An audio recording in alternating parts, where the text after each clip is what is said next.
Right. Let's get this underway. Sound check.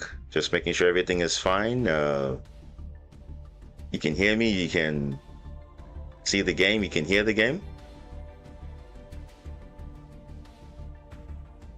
Just make sure everything is good before we continue. While we do that, let's load up a game so we can just warm up a bit. You can hear me well. That's good. That's good. How are you guys doing? It's been almost a week since I last streamed. I've been kind of caught up and stuff, but I'm good now. So I was like, okay, should I stream? But then something came up and I had to attend to it. So hopefully this time around there shouldn't be any hiccups. But it should be good. All good, yeah. No, we're here. Of course, we have a better weekly day. Hopefully, yeah, we should be doing well today. Going second with this hand, nice.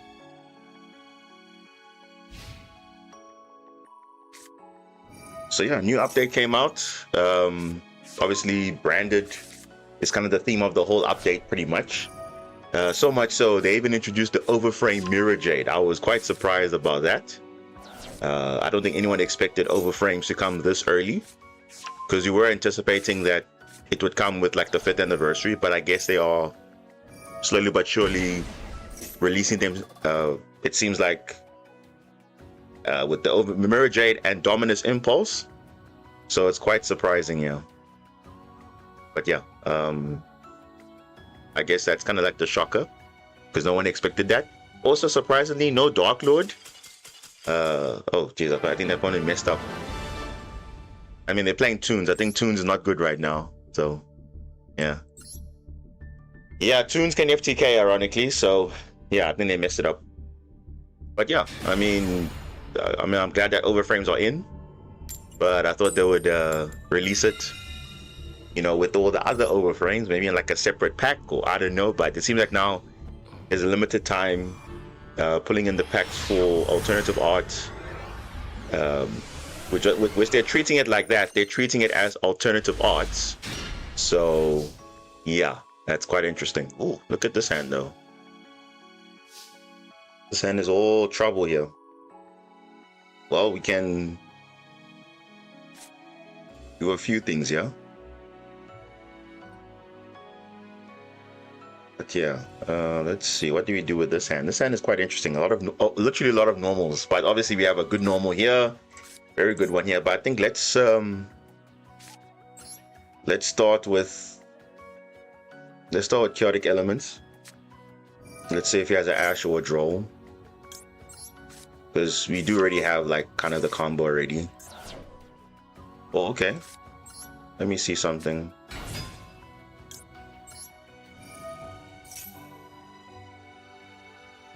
Okay, they have Imperm. Yeah, okay, this is fine because we already have the Zayton already that we searched. So I was like, okay, I was trying to feel what they have, but this is fine too. Okay, Imperm, that's fine. All right, let's just go for some K9. Let's just go for some K9.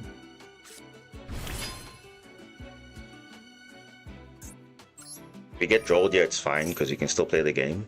It's like all good. They would have drawn earlier, but they obviously didn't, because they would have drawn the chaotic elements, but they didn't do that. RG, welcome. Now we just started. You haven't missed much, actually. You haven't missed much, guys. Actually, you just started like now, so trust me, you're still good. Let me get.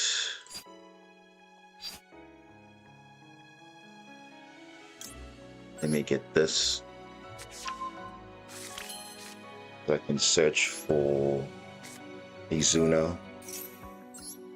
Again, we're just warming up.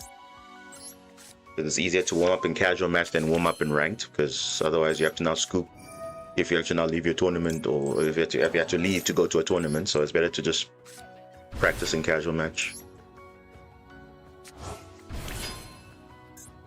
All right, let's. This hand is quite good, so should be fine. Let's just look at the hand to make sure that there's nothing funny.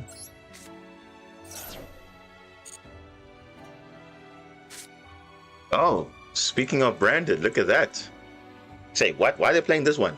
How bad's the Ashen? Why are they playing that card? They should be playing the new form of the White Dragon, I guess. Interesting. But yeah, branded is actually a thing now. So yeah, it's actually quite good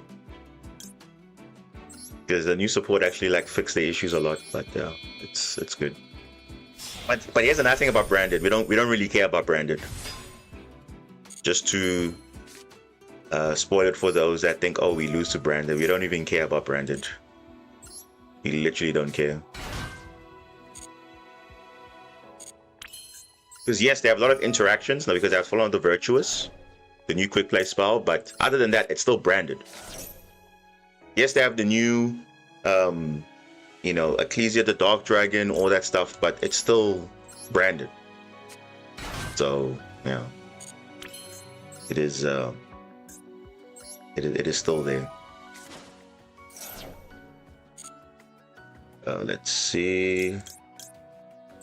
Even one win meta weekly branded Abelmod. Yeah, actually, I saw that actually. Now remember, Abelmod is actually pretty good with branded, and like I said, sometimes remember there's the deck, and then there's the pilot. The guy is just good. No matter what deck he's playing, he's obviously very good with branded. So I think that in itself, you know, it goes to show like the guy really knows what's going on with branded inside and out. So he definitely knows what he's doing. And obviously with the new support, he's obviously showcasing exactly why branded is good. But I think he's a very good pilot at the branded deck. Some people can play branded, right? But some people can play it just a little bit more, like they can elevate it to a point where like, damn, this guy is like crazy. So that's what Evermod is known for. So I'm not surprised that he won the whole thing, because branded is just that good. He's super good. Same thing also, shout out to my DDD guy Taro. That guy back to back got to the finals.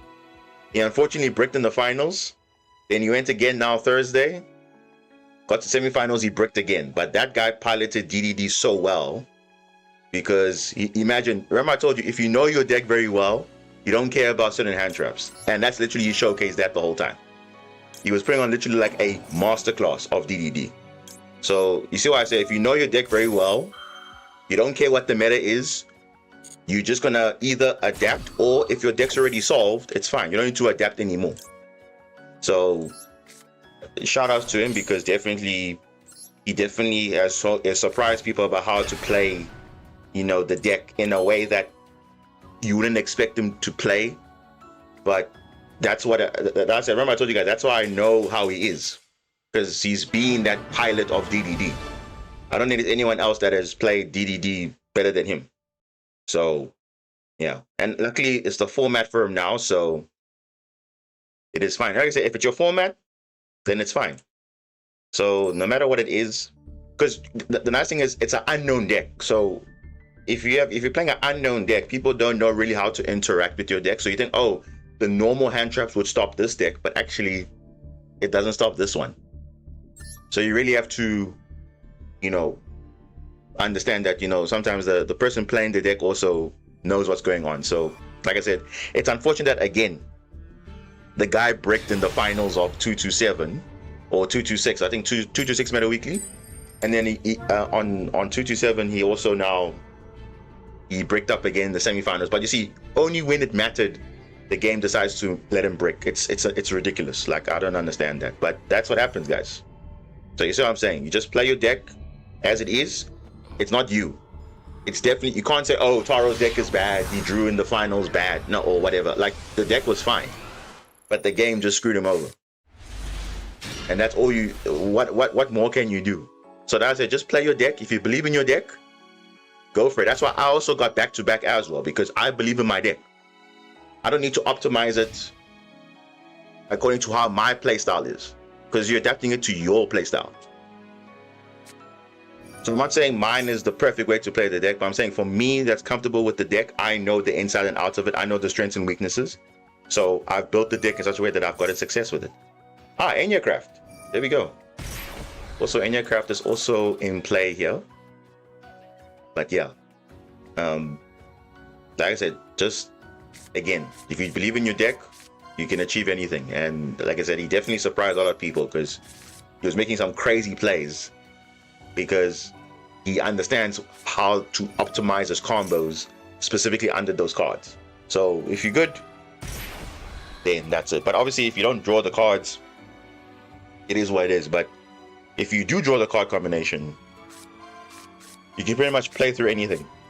And obviously you can play so much to your hand. So it is what it is.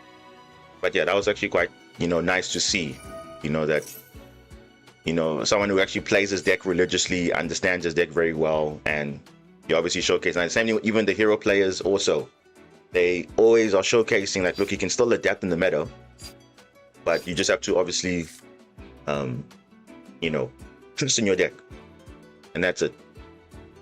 Because I know you guys also criticize me a lot by saying, oh, why are you playing these cards or whatever. I've always explained why I'm playing it. So it's just my play style is different. It might be different for somebody else, but that is fine. But I'm the one getting the results, so no one can take that away from me, and that's the most important thing. Oh boy, these guys are gonna be very surprised. You'll be like, what? He's gonna try and say, oh, but I have a player, but actually I just have a better play. How about we just kaiju that? I have no idea what this guy is doing, bro. Honestly, I have no idea. Honestly, I don't. And I think, let me feel his, what he has in his hand or something. Let me just see.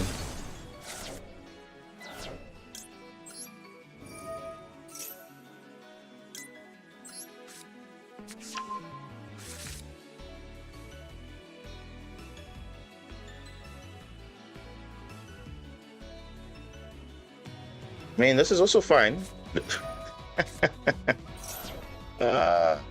Droll, bro. This guy is funny. Oh my goodness. Okay.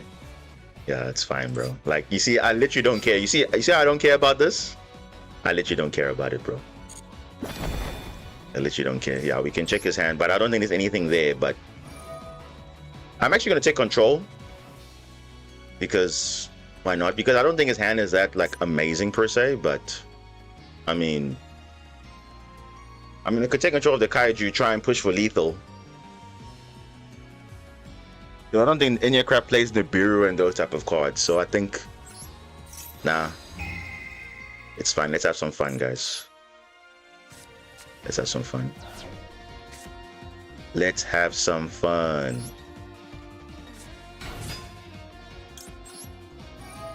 Let's just have some fun.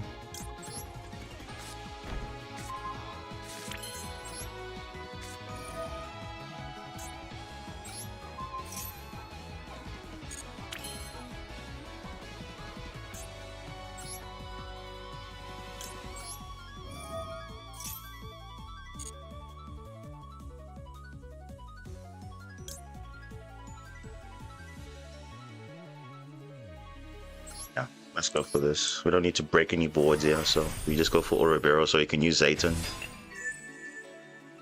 And we can push for lethal.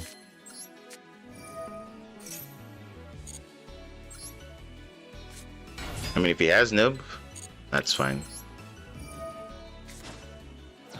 So, let's see.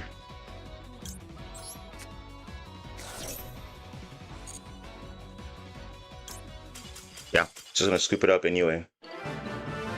But you best get lethal, essentially, because you would have made the Xyz monsters for Magnus, but effectively you have lethal damage, so it's like the same thing. Let me just check my dashboard here. Let's see where our opponent is. Let's check brackets. Are we in round 1 or round 2 today? Let's have a look.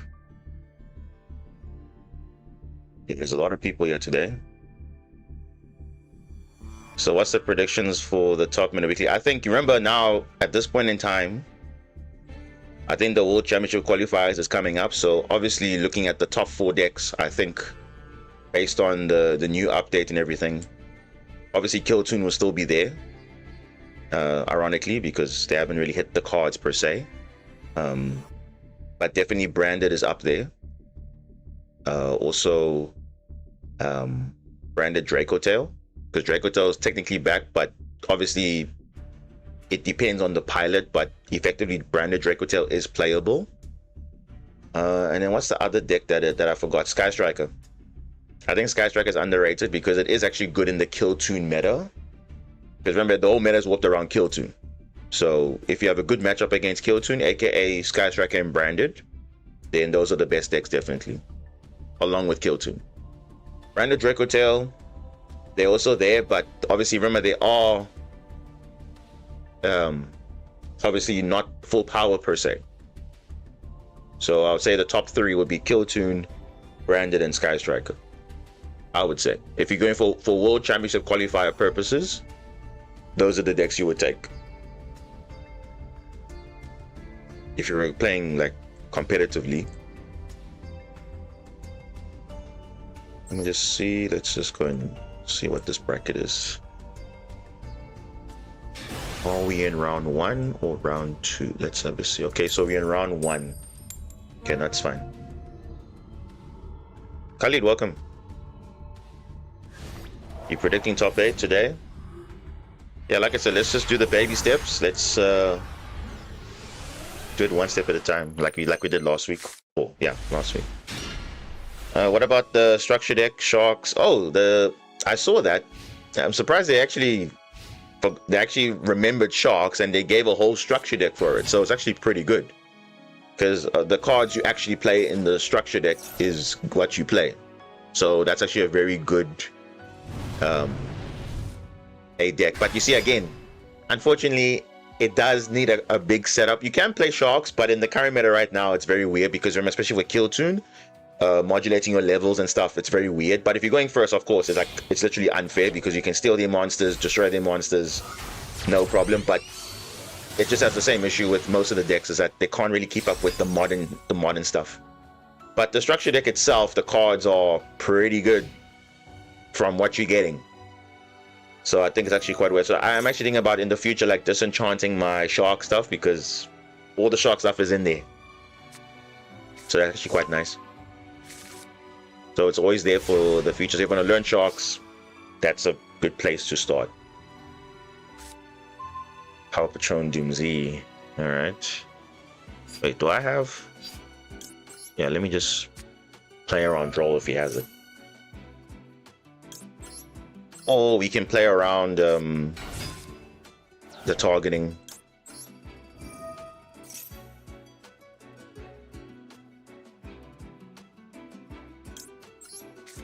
If he doesn't play around this, then we kind of fine.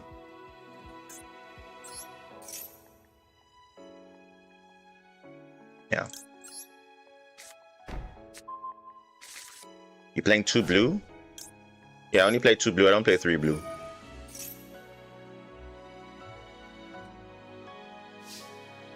I'm playing 2 blue for like forever.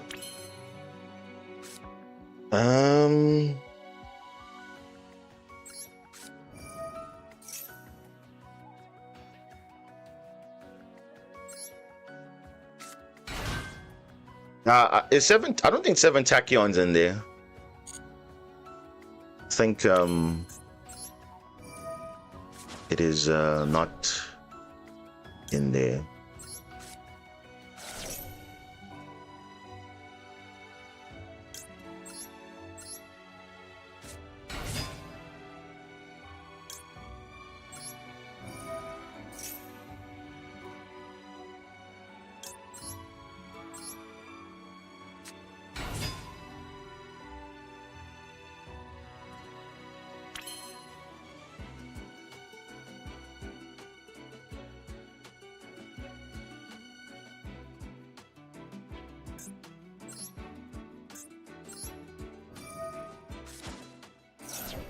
MTS, welcome. I haven't done any pack opening yet. I literally just opened up the game. I haven't opened any packs whatsoever. I'm just like I've been kind of like taking a break from the game a bit. just been caught up with stuff, but yeah, we're gonna probably catch up after the tournament just to see how far we get and try and do stuff. But I haven't opened any packs whatsoever. I haven't.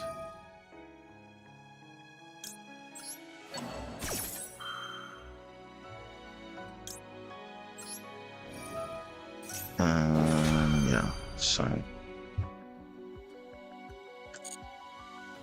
And so right now my field is untargetable, so you can't do anything.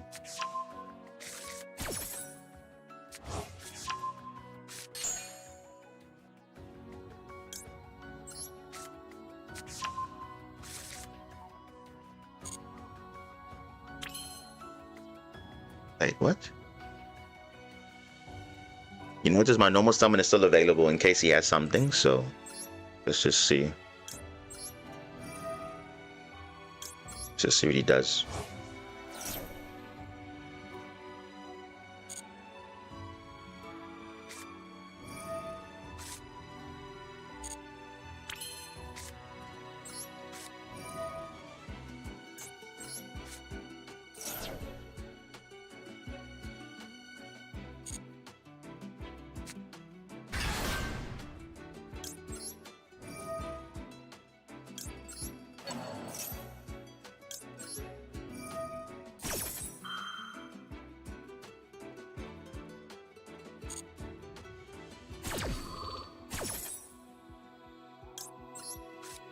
Can't target my field at the moment. So up until we make Magnus, can't do anything. Except Nibiru. All he can do is Nibiru.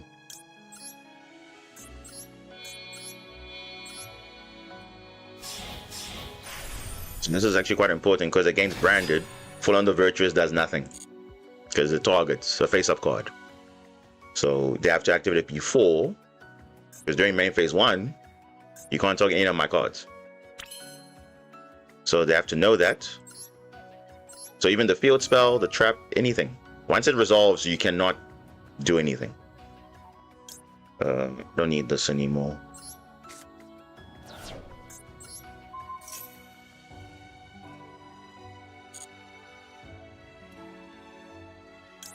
Anytime you can deal with those cards if it's non-targeting, but otherwise, no, it's fine.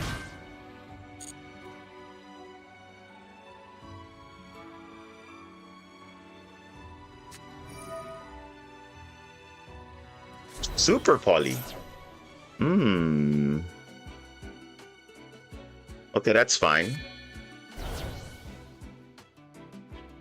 Oh, okay, that's fine. That's literally fine. Look, that's literally fine because we still have our Magnus still. It doesn't really matter. It doesn't matter. No, it doesn't matter. We still. That's why I say normal is still available, so it's like fine. Doesn't really matter. We got what we wanted, so it's all good. And obviously it makes sense because water and water, so it is fine. So all we do, we just do this.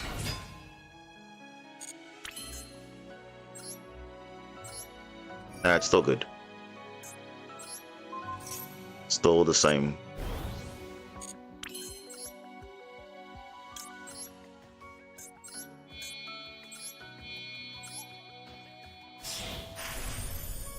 Yeah.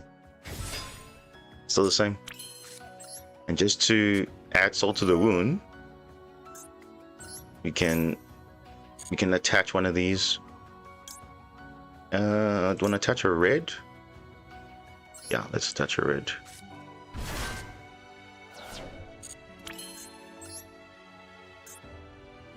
Hey, still, that doesn't really matter. It doesn't matter already. It still got to the same outcome what we were going to get anyway.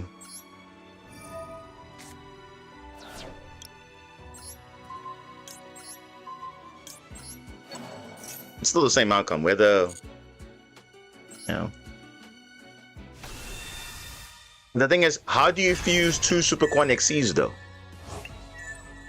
You can only Super Poly if you have the main deck monster and the XC's monster on field, but by that point, it's kind of unlikely. So, yeah. He was cooked anyway. Yeah, and he can't draw, so it's fine. Because that's the only way you can super poly like my actual field, but unless you have a corresponding monster on your side, you don't clear my whole field. Unless a fusion requires 3 XCs or whatever.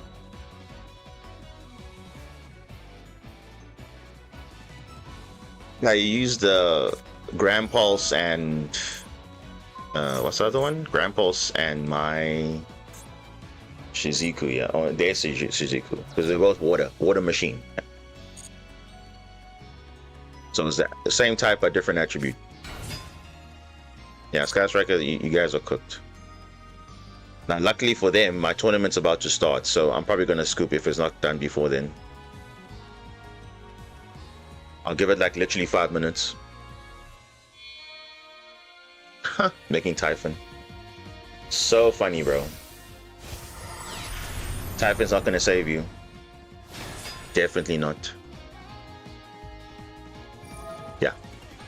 You see how they try so hard to do something? It's not gonna work, bro. It's fine. Yeah.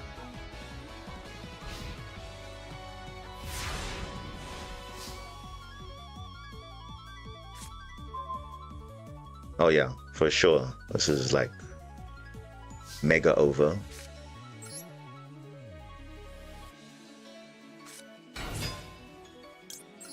That's fine. We in a very good position, yeah. Yeah, no, it's over. It's literally over. Bounce the Magnus. How do we can't actually activate Magnus because Typhon's still on field, but what can you do in that position? You can't do anything. Our field is untargetable. Yeah, super poly, but you can't super poly my entire XC's board, so it doesn't really matter. Either way, I was going to make it regardless. So that was fine. Okay, let's probably go into the tournament now. Let's just see if our opponent is ready.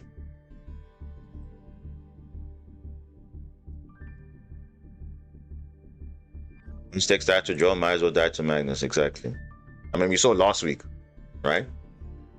When this deck goes first and you have the right combination of cards, I mean, you're in a pretty good position at that point. They have to have like the board breakers like the Kaijus or Underworld Goddess like the Branded Heckhands player. They have to have that set up to deal with that, but it's fine. Yeah. No, it is expected, so it's fine. But people obviously don't expect Super Quan on the ladder as much, so it is a good thing. And that's why the other engines also kind of trick them as well a little bit, because you see many lines to get to the same place. So it should be fine. Let's see what's happening with this tournament. Why is it not starting? Oh, wait. Okay, that's new. Okay, so it's starting at round 2 now. Okay, that's so it's because there's more people. So let's just see. Where are we? Yeah, let's. Is this thing starting?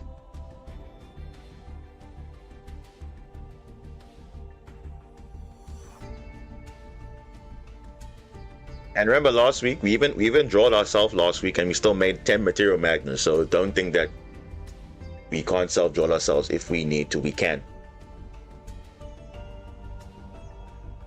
Because remember, we only need to search once. If we have Blue Layer and Zayton and 3 discards in hand, that's all we need. We don't need anything else. So unless you have like Nibiru on top of that or other hand traps, we only search once, and that's all we need to search is once. Which most decks, unfortunately, they can't do.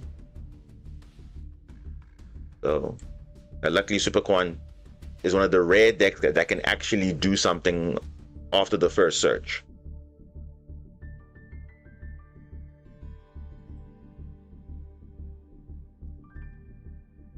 All right, let's see. Let's join this. No, not join. Let's get this duel room available for them. So yeah, let's see how far we go today, guys. Whatever happens, let's just have some fun. That's all. Let's just have some fun.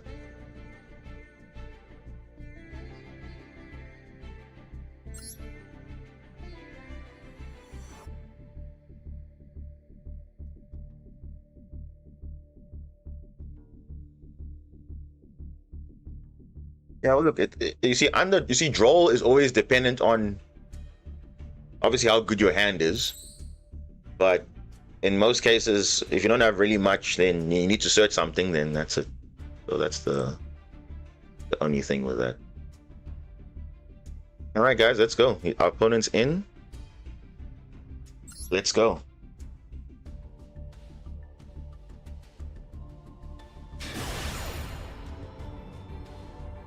The opponent plays blue eyes. It's fine. Whatever they're playing, we'll see.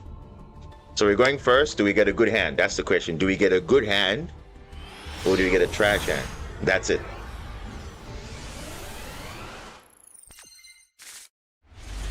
Ooh, I like this hand. Wow. I actually like this hand. This hand's actually pretty good. It's actually good. It's actually a good hand. All right, let's see.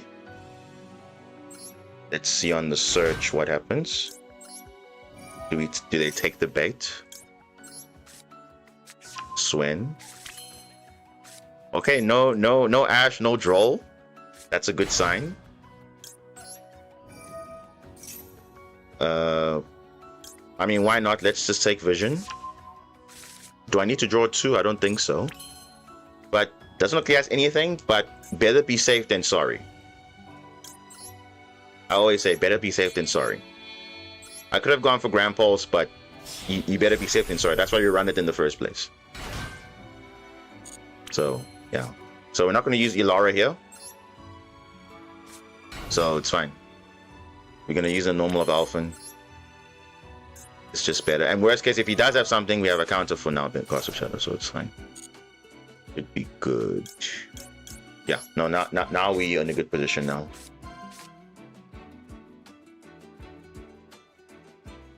Yeah.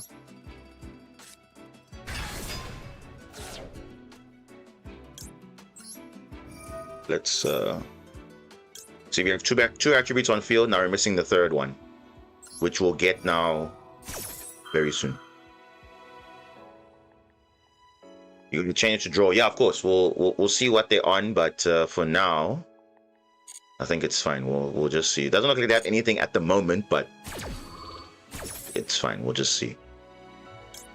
We'll see what they have. And so far, we should be fine. Yeah, if he has draw here, let's see. Ah, don't think so. He would have used it now if he did. Okay. So what we need to search is blue. Or we can search for Zayton directly. That's also fine, but I mean, that's also an option too. Actually, no, let's do that. Let's just see. Yeah, I think we need to go Zayton, yeah, because you don't have actually the field spell in rotation, so we need to go Zayton straight away.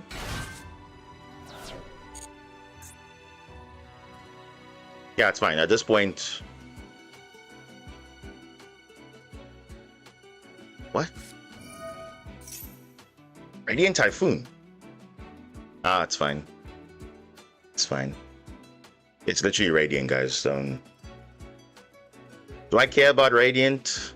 Nah. It's fine. Draw all the cards you want. It's fine.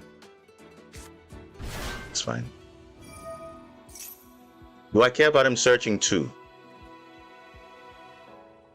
Sheena? Yeah, no. Let me keep that Gossip Shadow. They can search all they want. When Magnus on field, they're gonna not do much anyway. Yeah, this is fine. Literally fine, bro. I don't care. It's literally fine. I don't care about that. Yeah, they're gonna get this, and then we can actually summon Black Layer.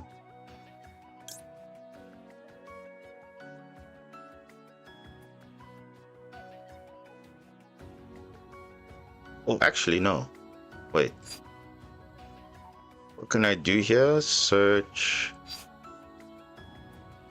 blue. Search red. Discard red. Reborn. Yeah, no, let's do it this way.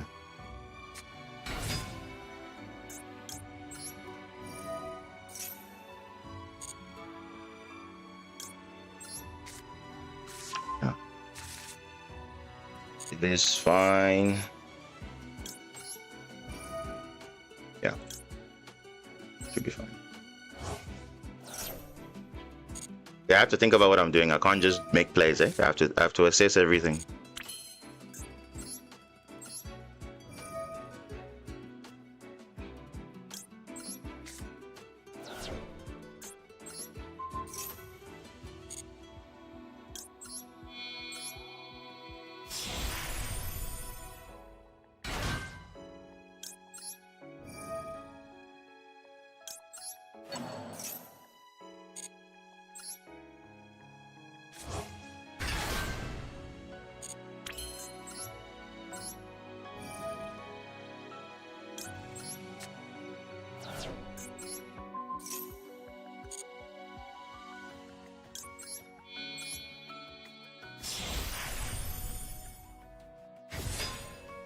I remember muscle memory is fine, but remember you have to assess what the opponent does as well. So I know exactly what I need to do, but I have to assess whatever opponent does, I have to react to it.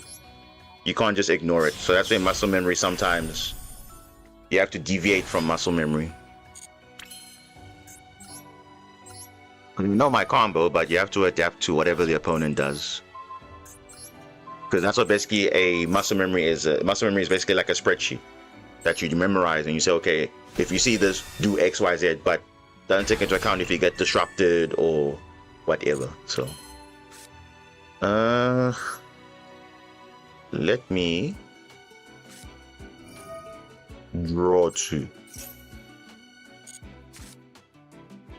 Lovely. Yeah, this is fine. He's gonna summon. It's fine. It's fine, bro. Doesn't matter.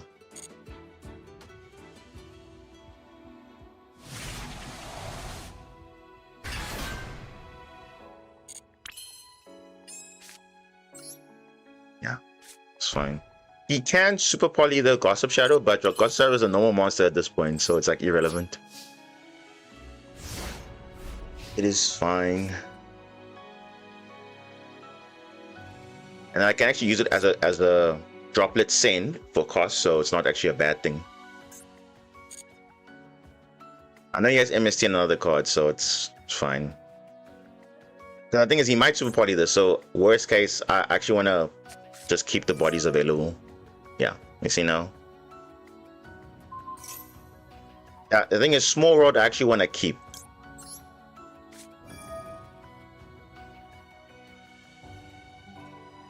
Because in case we get super poly, then that's it. So I don't mind sending this away.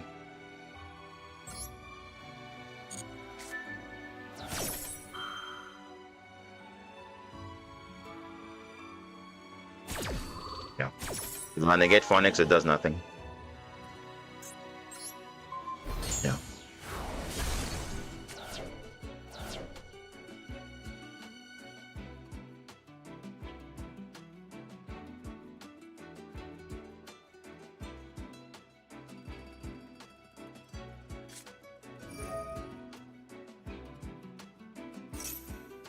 Nice try, bro. Trying to draw 2, illegal. You can only search from your grave. That's all you can do.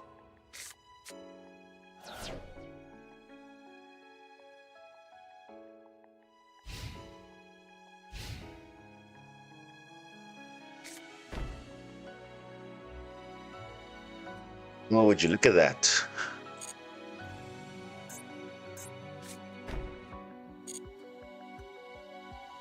Oh? Oh.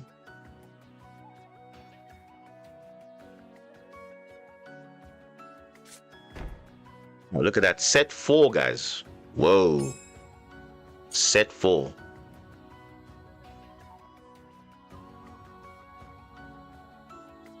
but there's no threat here, so it's fine. Battle phase? What battle phase is there? It's only Crusade that won't die because of I don't control any back row, but that is literally fine. Chaotic elements.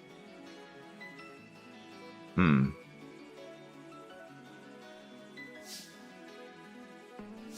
think I'm gonna do this first.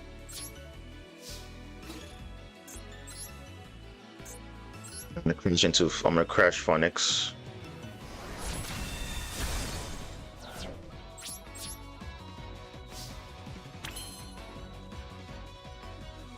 So now, since I Xyz Monster battled, I can make a Zeus under anything I want, and that's it. I wonder what his board is, but let's just see.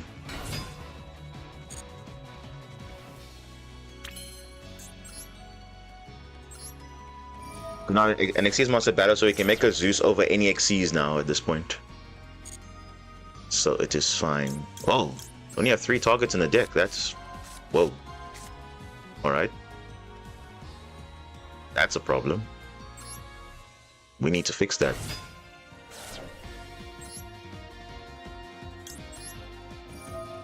What is this searching? Another layer.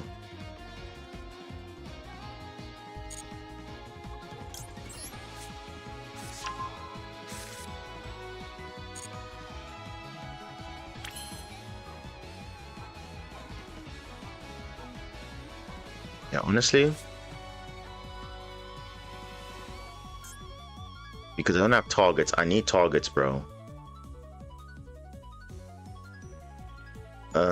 Yeah, I need bodies, bro.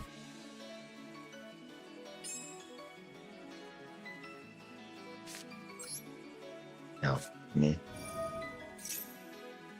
just see. What? MST. Say what now? Oh. Damn it. Okay, that's fine, bro. I don't care about that. It's fine. You're just betting yourself effectively, so it's fine.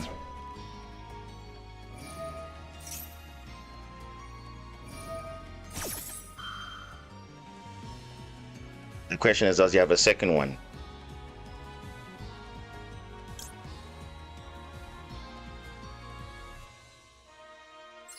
Yeah, I need to do this now. Surely I need to do this now.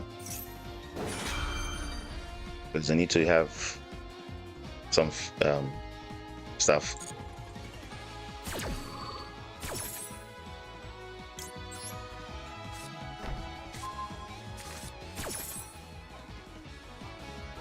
Yeah, so I can't make that Zeus play now.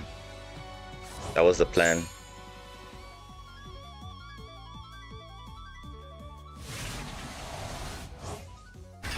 Yeah, what I can do is just this, yeah.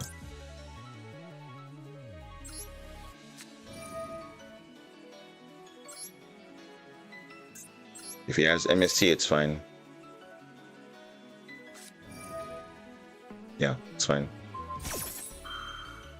Doesn't matter.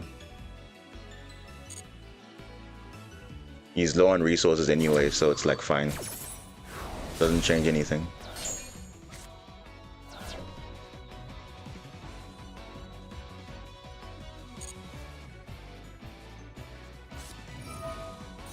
Per se, you can only add from the grave. You can't add any other cards, so it's like,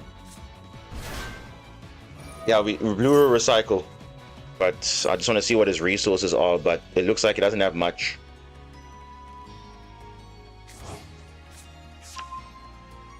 Just Corsairs and more vision. He's actually searching from his grave only. It's not doing much.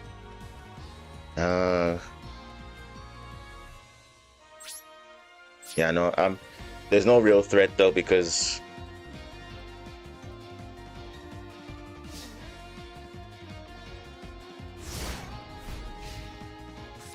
Yeah, he's not having much there.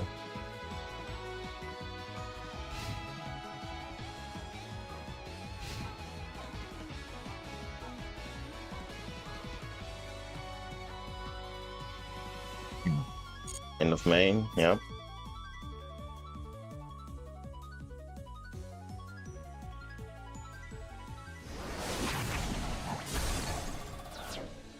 It's all he can do. Yeah, I need to find a way to get some resources back.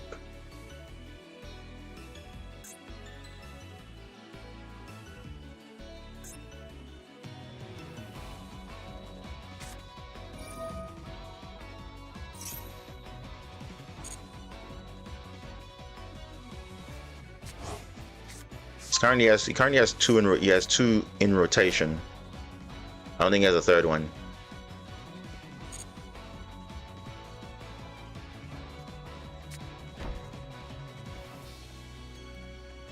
Yeah. So he has the mandate still, and then he's got two MSTs.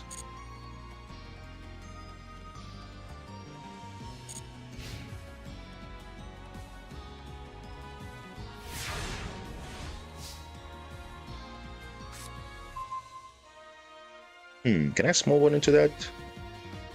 Into something useful? I think I'll just keep it.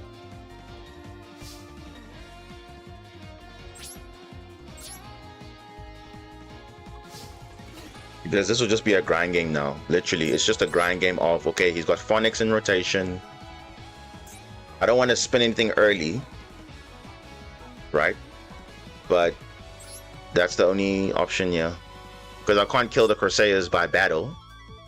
Because I control no back row, and obviously you'll use MST to destroy such back row. So the Corsairs are just as like last resort, but that's it.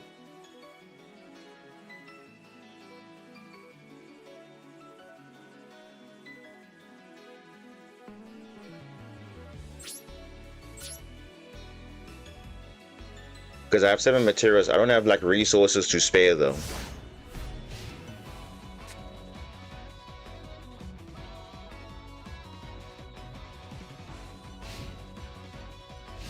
Because if he starts searching, then you'll get his entire draw power going. I don't want that to happen. Yeah, you see, he's just running. He's just like waiting on that. So all I can do is just chill. Thrust. Okay. Wanna do something there? Great.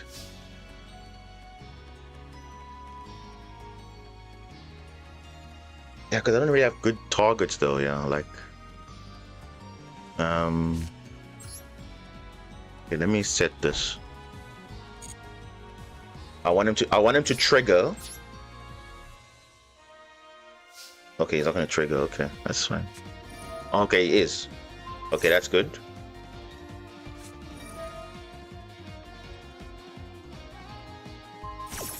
Dude, that does nothing. That literally does nothing.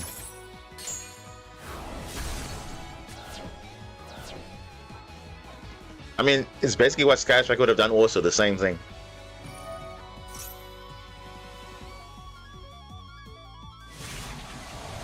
The thing is, if I pre-activate Magnus, he'll still resolve the thing anyway, so it's like, just let him.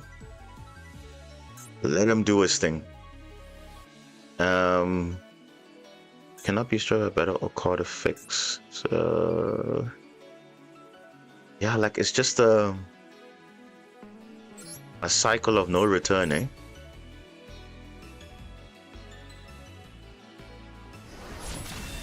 So what I need to do, I need to use this now.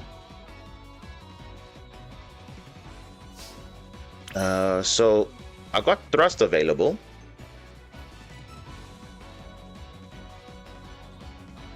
But yeah, in terms of deck count, we have more or less the same cards, but obviously now we've used most of our resources, so that's now the trick. I think, you know what? Since he's running out, let me just shuffle back this. I need resources at this point. Mandate I don't really care about, because he's clearly not doing anything to. He's just relying on Crusade, just holding on the fort. But yeah, you can see like he's just preempting stuff. So it's fine. He's doing it on purpose, not to let the mandate be destroyed. So it's fine. What is this back row? Something. Whatever it is, it's something. Yeah, let's just spin this up. I don't know what that is. It's fine. Let's just get some resources back in the deck, eh? Let's get some resources back. So 1, 2, and I think 3. Yeah, I think we need to get the black in the deck again. Yeah, it's fine.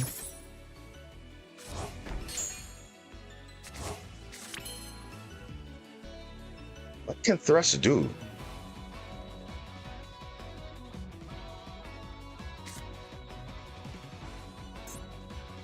What can Thrust search for us? Let me see. What can we search? A spell and trap that we need right now. Doomsday Change? Nah, not really.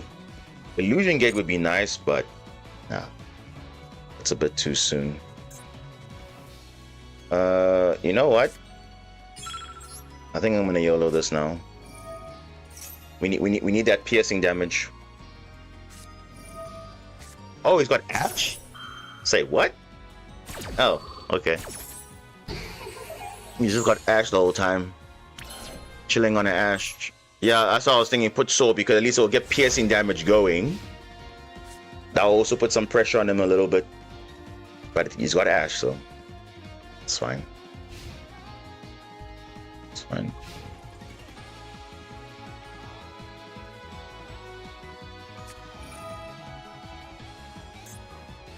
Yeah.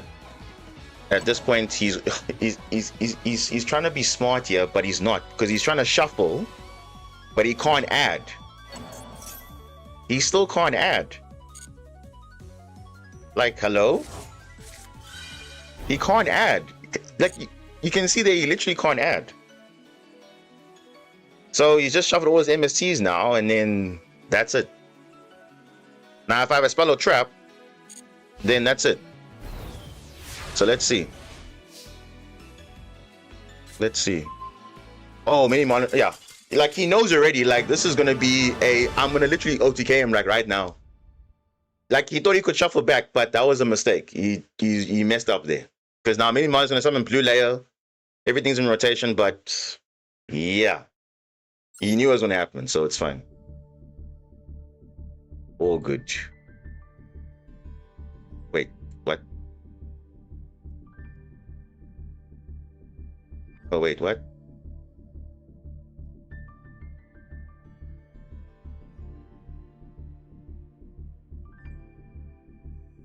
Okay.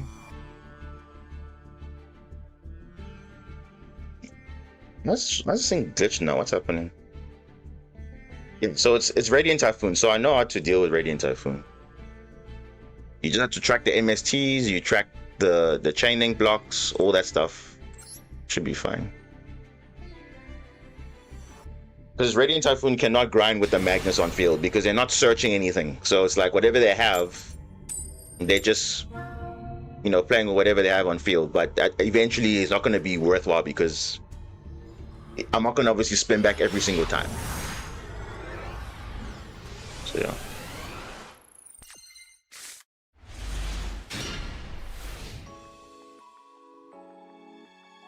Speaking of draw, there we go. Speaking of the draw, and you see no plays in the draw phase, so he might be punished for this, unless he has a vision in the hand, obviously. But he will be screwed from this play. Yeah, unless he has a call by the grave or something. That's the only way. Or a vision. Or a cross out.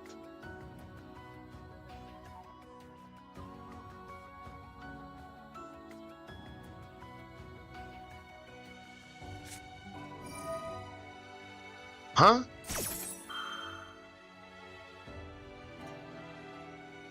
Oh. So he doesn't have vision. MST is not going to really save him. Because he's on the draw now. Persea is not going to search anything. And you're triggering Lupus now? Yeah, that was saying no draw phase play. So if he had that, he would have done something. But yeah, I don't know. Yeah, so he's not running anything else. So he's just gonna probably go the Link 2 and pass, most likely.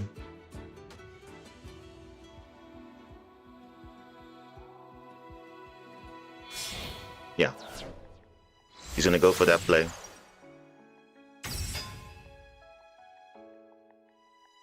I would like to summon Lupus, but he hasn't summoned twice from the extra deck, only once. Wait, what? Oh, he still has the Megala line to go into Phonics.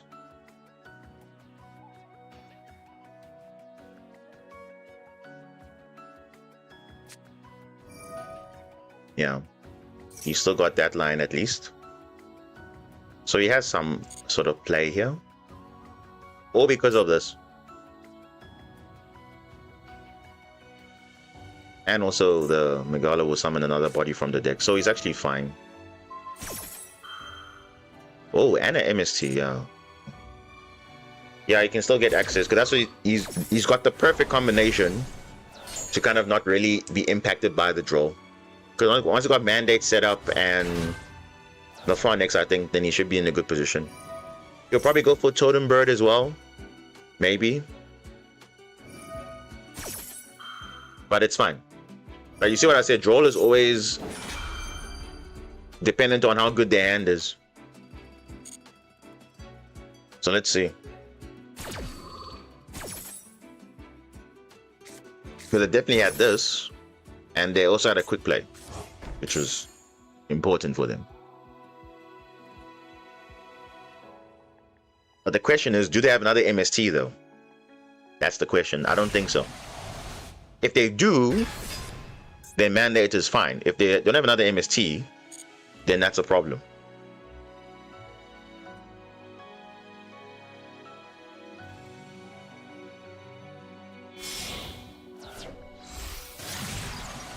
Ooh, Link 4. Okay.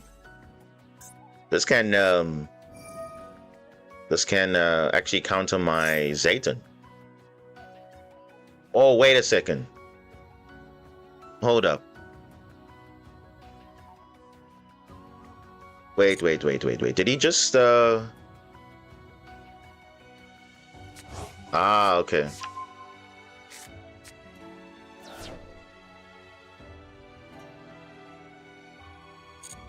Please set MST. Please set it. Please set it. Please set it. There we go. Yeah, I didn't want to shock any Lupus early because it'll keep MST in hand. Yeah, I'm gonna try go for the Typhon. Yeah, I'm going for the Typhon lock. I'm actually gonna go Zeus and then carry on from there. Yeah, this is fine. Because this actually counts as my Zayton. So this is kind of like... Yeah, let me see what he wants to do in phase. Yeah, we're fine. We are literally fine.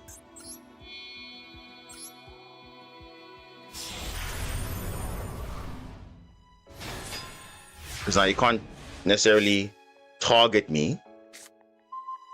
It's ready Alpha Spike? Really though? Is that what we're doing now? Yeah. I think that's the goal, eh? Plan down to plan W. Yeah, I think let's just see what we can do here because we have to deal with this card. This is going to be a problem. So luckily you can't target me. So that is fine. I think the play is to not... Because I want to play in draw phase, but I actually can't. But let's see. Or do I shotgun it? He's got one MST, but he could have a second one. That's why I don't really want to know what he has or what he doesn't have.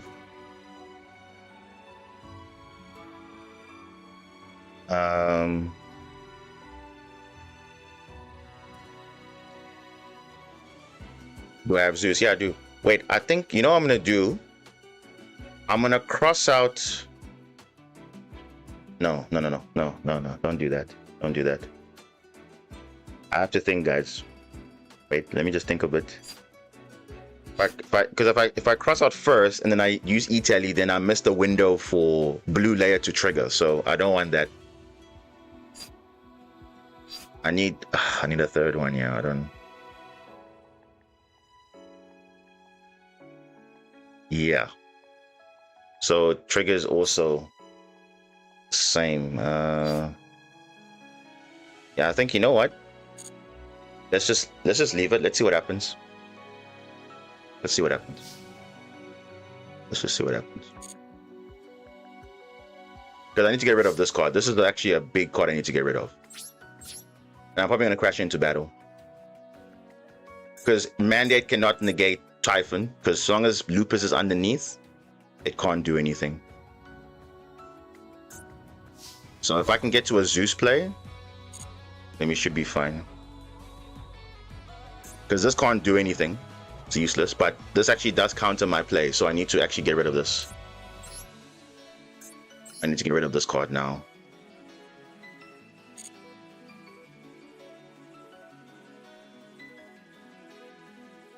I think, you know what I'm going to do?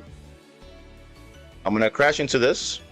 I'm going to cross out MST so that if he baits out everything, it's fine.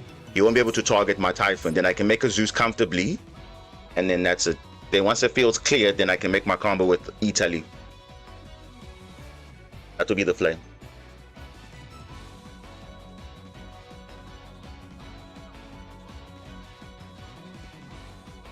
Yeah, that's exactly that, Mama. That's exactly the plan. So at least if he wants to use MST right there and there, he won't be able to target my Typhon still. So that's fine. But he can summon from the deck, that's fine. I was used to field before then, so it's irrelevant whatever he summons from the deck, because unless he summons a the level 9, the one that negates, then that's it. But let's just see. Let's see what happens. Bounce Megala, but remember, guys, then I can't make Zeus. Then I can't make Zeus if that happens. And remember, if I use Typhon detach, Typhon will be negatable by Mandate. Yes, I know I have the quick plays, but I ideally want to use them, you know, against them in a way, because it's not really going to be the player. Because I want to make a Zeus, but even if he makes a level 9, it's fine. But let's just see. Let's see what he does. Let's see. Because I have MSC in my deck, so let's just see what he does. Because he has to chain right here, and that's it.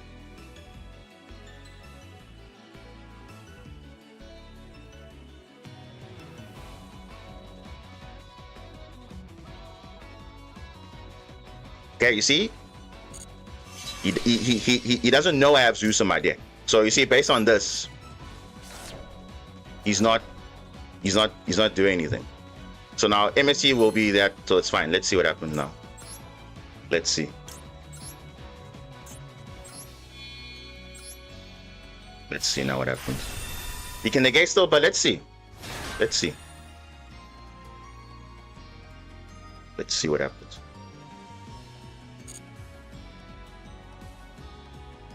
Let's see what happens. Let's see what happens. Because what was I supposed to cross out at that point? So I don't know. Let's just see. Remember, my mind thinks differently. So let's just see how it plays out here.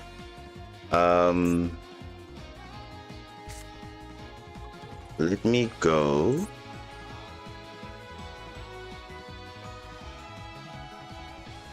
Yeah, this is what I'm gonna do. I'm gonna do it like this.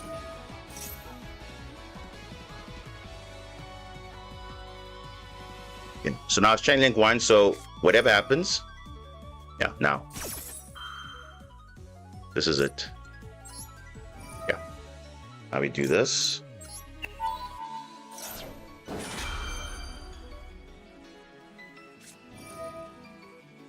Ah, he has it. Okay. He still got it, right? Ah, okay, he still got it. Okay. No, it's fine. Chain the... Oh, okay. That's what I wanted anyway, so it's fine. I didn't want him to negate my E-telly.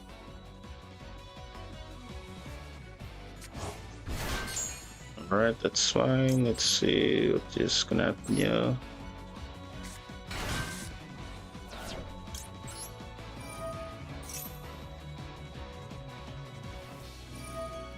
Alright, that's fine.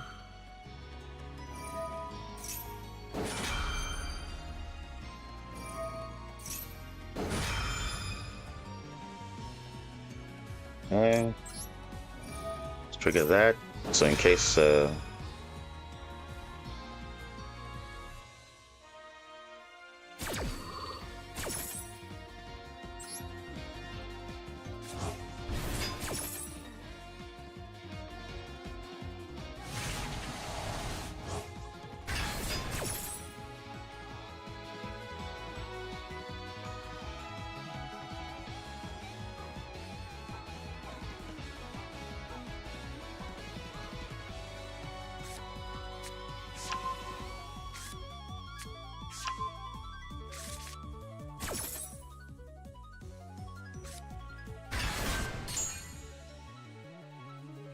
okay, let's go for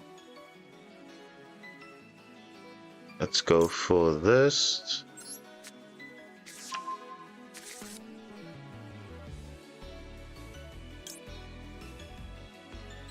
Let's go for this. Let's see what's gonna happen here.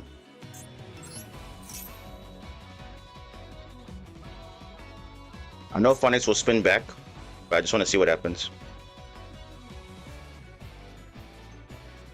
I know the quick play will trigger. I know.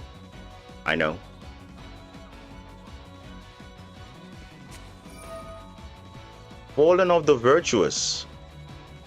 Oh, okay. That's new information. Wait, why did he do that? Wait, what? Why did he do that?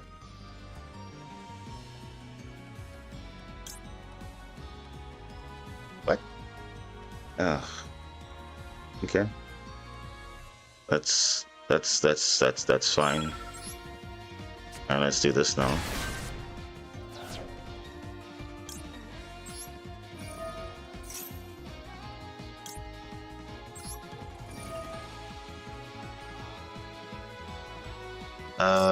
Let's see. Oh, I need actually an Xyz actually. Let me put that there. This is negated, but I'm probably just gonna chain Blink Lock anyway, so it's like fine.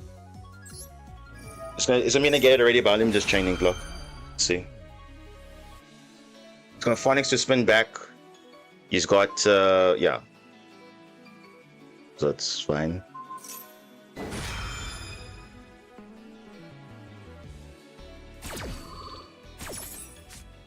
Whoa.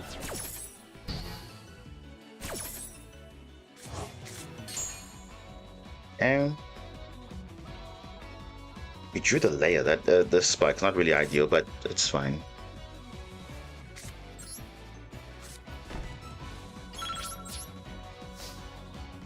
Yeah, I know it's a secret effect, but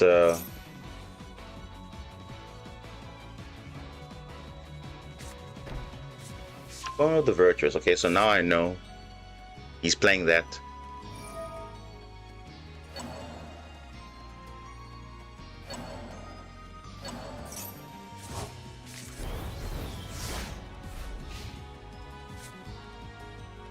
It's fine, guys. It's fine. We have another game, so it's all good. No stress. We're just playing. We're having information now for the next game, for sure, 100%. Yeah, fine. So the thing is, he had that second quick play. That kind of he had the second MST. If he didn't have it, everything would have worked out fine. So it's okay. Because remember I said if he had the second one, then his end board is actually better. But if he didn't have the second MST, would have been different. Because remember, you only searched one in the previous combo. So that's it.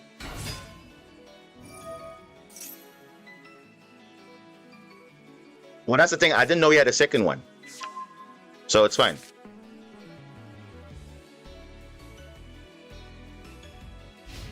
Remember, he only searched one MST. He had the second one. I didn't know about the second one. That's fine. Even though I missed the the chain link block or whatever, he had the second quick play, which was the MST, so it's fine. Which I obviously if he had it, then obviously it changed the way obviously his end board would have been. So it's fine.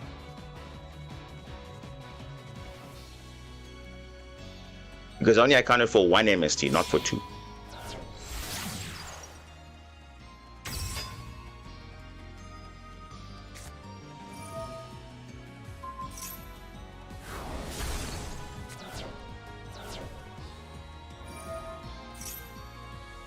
So okay, so Daniel, you see why teleport cannot be chain link 2?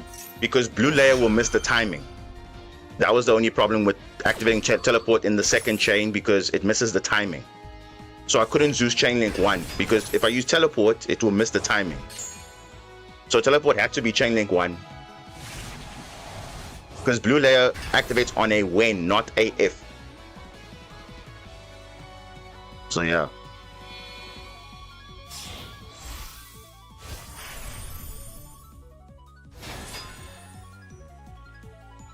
That's fine though. Like I said, guys, it's fine. Don't worry. He's banishing from the hand? What? There's nothing in the hand, bro. Let's go for it.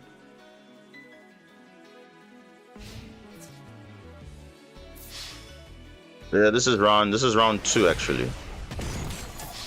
Is it round 2? Yeah, round 2, yeah.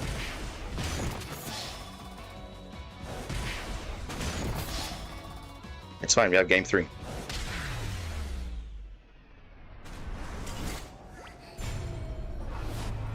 It's fine, we have game 3. Dude, this guy is just updating the scores automatically. Look what's going on.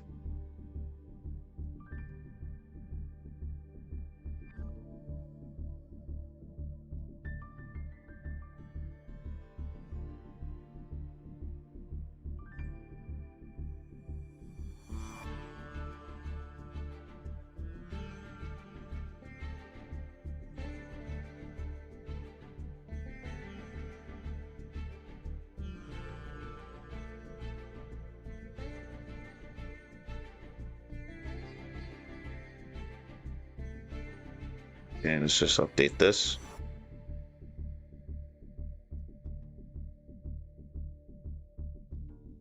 Yeah.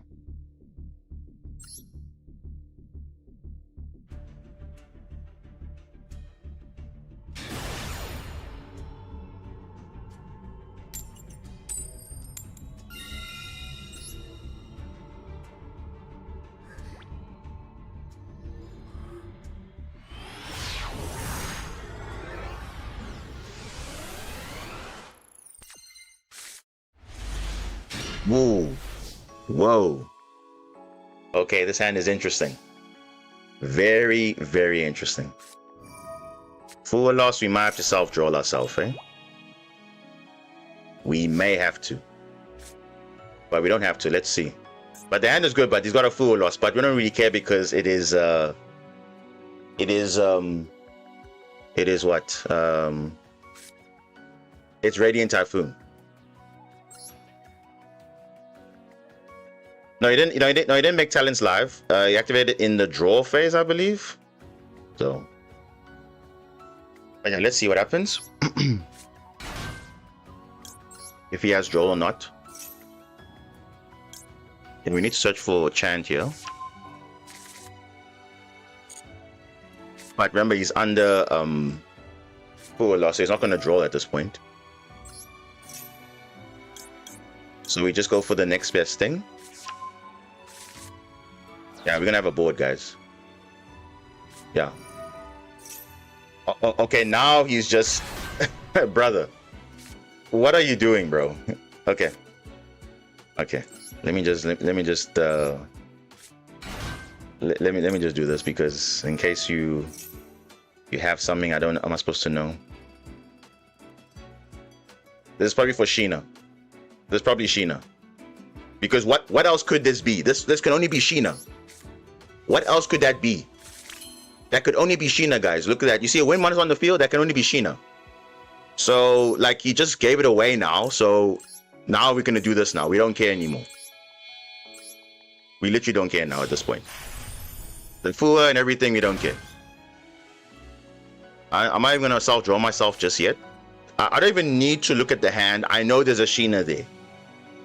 I know there's a Sheena. So it's like, yeah, you see? It's a Sheena right there. Do I care about that?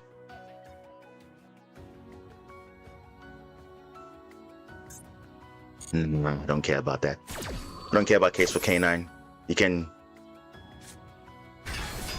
return it back. That's cool, bro. I'll just draw two. It is literally fine, bro. I literally don't care, bro. I literally don't care, bro. Like, I knew you just gave it away that you had Sheena, so it's like literally fine. Oh, beautiful. Go spell for my troubles. Okay. Yeah, that literally is that. Now it's fine. Hand traps and all those things, I couldn't care less now. It's fine, bro. It is fine.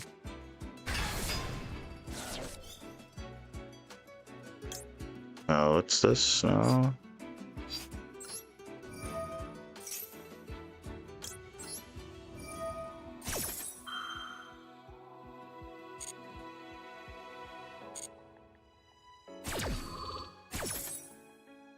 he does play Ash, so I have to be a bit smart also with that.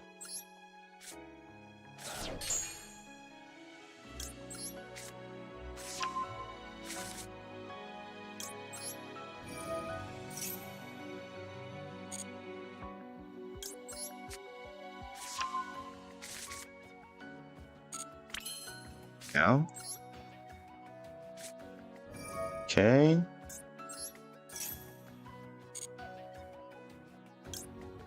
So it's literally fine, guys.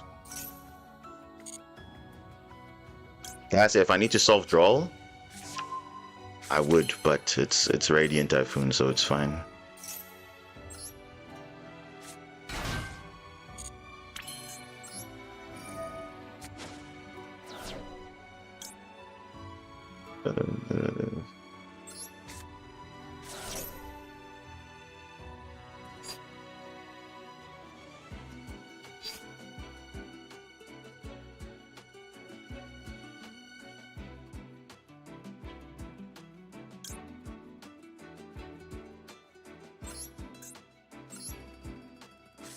Go Blacktail.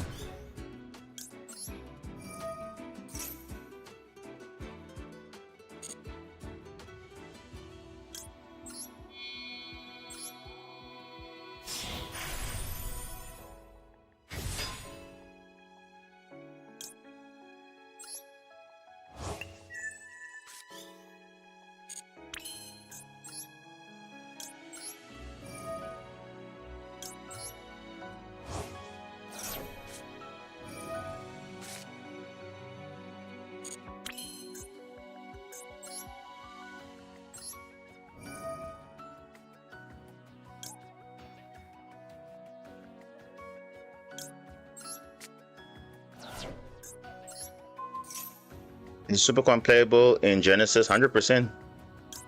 All the formats, TCG and OCG Genesis, it is 100% viable. I would say it's even stronger, actually.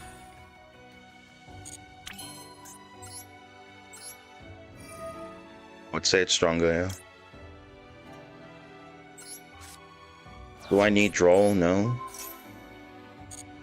I need draw. Remember, he has to shuffle back, I think, some cards. So yeah.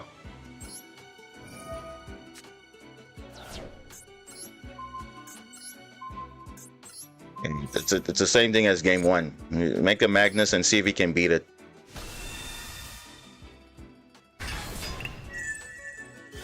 Yeah. And he has to, I think he has to shuffle.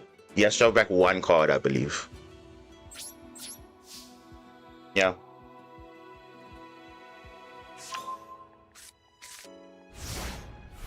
There's something about Fua versus Maxi. At least Fua, you can shuffle back cards if you get like super,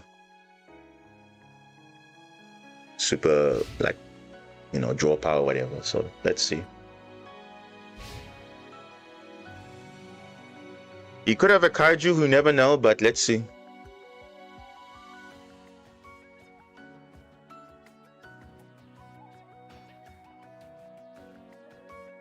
That's fine. We don't need to set MST.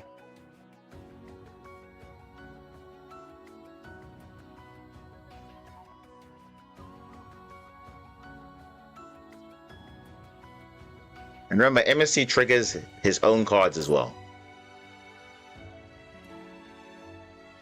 So, you know.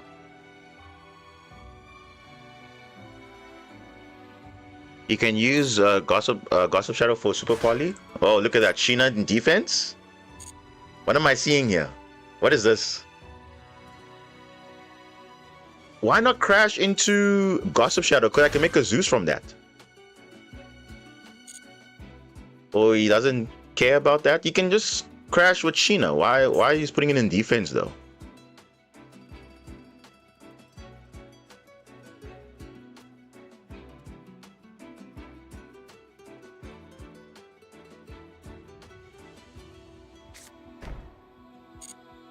Okay.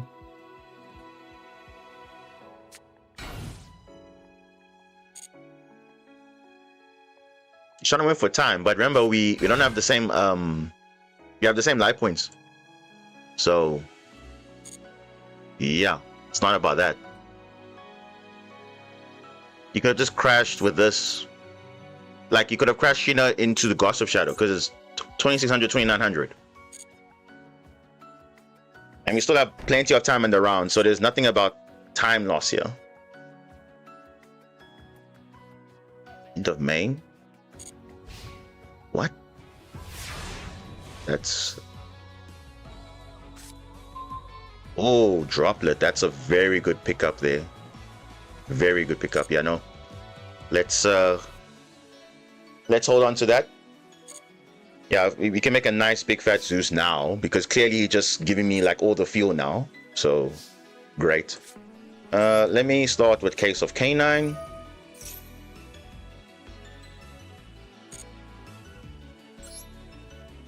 Oh. Okay. Let's get Noroi. Dude. He's got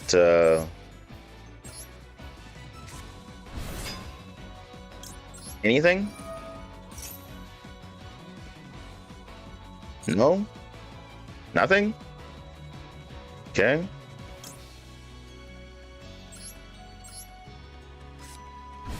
No, nothing? Anything? Super Poly? Nothing? No?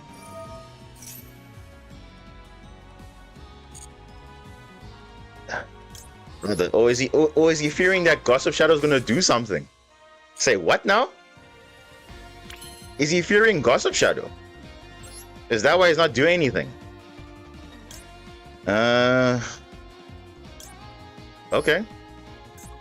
Well, if that's the case, let me force it out then.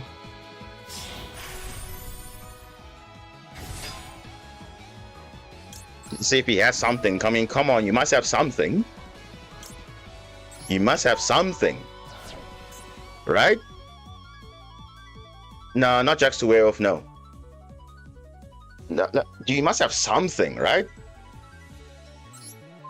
You must have something. You have a quick play, MST, anything? You have no MST?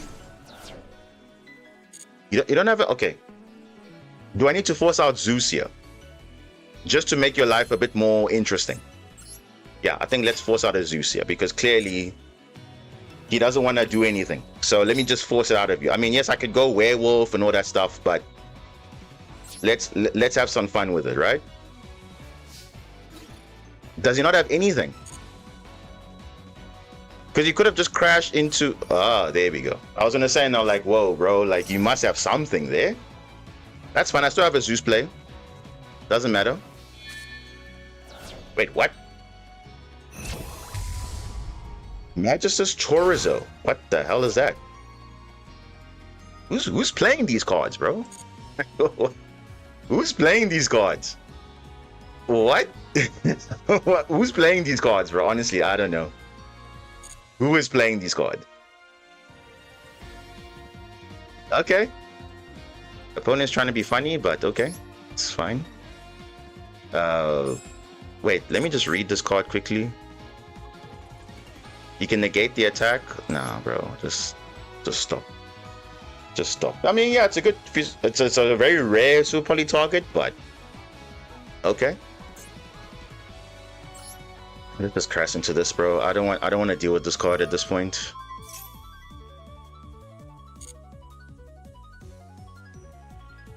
Yeah, that's true. I got an 8-mat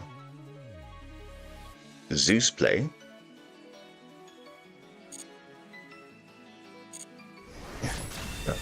I don't even I don't even know. Can I even go for that? Let me see. Yeah, I think I'm gonna do that. Make Magnus again. And then just like hold down the board, I guess. Yeah, let me just clear some back row. Yeah, let's go all the way. Let's have some fun with it. Let's Zeus it up.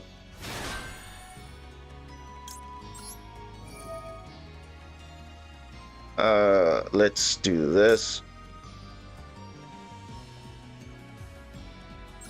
Yeah, no, it's fine. Let's see. If he has a droplet, that's fine.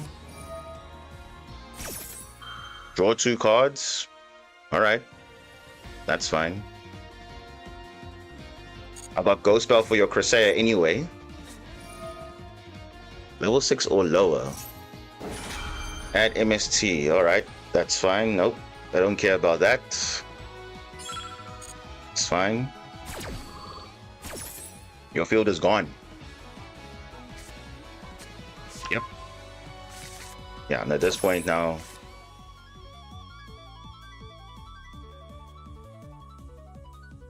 And I'm still gonna have K9 as a follow-up, so... Yeah, okay. Okay. Yeah, let me just shuffle back my resources here so that we have a play next turn. Yeah, let's do that.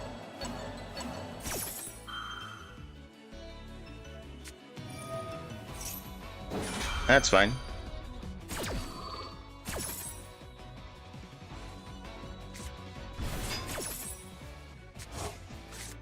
I can literally Zeus again in the end phase. He does realize that. I can literally do it again in the end phase. Or in, yeah, and do it again. So it's like... Persea. Nah, we're just gonna bell that. We're just gonna bell that, it's fine.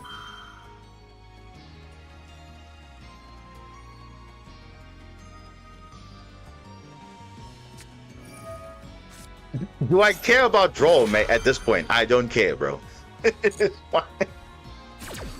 Oh my goodness, I don't care, bro. This guy's gonna have low resource at the end. Like, he's gonna have MST set and what? What's that gonna do? It's not gonna do anything. Yeah, it's not gonna do anything. I have a droplet as well. No, should I play a droplet? Nah, I think I'll keep droplet, it's fine. Yeah, let me just deal with this end phase. He makes a play. Zeus, it's fine. Literally does nothing, bro. Literally does nothing.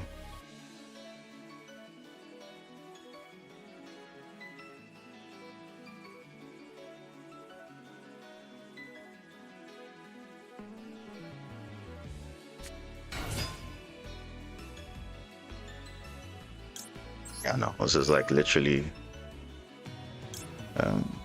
What can you do here at this point? Yeah, it's over. Yeah, it's literally over, bro. He's got literally nothing else. It's literally over. It's literally over. So yeah, GG. It's literally over. Grind game, man. Grind game. Okay, that was a interesting one.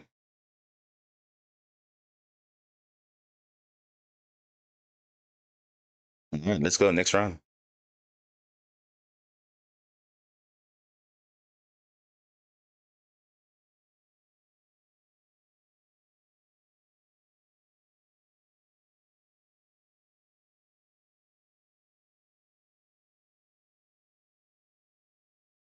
Normal draw. That's a nice one there. Knowing there's a Zeus on the field, so whatever he does, and remember the quick plays aren't going to do anything, so it's fine. Yeah, no, with Radiant Typhoon, you have to always appreciate the effort because at least it's not like you spamming the gate. So at least it gives you giving you a nice interactive matchup at least. So yeah, shout outs to them though.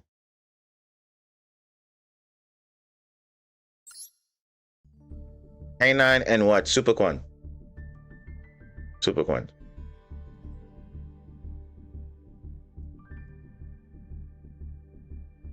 Okay, finally.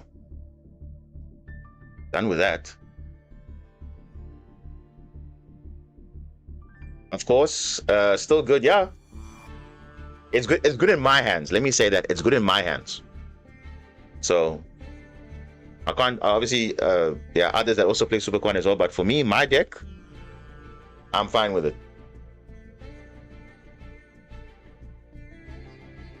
You ever bought that version just Vanquish Soul K9? Well, that there's something new to explore, I guess.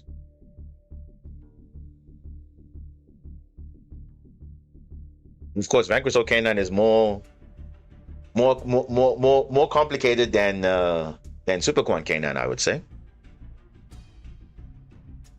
I haven't used K9 in a while, just a newer pack. So K9 is still there. It's not amazing, but it's still a good engine to be running.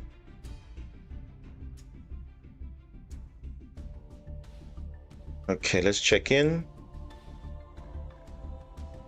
And let's see what happens.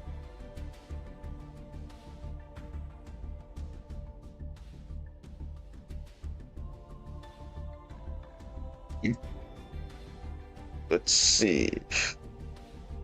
All right, let's wait for the next round to come through, and then you'll have. I feel like wouldn't have hold its own well. My version compared to my others with Hicker Hands. What about K9 Mitsu? K9 Mitsu was fine before the ban list hit, but it's not as strong anymore. But before the if prayers didn't go to 1, K9 Mitsu would have been strong, but it's not that strong now at the moment. But obviously in the future it will get, you know, the corrupted ritual records, end of world ruler. Mitsurugi will be buffed in the future, but prayers being at 1 is just very weird. So it's not really a good engine to run right now, at least. At least when the new support comes out, further supporting the ritual strategy, then yes, you can say Mitsu's back on the menu, but at the moment, it's either playing pure Mitsu or, yeah, nothing that can replace prayers. But the thing is, prayers was doing so much. It was also a combo. It was also an extender. There's nothing really that can replace prayers other than prayers, to be honest with you, because that played around draw phase. It played around so many different things. It was doing a lot for the Mitsu strategy, especially as an engine. It was really good. But yeah, it definitely impacted the deck a little bit in terms of from an engine standpoint. It's just very, very fragile. So Yeah, similar to Draco, where you see they have now limited resources to work with, so they have to play other engines just to balance it off. So that's just how it is.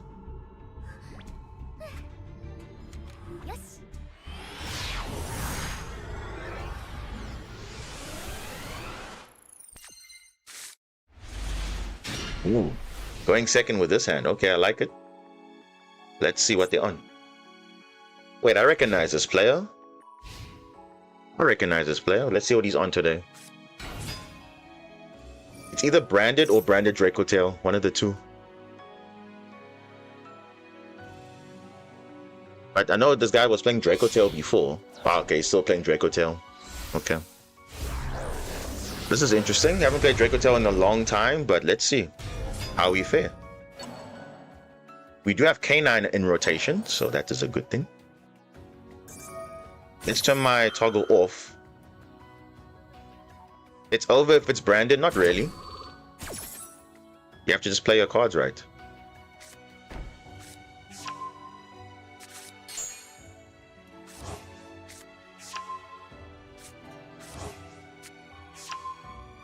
Let's see.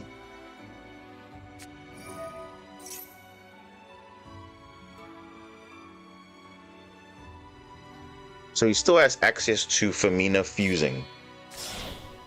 He's using it again? Whoa. Okay. Yeah, let's just now put the prompts on now, because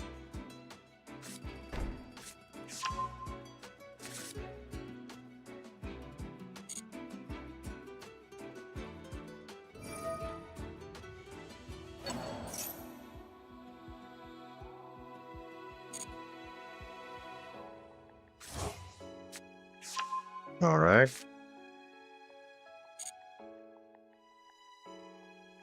At least you can trigger Izuna.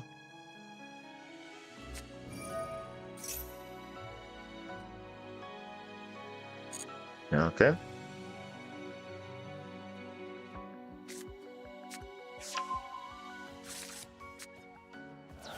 Did he use a normal summon? So he's probably using it for Femina fusing? I don't know, maybe. Alright, that's a back row. It's on the back row.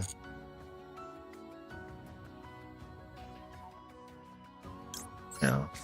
You see the goal, the game plan with this is to make Typhon.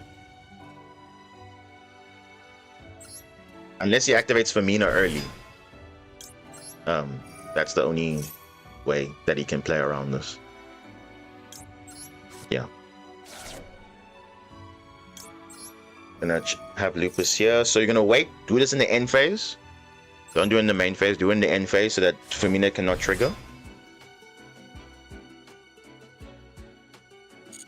Yeah, let's see what he does. End of main, yeah. Within end phase, you can't activate Femina, then it's like doing nothing at that point. Yep, end phase, yep. He's not maxing though, which is interesting. I guess keeping it for my turn. Yeah, make Typhon, yeah, because that back row, we gotta deal with it. We gotta deal with it. Yeah, so you can get rid of Izuna, who cares, it's fine. I have another one in the hand anyway, so it's like all good. Oh, Noroi, hello? Yeah, no, let's just deal with this now. Get MST, play and draw phase, do all the fun stuff. Let's see what his back row is. Kitu, he used Kitu previously. It's probably Horn or Sting, one of the two. Let's just, or Flame. Let's just see, let's just pick and choose the back row.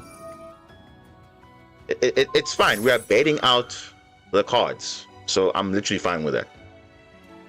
I'm literally fine with it. Okay, shuffling back. Okay, it's fine. Still got K9 as an option.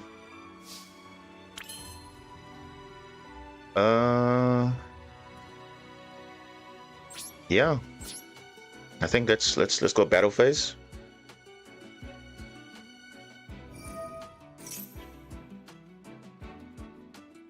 Does he have Malulu though? Does he have Malulu? Because that changes everything if he has Malulu. Huh? Secretarian Dragon. Secretarian. Oh, I see why he did that. Because he wants to reborn when Zeus triggers. It will obviously send monsters to the grave, so it will trigger the effect of. Yeah, I see. I see why he did that. I see why he did that. It makes sense. I see why he did that now. I see why he did that. So that if obviously Zeus goes to the triggers the monsters, then full on the virtuous. Dude, I read it like a book. You see, I know exactly what this guy. Oh, okay, yeah. He's trying to not allow Zeus to resolve. This makes sense. It exactly makes sense. 100% makes sense here. So I can't make Zeus, therefore I can't clear the board. But effectively, he's cleared his own board for me, so it is fine. And the nice thing is we can do all our combo without, you know, doing much. So let's see. Maxi, yep. We know that's there, that's fine. Do you want to trigger Izuna? It's fine, there's already Izuna in there and it's fine. We'll just, we'll go with, of course, our good friend here, Joku. Do you trigger Famina now or later? Nope, too late. Now I make K9, you can't activate Famina now. Nope. Now it's too late now. Yeah, now your Izuna is not, or your Famina is not doing anything now. Should I spin back the Secretarian? I think I will.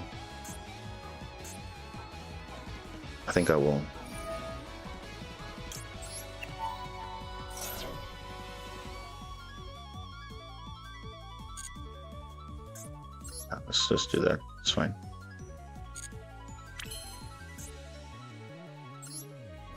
Yeah, because at this point now I don't really care about what the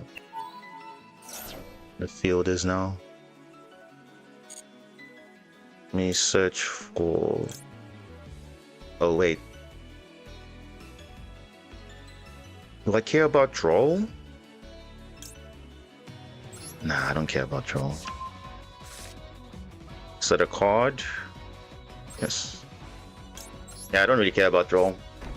I don't care about Maxi actually. I don't actually care about Maxi at this point. Let's search for this.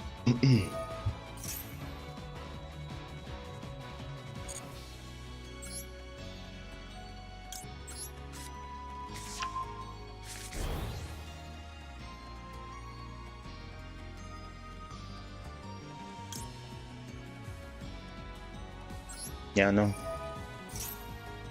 Oh, wait a second. Oh, I can't activate Ripper because of Typhon, the attack boost. Uh-oh. Oh no. Do you see that? The attack boost of Typhon is increasing Ripper, so it actually can't activate. Hope you guys noticed that.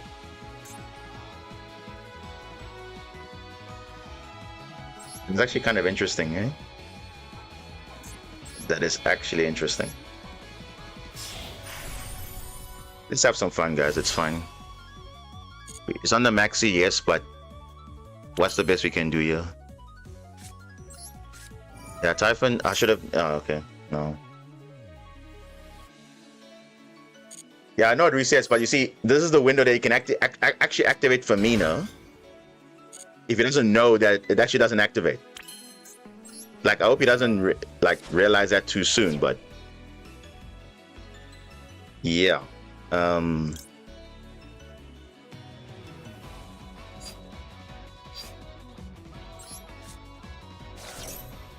Because you can activate Famina at any point, yeah. Okay, Ash. Okay, yeah, no, I can't do anything now. Yeah, because I can't even use Ripper to negate. Unless he doesn't even know. Unless he forgot. I don't know, but okay, it's fine.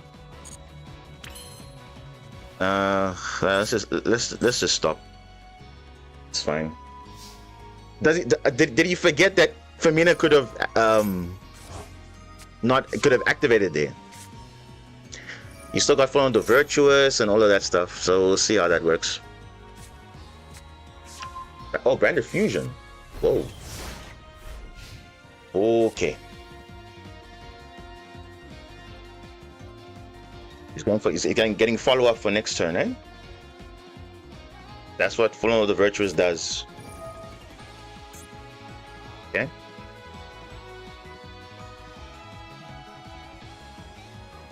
Yeah, it's a very versatile card, actually. And this card's also a problem, too. It actually can spin back a card on the field, ironically enough. Why did you just trigger Gulamel?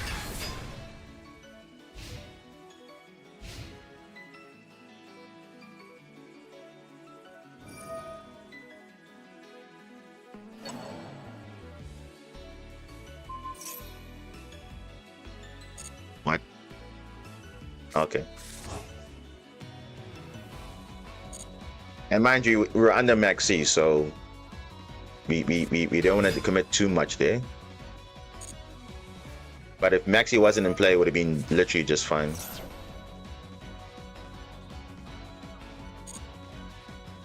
He's going for Albaz, gonna fuse.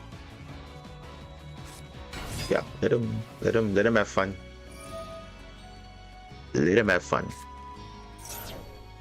But this is, of course, if you're under Maxi and you're having 20 cards, of course you're gonna have a lot of ways to play the game. It's normal.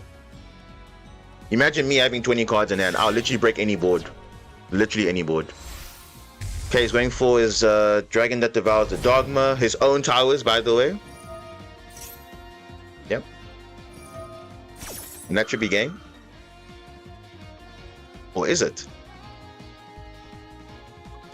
2 cards in the graveyard or banishment. So I need to do this now. Because if I don't do anything, he'll shuffle back Lupus. Yeah, I need to do this now. Otherwise, he will respond with the Dogma returning it back.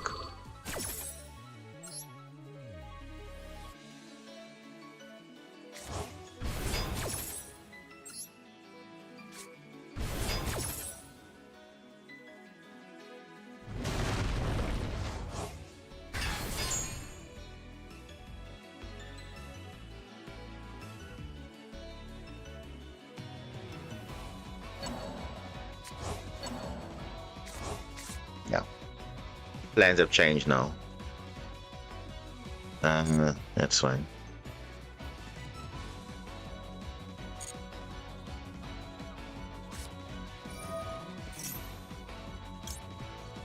Does it even matter at this point? Yeah, no. Let me just do this. He might change Firmino just to get Gulamel to pop the Lupus.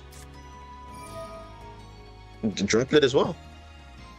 And like I said, of course, if you have 20 cards in hand, you're obviously going to have nice advantages like this. So it's very normal. So I don't blame the opponent because, of course, they're going to have a very good advantage because, damn, Maxi, of course, gives anybody an advantage. Especially if you have good cards, which clearly drawing all the nice cards, yeah. So it's fine. It's literally fine. Chaos Source, yeah, no, this is fine. We all know who won the game here, and it's not the opponent though. It's Maxi. The opponent is good. I can see that, but obviously I didn't make my actual end board because Maxi, of course, slowed me down a bit.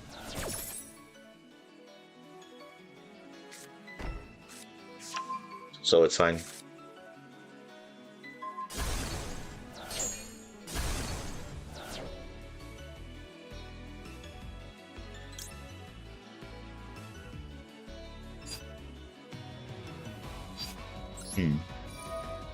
Not gonna matter. He's still gonna win the game.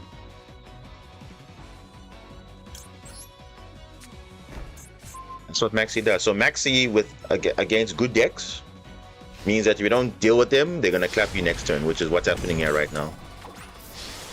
Because I would have had a Magnus on field. You wouldn't even this Towers of Dogma cannot deal with Magnus. Only 35, not 36. Because I know this because I placed Brandon Dracotel before, and they can't deal with that. So, but it's okay. Let's go for game 2.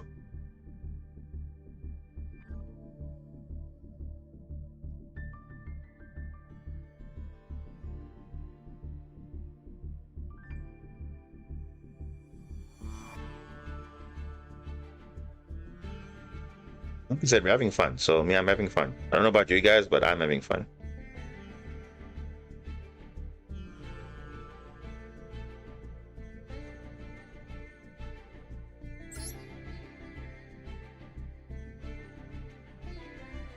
So we know he's on Drake Hotel, so we're expecting definitely Femina in his hand or something else. But let's see what happens.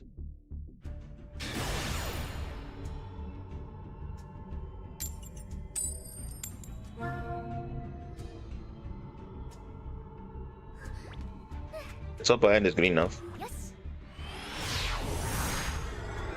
I mean, so far our hands are good, but I don't know. This time around, we could actually just get a garbage hand, and that's it. Ooh, okay.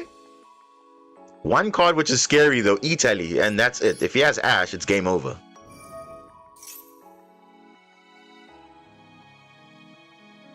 Oh, dude, I just called it. I literally just called it. Did I not say if he has Ash, it's game over? Because when you have one line of play. Oh my goodness, dude.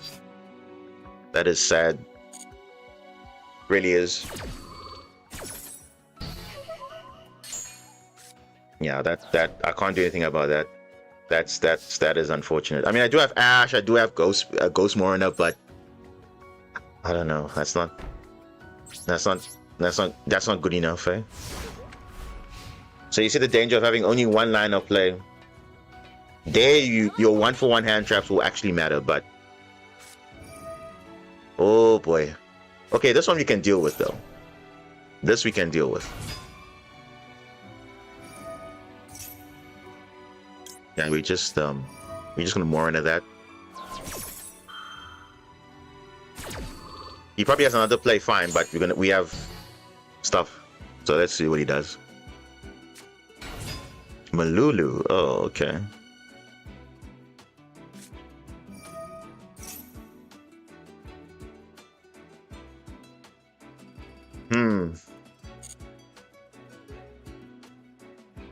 I don't like Ash and Key too. Yeah, Regula's fine.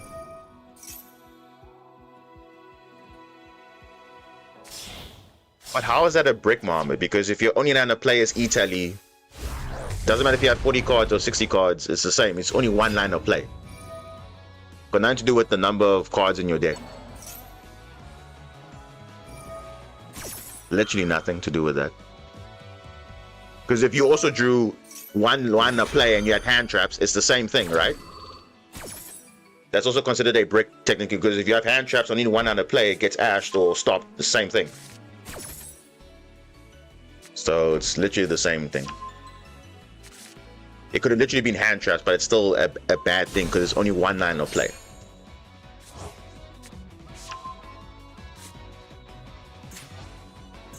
I think I'm gonna Ash Rahu.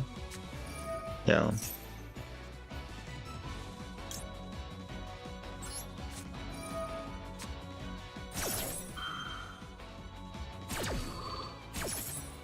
I'm pretty sure he has other plays still. Mina in hand? No, okay.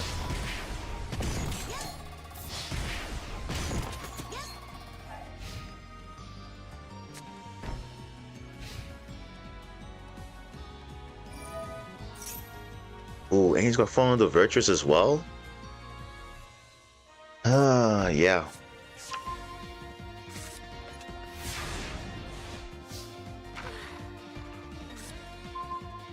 Ooh, Vision. But Vision gets stopped by Ash, gets stopped by Sting. Checkmate though. You see, this is a card I want to see, but he has 2 counters, so it's literally a checkmate. But this is nothing to do with the deck, bro. It's literally the shuffler just screwing you over. Like here in this scenario, he's got 2 checks, Sting and Ash. So it's like game over anyway, so it's like fine. And you can't do anything about that. It's got nothing to do with the deck size. It doesn't matter whether it's 40 or 60. If you don't open the right cards, you don't open the right cards. It is what it is. And it's one of those runs, I guess. Yeah, there's nothing else you can do there.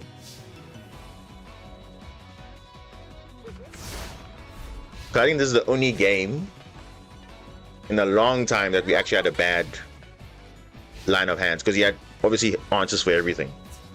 So, yeah. So you see, it's nothing to do with deck size, bro. It's nothing to do with that. It's okay. It's the same thing now. You're gonna say, oh, but now look at someone who topped now in the finals with DDD or whatever. They're playing 40 cards. They still bricked in the finals.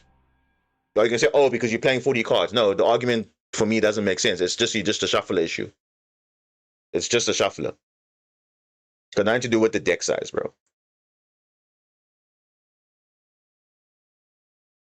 I know you guys are trying to say, oh, but you could I'm playing 60 cards. Yes, but my 60 cards is getting me back-to-back tops. Your 40 cards is how far has that gotten you? I've got results to back it up. So it's nothing to do with the deck size. Nothing to do with deck size, bro. It's just a shuffler screwing you over. And you don't believe me? Ask the guys who got to the semifinals or the grand finals and they bricked at the end. And before they didn't brick at all. So yeah. It is what it is, man. You win some, you lose some, you draw well, you don't draw well. It is what it is. I think this is like the first time in like 3 meta weeklies that we actually had like a bad hand. But overall, we've actually had good hands. Obviously, we had a good hand in game 1, but he obviously had Max C, so he was obviously drawing all his billion cards, which is fine. But otherwise, I would have had my decent board and it would have been quite interesting, but yeah. So it's all good. All good. No real complaints.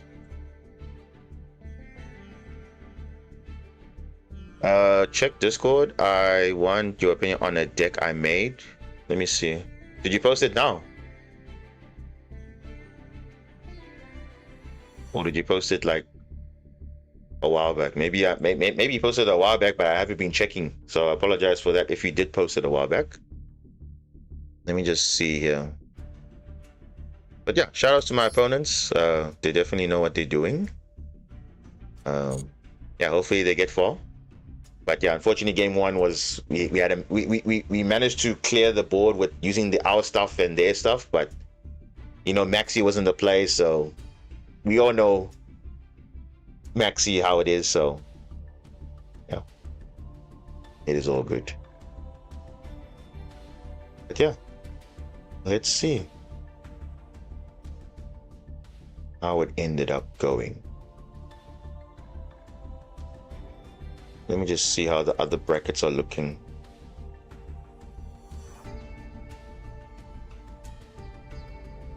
Oh, there's a deck list here. Okay, I do see it. Oh, it was posted a while back. Okay, my bad. My bad. Okay, let's see. Okay. So let's see your deck list. So your deck list is this one. I'm gonna try and make a. Let me just reconstruct it on screen here so we can have a look. So the deck list that I have, let me just build it. Oh, this Road Towards campaign thing. The only nice thing I like about this is that you get a royal sign on the dark. That is really cool. So it definitely nice touch there, Konami. Thanks for that. It's really cool to have a royal card. Let's see, and a card that actually you play, not a card that you don't play. So that is fine. Let me just see the deck that you have here for us to review.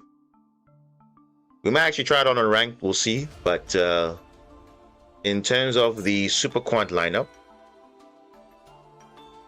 Super Quant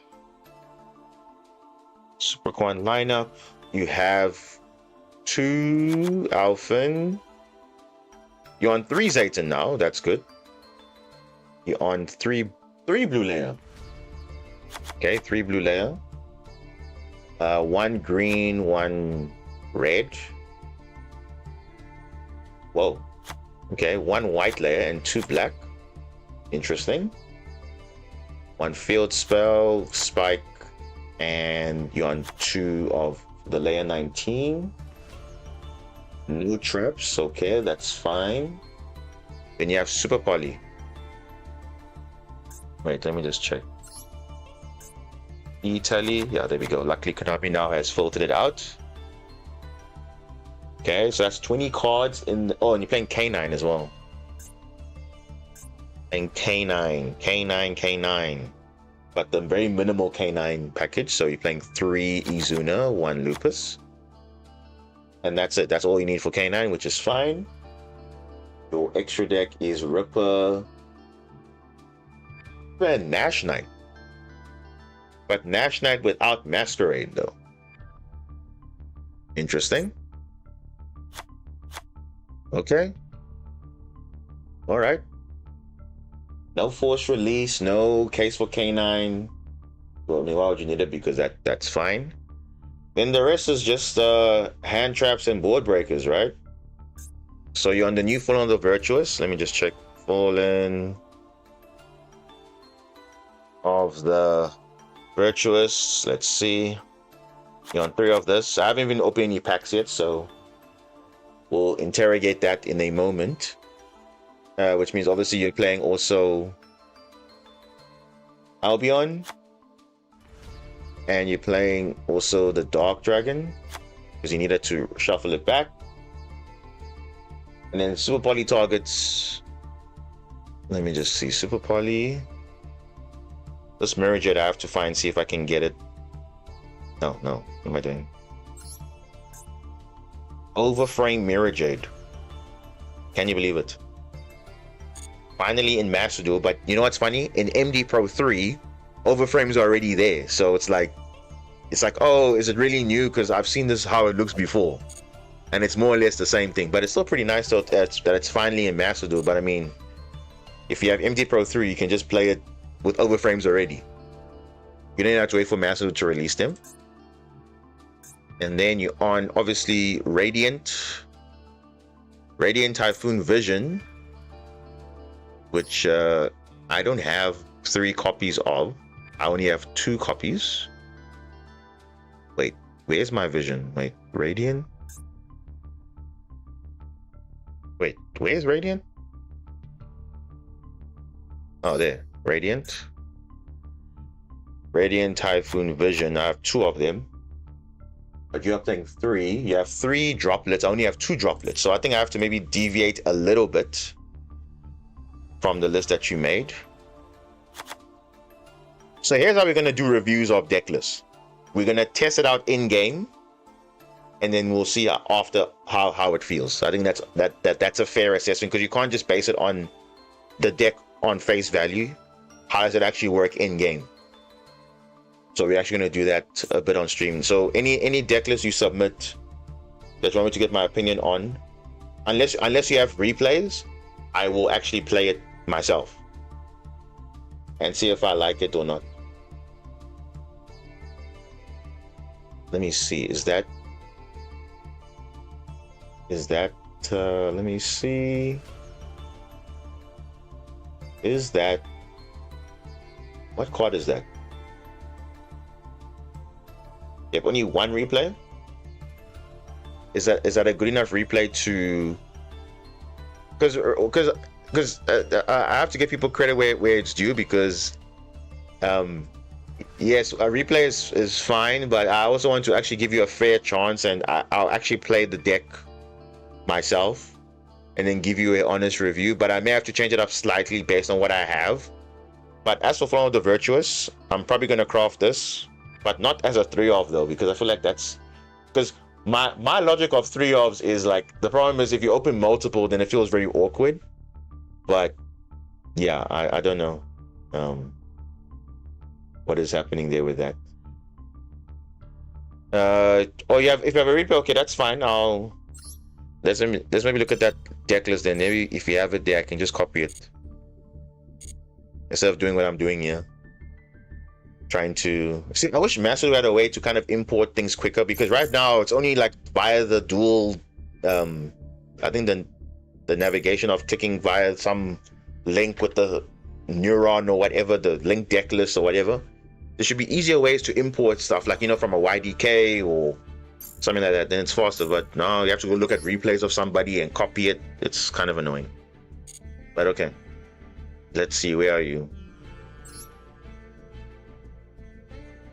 Where are you? Oh my goodness. What is your username on here, or did you change it? Is it nameless? Where's nameless? Yeah, it should be there. Yeah, there we go. It should be there. Yeah, okay. I believe it's this one. Oh, you have quite a few. Which one is it?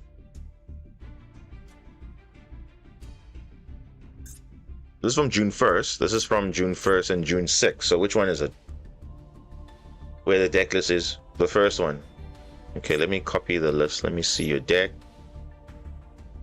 Okay, let me copy it. And then we'll assess later. So we have a replay here from Mohammed here in the chat. So thank you for submitting a replay to showcase a new deck that he's built. Taking into account the new update with the branded card, specifically Fall of the Virtuous, which is a very versatile card. I mean, I saw it now in the tournament today, how versatile it is. Radiant Typhoon can use it. Branded Dracotail, Branded itself can use it. Dogmatica, a lot of decks can actually use it. So it's such a very versatile card. And yeah, it's in some cases it's an extender, and for most cases it's a board breaker, and also gives you follow-up. So depending on the deck you're playing, but most of the time it's a board breaker. So let's see. So we have the list here, which I'm copying because obviously I want to maybe try it also on stream. But for now, this is what the list looks like. So he's playing 3 Fallen of the Virtuous, the new card. Like I said, it's a very good card, and even though what the card does, it's treated as a branded and dogmatica card, so it's searchable by any of those cards that say search a branded card or a dogmatica card, so it's quite versatile. So it has 2 effects. The common one that you will see most people using is sending a monster that mentions Fallen of Albaz from the extra deck to the grave, then target 1 face-up card in the field, destroy it. So it's not any card in the field, it's a face-up card in the field. If it was any card in the field, it'll be way too broken.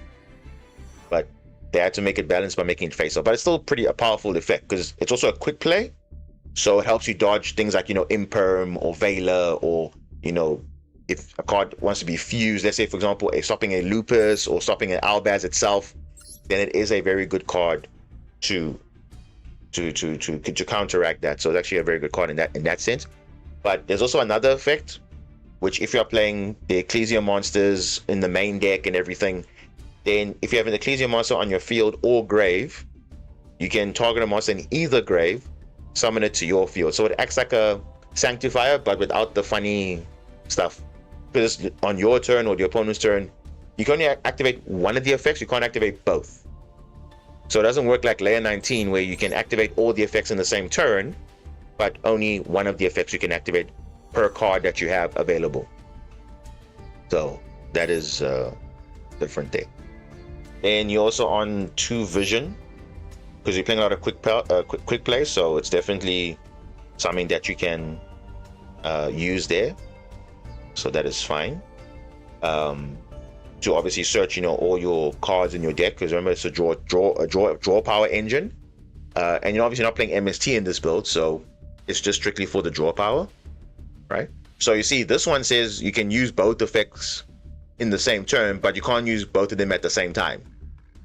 So it's not worded the same with the form of the Virtuous, so that's what's happening there. I have Ecclesia on the extra deck, but I don't know if it works. So if you have Ecclesia in the graveyard, it should work, right? So as long as it has Ecclesia in its name, not Cartesia, it's Ecclesia. So any Ecclesia monster, but it says Ecclesia monster, so this is an Ecclesia monster, so it does count. But it must be in the grave or in the field, which most of the time in your case will be in the grave. So if you shuffle it back, it's no longer in the grave, so you can't use the effect anymore. Yeah, so just do note that. You're playing Super Poly for the Kill 2 matchup, Sea Monster of Theseus, or just general Moon Dragon of the Swamp, or Garura. These are the normal Super Poly target, which is good enough. And then obviously the regular Canine package. Canine package going into either Nash Knight or Ripper. So Nash Knight without Masquerade and all the other extra stuff. It is extra slots in the extra deck, so you have to make room for your Super Poly targets and follow the Virtuous. So I understand why you're not doing that. So let's see how that plays out. And in the regular Super Quantum list, the only difference is now you're playing no, you're playing the same list. No, why I think you're playing one. You're playing 2 layer, 2 black, 2 red, 1 green. You're on 2 Zayton, but the list you have on Discord is 3 Zayton. Did you make some changes? Because I was actually copying the list from Discord, not from here. So did you change the list afterwards? Because that's why I was actually copying the list from the Discord screenshot, not from the replay here. Because I see there's slight differences. 3 Zayton bricked. Really? Is Zayton a brick? For me, Zayton's never a brick. Because it's a starter and an extender, so it's never a brick. If you say it's a brick, then that means you're not really understanding how Zayton actually does a lot for your deck, because it's actually one of the best cards next to obviously Blue Layer, of course, but Zayton actually glues everything together. So whether you see it in your opening hand or not, it's fine. You want to see Zayton. Especially if you have other engine cards, you want to see that. So it's definitely a good card. I wouldn't say Zayton's a brick, because obviously if you say it's a brick, obviously you ideally don't want to normal summon it, you want to extend. But if you have to normal it, then that's it. You ever do where I draw 3 Zayton? Oh boy, yeah, that does feel rough. But you see, the chances of that happening is very rare, and in your case, that was one of those rare moments. So it's fine, it happens. Okay, so, but the same argument for me, where especially with quick play spells, like 3 Droplet, 3 Fallen, I would have actually trimmed it down to 2 Fallen and 2 Droplet, because the thing is that also can be a brick also, right? Yes, you can set one and use one, but Droplet especially, that feels like a brick going first. I'm just saying, because it's only good for going second, and yeah, you have multiple Droplets, but ideally you want to see engine pieces. But Italy, at least if you draw it, it's fine, because that at least is an engine piece. But the non-engine pieces is what you don't want to see actually as multiple. So that's why I like, playing like 2 Droplet, 2 Vision Typhoon, or 2 Layer. Because I can even say, okay, why am I not playing 3 Layer? Because it's the same argument. Because you can activate 3 of them, but I don't activate the first one. It's only 2 effects that I actually use most of the time. No one really uses the change in attack mode to defense. In rare cases that comes up, but again, that is up to you. But most of the time you use only 2 effects, so you only need 2 of them. So that's just it. But again, it's all based on the player's preference, but it's fine. You can get away with 2 Zayton just fine, but if you can play 3, you why not?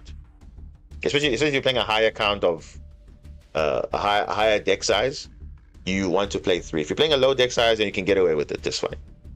And then 3 Ash, 1 Maxi, Called by the Grave. No cross out, which I don't think is really needed in the meta, but it's fine. Okay. So let's see how you fared against, you said it was K9, right? Or was it Kashtira? Vanquish Soul K9. With a little bit of Kashtira in there. So, yeah, typical VS K9. With a bit of spice and Kashtira. Let's see how it goes. You're going first, though. Let's see what the plays are here.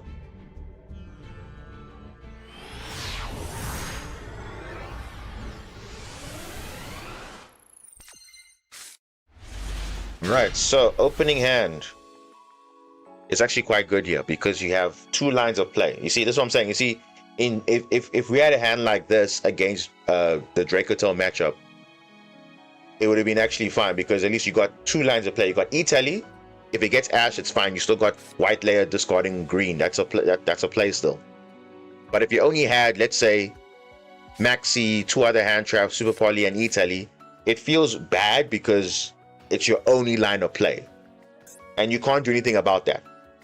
So, in this case, okay, you have 2 lines of play, so you are more confident, and at least you're in the draw phase. So, ideally, you want to activate this early. So you have your anti-draw line. And that's it. And obviously you have Maxi for the follow-up and Super Poly, which is all good. So let's see. Yeah, you see, of course you're gonna have Maxi. It's standard, right? You see, Maxi is so weird. Like, it's limited to 1, but I'm pretty sure we're seeing it more often than when it was at 2 or at 3.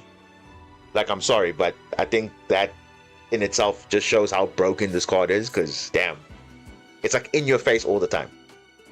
Literally in your face. But okay, we here. Because both of you have it. Which is crazy because it's limited to 1, right? And of course he has Ash. And I'm pretty sure you drew it as well. I'm pretty sure, maybe. I'm not sure. But let's see. So you see, you're fine here because at least you know you got 2 lines of play. Wait, what? Oh, because of Maxi. Is that why you stopped? Makes sense. Makes sense. Okay, Izuna. Whoa. Okay, that's okay. So when you see someone normal summoning Izuna, it means that they don't have good cards in their hand. And remember, these are the signs to understand how a deck works, because you know these are the main. So you see, when I learn a deck, I look at what are the main starters, what are the main extenders. If they are starting with a card like Izuna, that's not a card you want to open with in whether it's K9 or VS K9 or K9 Super Quan, whatever version with K9 cards.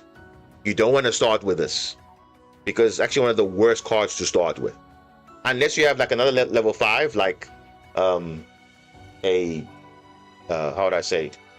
Maybe a red layer or some extender. That is fine, but otherwise that should be, you know, a sign that, hey, this is not good. Okay, let's see what's going to happen with this play, right? So they normal summon Izuna and they send in a Roy. Okay, they're going to reborn. Okay, so they have Lantern. Okay, fine. Okay, they got Called by the Grave on the Maxi. Of course, they have literally everything. God tier hand. Okay. And they probably would have gotten more if you had given them draws, so that's fine. Okay, Lantern Reborn. Super Poly the Field. Okay. Gonna go into Dragon, okay, because 2 Earth monsters. Ooh, okay, Green Layer, search Izuna. Oh, not Green Layer. Green Layer, draw Izuna. And then deal with the normal summon, and then that's it. This should be GG though, right?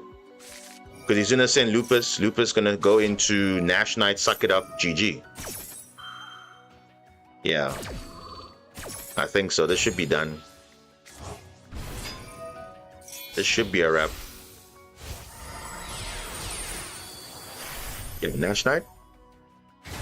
Yeah, that's it. That is an instant scoop, definitely. Because you knew the hand was bad if it started with Izuna. Terrible. Because obviously starting with Lantern is not ideal. So it makes sense why they started with Izuna, because if they have Lantern in hand, you dump the K9 in grave, and then you obviously use Lantern to reborn. But it's not optimal though, because a one Imperm, one Ash stops the entire play. Because remember, they're not special summoning Izuna. They've already normal summoned already, so they can't do anything else again unless they have a Lupus in hand. But that is fine there too. But still good replay nonetheless. But obviously it wasn't much. But I wanted to see a bit more. But it's okay. It's fine. Still showcases why you still need to understand your deck, and also if your cards are being used by the opponent, you know when a card is good or a card is bad. Dependent on that. Okay.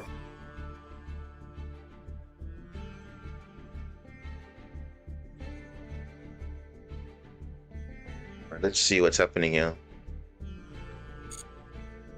Let's see. So let's go back to that list that I copied. I was gonna fix it. Most of my replays when I play the thing is, can you see why sometimes if I have to showcase replays to somebody, it's never me going first, because I know going first I can make like the crazy end board, but it's rather just to show you, okay guys, here's a combo. But replays are interesting when it's more like going second, because going second you are breaking the board and also trying to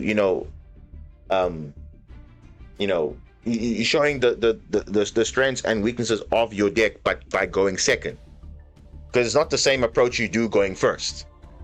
So that's why you'll find most of the replays I will try and showcase, it's usually when I'm going second, because that's more interesting.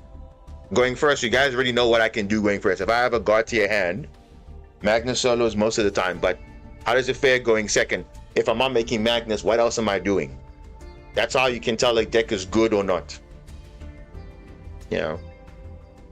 Oh, X-Wiz, welcome. How far have you placed? So we got out round 3. We had an unfortunate game 1. We did manage to clear the board, but they had Maxi, so we had to like kind of make like a half border in a way. And then game 2 was rough because we only had one line of play, and that one line of play got ashed, so we didn't really have much there. And that was against Branded Dracotail, and that's quite really strong. So if you don't have anything, you're gonna get cooked regardless. So it is what it is. One of those runs, I guess. But we'll go again next week. It's fine. I've saved going second replays too. Yeah, because that for me is where the duels are interesting. Yeah, going first is fine, because if you have the only time where going first replays are insane is where, like in my case, you see when I go first, if I'm under Fua or Maxi and I still make a full combo, that is interesting because you don't really care about that, but then you still win the game. But other than that, that's just showcasing again, like maybe engines or whatever. But duels are more interesting for me when I watch going second, not so much going first. Going first replays are more for like combos, to say, okay, how to combo. But going second, the mindset is different. You're not trying to, yes, you're still trying to combo, but you have to try and break the board using your cards available to you. That is a skill that you want to showcase. That, yes, going first is cool, but I think people like going second more because that's what makes the gameplay interesting. I mean, I'm sure you guys have also seen like some of the games that I've played. I mean, especially going second, like they're quite interesting. They're not like, oh, okay, it's like, okay, I'm going first, I know I'm going to win. Yes, I know that, because if you're in a winning position, sure, but going second, I think, is where the person's skill expression shines, if I can say that. But yeah, nonetheless, let's see. So what was the deck I was trying to build? It was this one. Let me delete this one because I just copied the list from Mama's replay. So this was the list, but now obviously it wasn't the same list as per the Discord. So he had three Zayton, three Zayton. Let me just see here. 3 Zayton, 3 Zayton, 3 blue, and what's the other thing? Yeah, one. Yeah, that's one thing. You had some cards that were different from the list here. Super Poly was at 3, E-Tally at 3, Droplet at 3, Call By. Oh, Call By was not in this list. So you change Call By, and then you put in more. What did you put in this place for the Zaytons?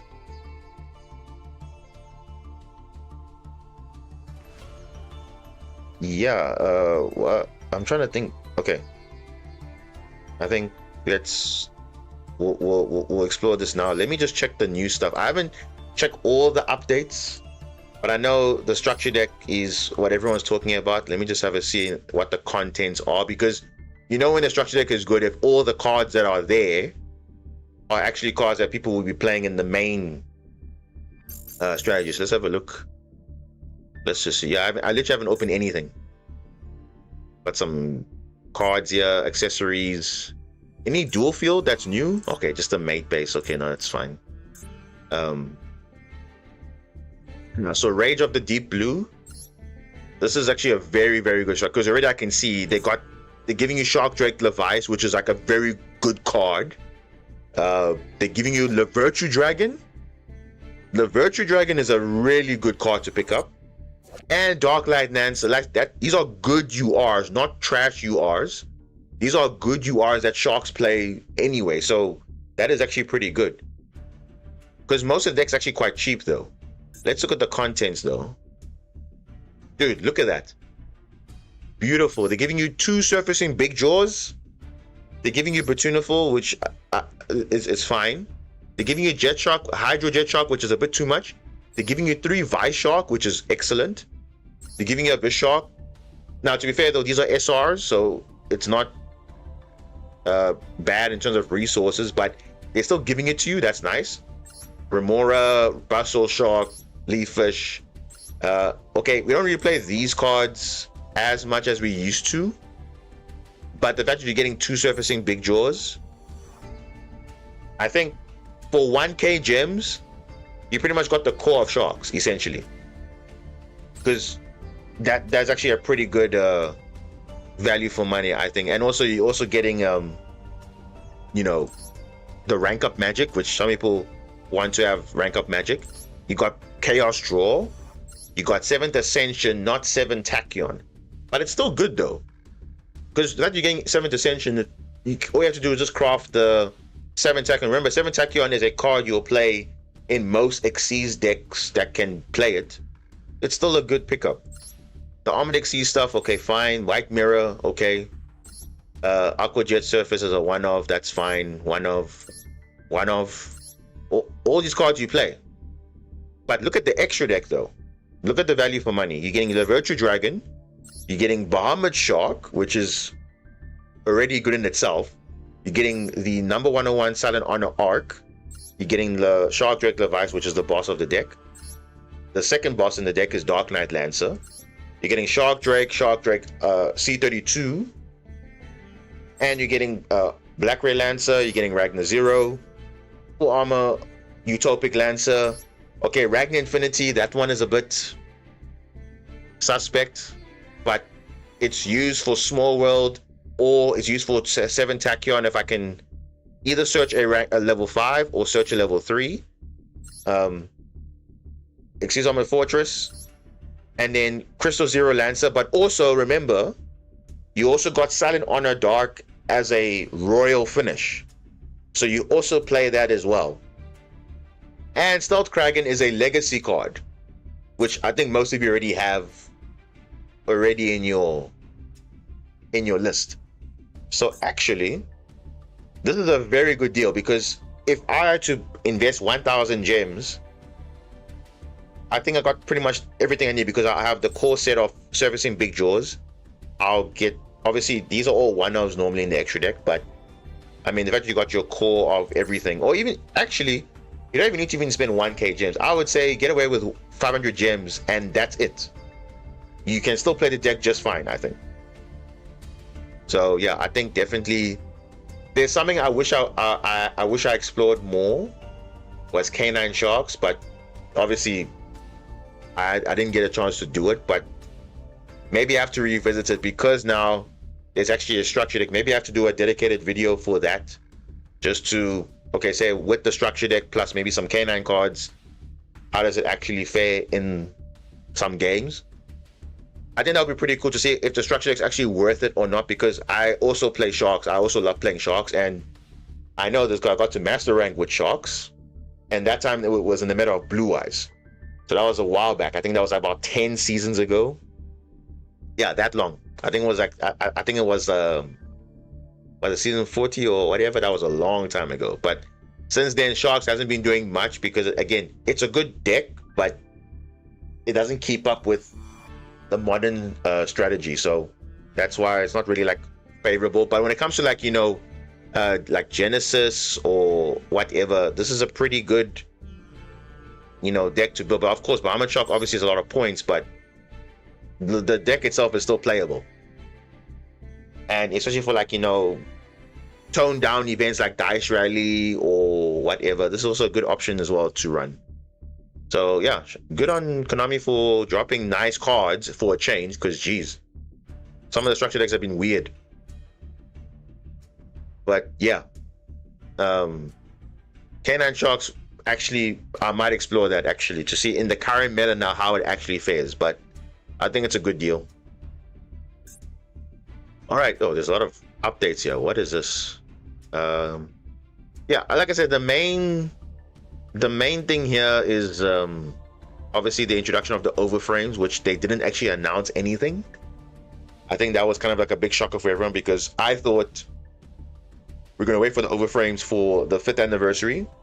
They'll drop all the overframes up until that point, but now they slowly, now but surely, maybe introducing it.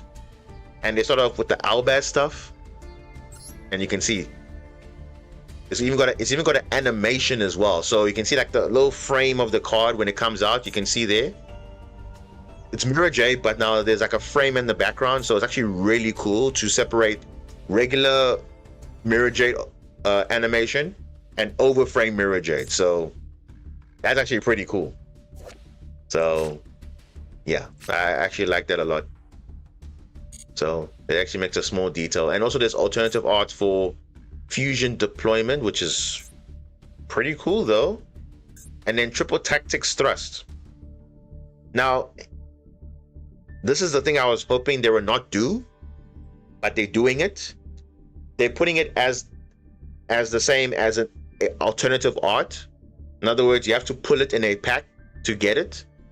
But I mean, yeah, it's kind of weird though, but I would have expected just a pack of overframes. You get them, and remember, they're also not telling you this, but these are normal cards. So you get regular overframe, glossy overframe, and royal finish overframe. So it's a new category of card. So you have your normal, your rare, normal, your rare, super rare, ultra rare, but it's the same thing, but now we have extended art in the different category, but it's the same. It's a UR, but it's in a different category, if that makes sense. So you have your normal cards that are UR, and then your extended art, which is UR. I don't know if that's the way to go, but okay. Because now, if you're not going to get that card specifically, are you fine with everything else? I mean, I don't know. If I get Overframe Mirror Jade here in a free pull, then that's good. But if I don't get it, it's like, oh, I still have to open packs just to get a card, which I know I will be playing most of the time. Yes, if you are playing branded, then that's fine. But if you're a person that doesn't play branded, do you really have to spend money on getting one Overframe card? I would rather wait for the other overframes to come. They'll probably make an overframe pack, or they'll update the secret packs, putting the overframes scattered across the board. Then you can chase for those cards. But I mean, yes, it is a rare card to get, a card type. But yeah, they should introduce them all at once. Now they're kind of introducing it in piecemeal. I don't know. Galzo also got the royal overframe. Did he get the royal overframe? Was that multiple attempts or was that the first try? I'm not sure, but damn, Royal Overframe. And remember, I think he plays branded quite a lot, so I guess he's the chosen one, I guess.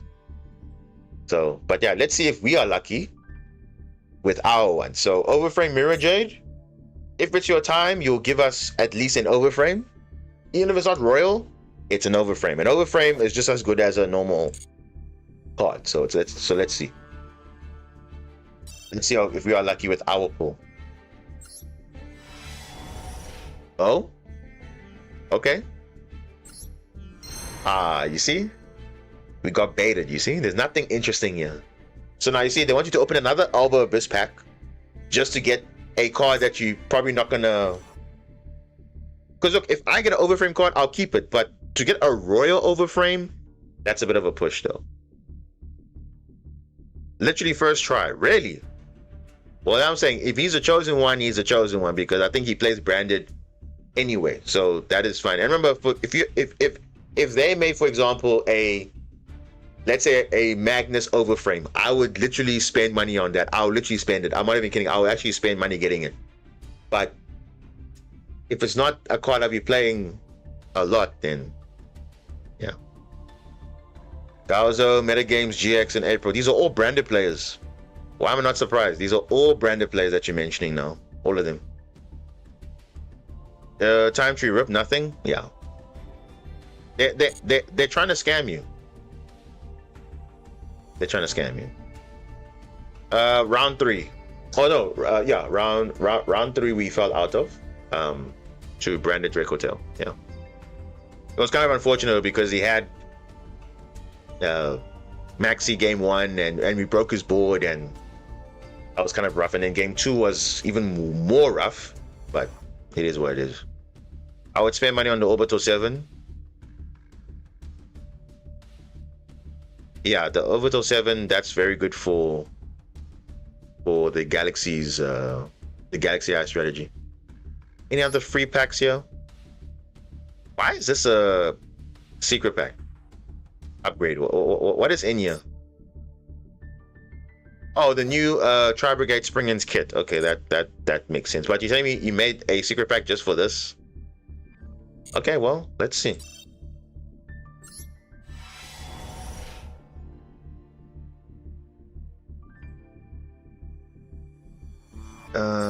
Nothing exciting. Yep, nothing exciting. There we go.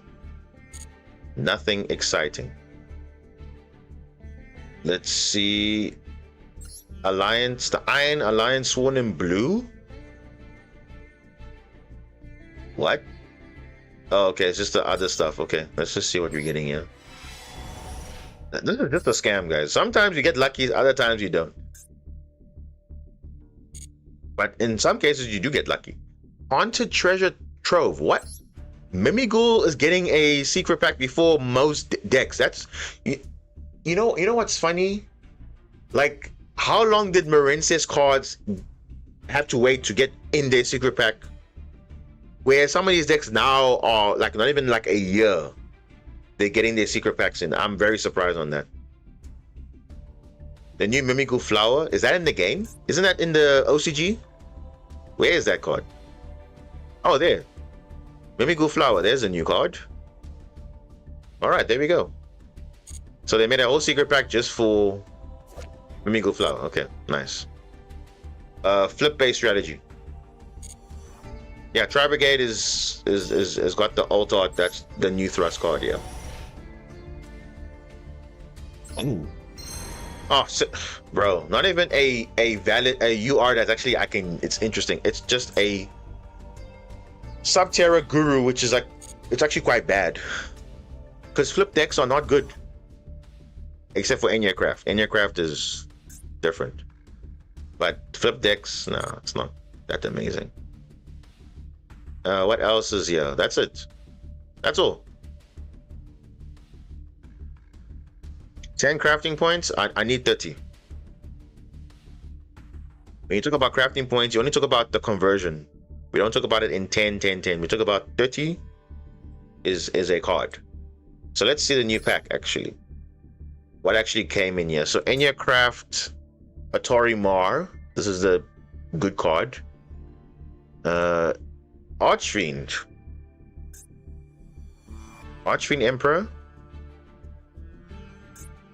Ecclesia, the Dark Dragon. That's actually a pretty cool animation. Okay. Nice. And then Dogmatica Fleur-de-Lis, the Thunderbolt. Oh, okay, that's also here too. Alright. Nice. And of course, Phone of the Virtuous. Very good card. What else is missing here that we don't have? Oh, yeah, let's check. Sargas, we have that. Ecclesia. Oh! The 3 Champions of Sword Soul. This is not in the TCG, guys. This is in the OCG. So we actually have this before the TCG. It's actually a pretty good, decent card. Because especially in Sword Soul, it makes it a lot better. Because obviously, remember, Fallen of the White Dragon is actually a combo in Sword Soul. Can you believe it? Because this prevents you from summoning level 8 fusion or synchro monsters for that turn if you normal summon it. But here's the thing: if you normal summon an Ecclesia, where is that Ecclesia? Where is it? Not here. Incredible Ecclesia, the one that summons a Fallen of Albaz from the deck, that is basically a combo. So remember, normally Incredible Ecclesia is a going second card, but it's actually also a going first, because you can summon now a Sword Soul or Fallen of Albaz, and this can reborn an Ecclesia from your hand, deck, or grave, and it can turn into this. Then you can add a level 8 or level 4 or level 8 spellcaster with whose attack equals its own defense from deck or grave to the hand. So it's actually any. So it's actually quite interesting. So in branded, it makes sense. Sword Soul can also play it, which is nice. Okay. Tribegate Springer's Kit. Oh, the Delftera is a UR. Interesting. Okay. This is the one that banishes a card fixer from your hand until the end phase, like a Elf Notinia. All right. It's a UR. Yeah, this one is also good because this is the one that like is a Book of Moon, but it's permanent. So when you flip it, it's quite broken. So they made it a UR, which is quite interesting there also. Yeah, this one. Why is this a UR though? In your craft release, place a pendulum monster from your deck to the pendulum zone. Yeah, I don't know why this is a UR as well. I feel like Enya Craft should have at least been a bit more cheaper. I don't know, but maybe because branded already has so many cards UR, they have to like kind of balance it. But why did it make Delftera a UR? Like, this is not even the best card in the deck. Honestly enough, it's not. I would say this is a good card, but not Delftera though. Okay, but Enya Craft, otherwise 3 URs. Okay. Yeah, the rest of them are SR and below. Okay, then that's fine. Oh, Indianapolis is SR? Okay. Not bad then. Okay, let's go to the new cards. Let's see new cards. So we got that. Oh, the new Tri-Brigade Link monster. People have forgotten about this this Link monster. It's actually quite good in the Tri-Brigade deck. That's also good. And then the Gung Ho Spring Ins. Is this the alternative art? I think this is alternative. Or it's new card. I think it's a new card. I think. Obviously, Fallen of the Virtuous. Of course, the Dragon that devours the Dogma. Okay. This is the unaffected monster. While it has an Ecclesia monster on the field or either grave. See, either grave. So just note that even though you might not have it on your field, or either or your grave, you can look at your opponent as well. It's unaffected and gains 500 attack. So it's like a towers, but you can deal with it. It is fine. Okay, let's see what else is new here. What is this? Archfiend strategy. This is, I think it's showing the ritual strategy, I think. And then a new Water Aqua Gaia Stream. Whoa. This is good. Well, I have not seen this card before. Once per turn, you can exceed summon this card using a rank 5 or rank 7 monster you control, and it cannot be used for and Xyz summon the turn it is Xyz summoned. Okay. And cannot attack directly. Okay, that's already kind of bad already. And it gains attack equal to the combined levels ranks of the materials times 200. Ah, okay. Yeah, it's not a good card. Anyway. I think you can use it like in Sharks, but it's actually not that good. Okay, what else is there? Enya Craft, more stuff, Archfiend. Okay. Anything that we didn't expect that came. I think the biggest surprise is no Dark Lord. I think it's one of the biggest disappointments, I think, because we were kind of expecting, look at a fusion based pack, but they put Archfiend instead of Dark Lord. So yeah, Gaia Stream is just a worse version of that other Gaia Xyz. Yeah, that I don't know. They keep making those Gaia retrains and it's not really do anything. So it's fine. It is fine. But yeah, the pack's not really that interesting. Obviously, if you're a branded enjoyer, sure, this is a good pack for you. But you can literally just craft on the Virtuous and you can just move on with your life, honestly, at this point. And obviously, crafting one Ecclesia and you're good. Archfiend is cool. They're keeping it next to just instant lose to draw. Yeah, and that it was the same thing with Unchained, where Unchained was introduced at a time where other decks were shining, so you don't really showcase the true potential of the deck. So I think that's the same thing with Archfiend now. Like, if it was released during the Mitsurugi format or Ryzeal format, I think it would have actually been good. But obviously back then, you know, Mitsurugi wasn't as prevalent.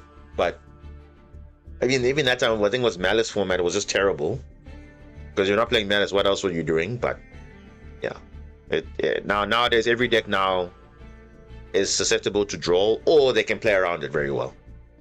So that is how it is.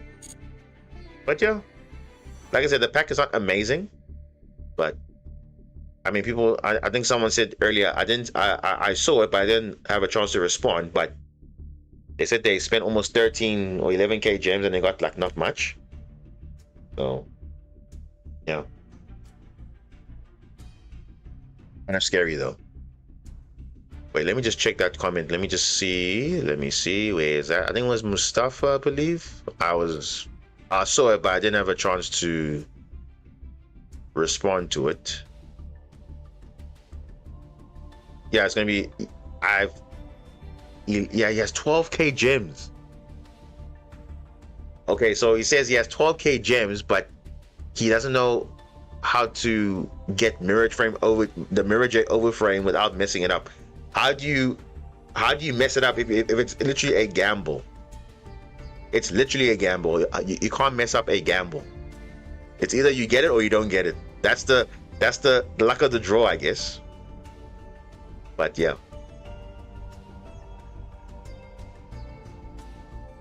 Yeah. Why is Lily Borea randomly in the pack? Good question. Why is she here? No idea why she's here. Because no Therion cards are in here. Only this one. I have no idea why she's there. I was saying, you see, Konami knows what they're doing, and they just put random cards in here because they know the pack weight. You see, remember, everything is about a weight of it's probability. So if you put 5 good cards in the same category, like you see URs, right? But you can also put bad URs also. It messes up the overall pack probability of getting a good card. So they do that on purpose. Because imagine if they put all the, like, it's like saying, like I was saying now, if they put all the overframes in one pack. But remember, some overframes are good and some are bad. So yes, you'll get overframes, but you won't get the ones that you are looking for. But yeah, I don't know if that's just for most pack logic games in general. When they make packs, it's based on a pack weight. Springins can search Therion. Yeah, I know this can search a Therion card, the gigantic champion Sargas, but why is Regular's not here? I don't know. The product Forbidden Tech. Yeah, this is you see, so you will realize with flip strategies, there's a lot of techs you can run with the flip strategy. So it's kind of insane what you can do with that.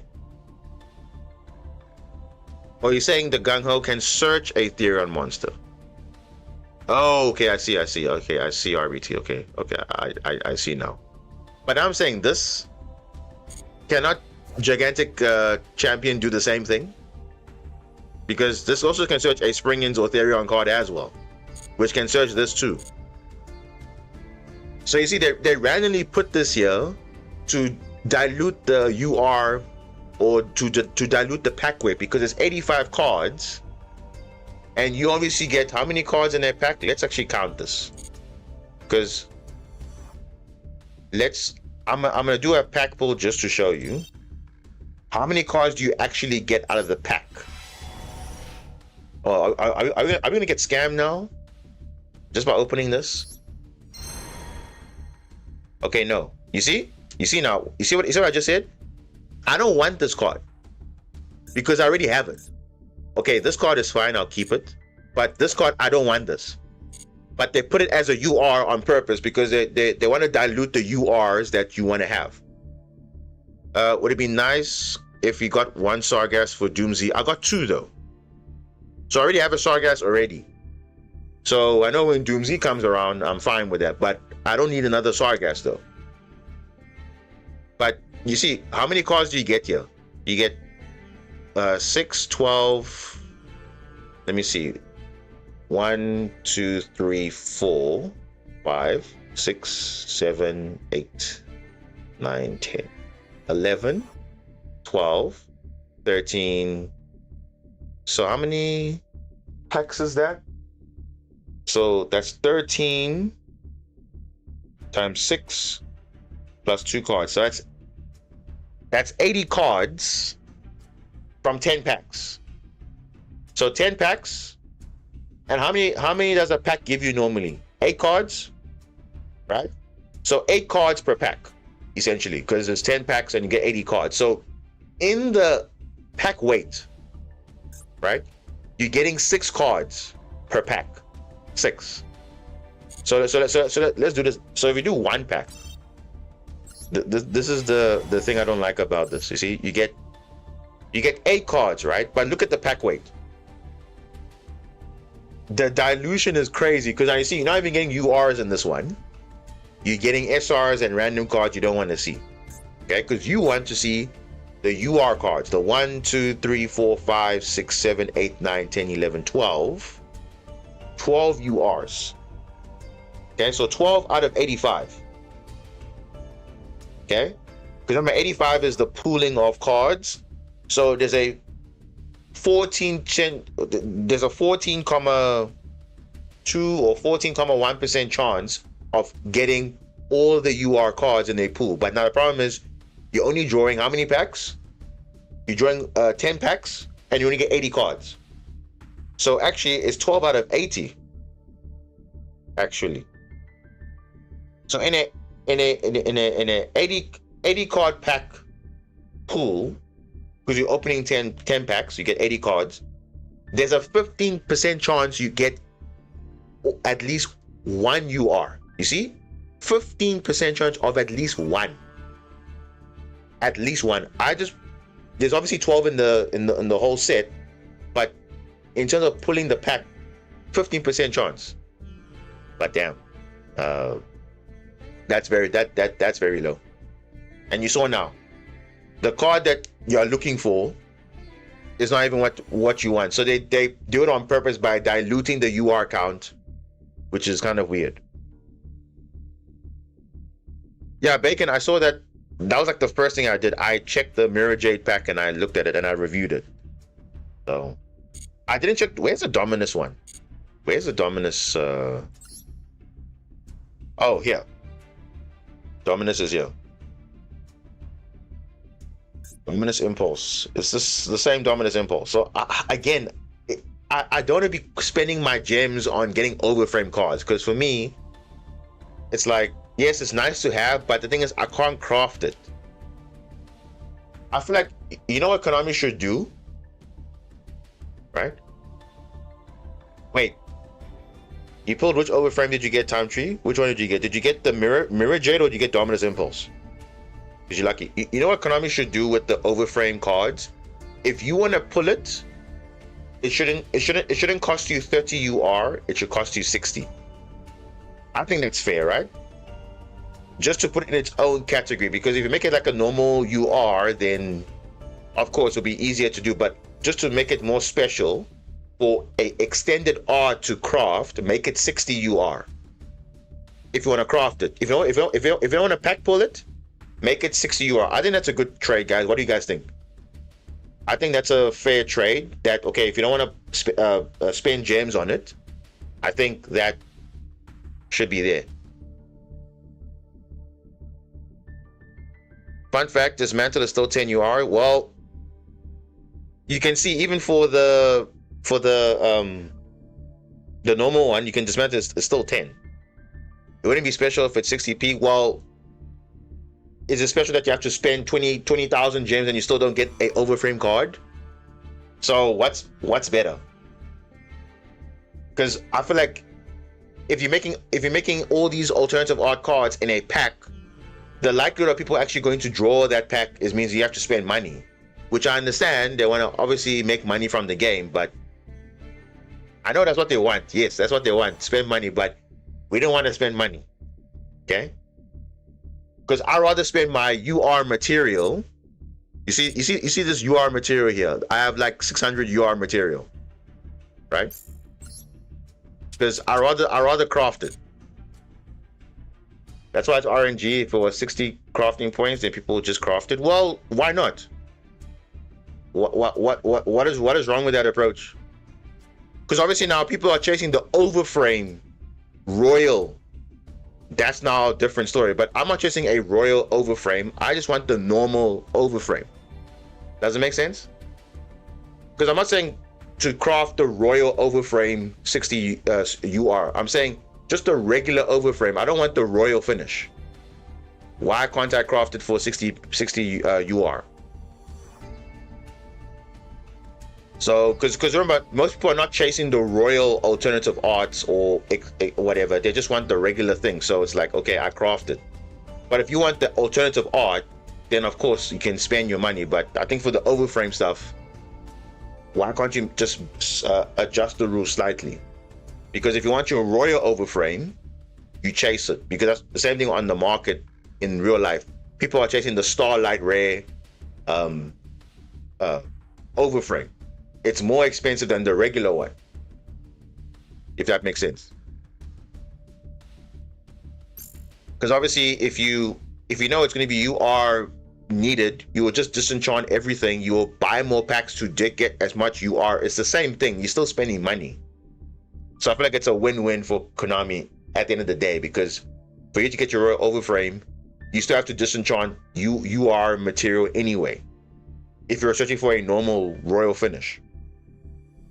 Is it not? Is 11,000 gems enough to open branded? Brother, I don't know, because the thing is, it's as John Smith said now in the chat, it is literally RNG based. So I can't tell you if it's good or not. You have to just try your luck. But I would say this: start with the benchmark. Go 50. Start with 5k gems. See if you're lucky. If you're not lucky, stop. Just stop. If you're not lucky after 5k gems, just stop. But if you are, then cool. But again, ask yourself the question: are you going to be playing with like I know you want to be playing with the overframe, yes, but is it really worth pulling all your gems just for a overframe card? Even if it's not royal, just an overframe card. I don't think pulling 11k gems for an overframe card is worth it. I don't think so. I don't think it's worth it. Because unless you have crafting material on hand, then yeah, but I don't think it's the way. I would just work on I would just spend 5k gems and stop. if I don't get it, it's fine. I live with it. Because there's a lot of cards that I could have gotten alternative art for, but I'm living with it because I know I'm not going to get it. Obviously, if I'm lucky, I'm lucky. Right? As some people have tried now. Some people got the Dominus Impulse one. That's cool, but I'm not going to chase for it. Because it still functions the same way, but yeah. Let's see if we can do some games. See if we can rank up maybe before we end.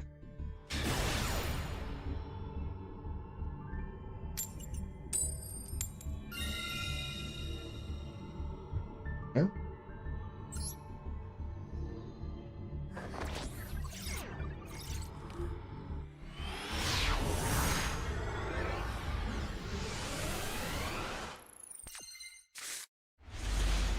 Wow, look at this hand.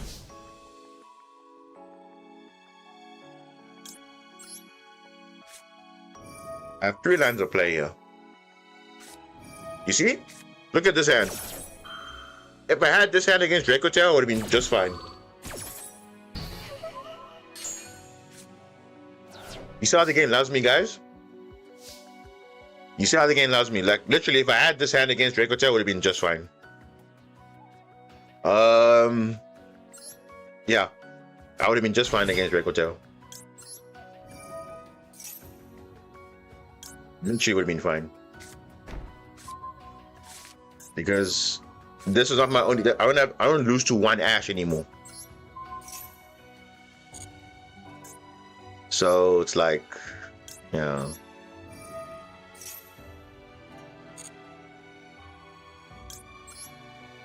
And so that it's not about the deck, bro. It's just the game just screwing you at the wrong time.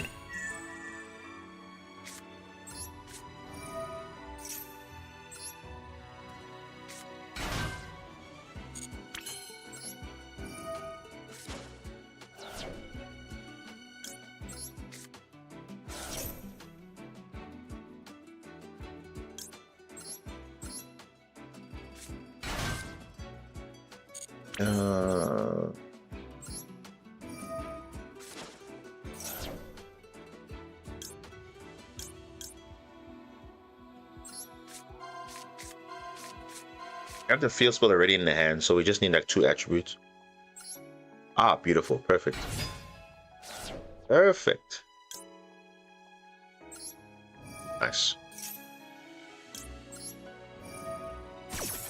But can you just what I'm saying is like the game is just like telling you like, nah, you're not gonna get other lines of play. You're only gonna get 1 line of play, and that's it. But you see, in this case here, of course you're gonna scoop because what else can you do? You see, if I had this hand, I wouldn't have lost to just 1 Ash. If I had that exact hand, I would have been able to play through just fine, no problem. That's it. But no, the game says otherwise. Oh, let me go. What? Okay. Okay. Okay, I wasn't expecting that though. All right. Why would they scoop though? Wouldn't they've had like a better chance of winning? But okay.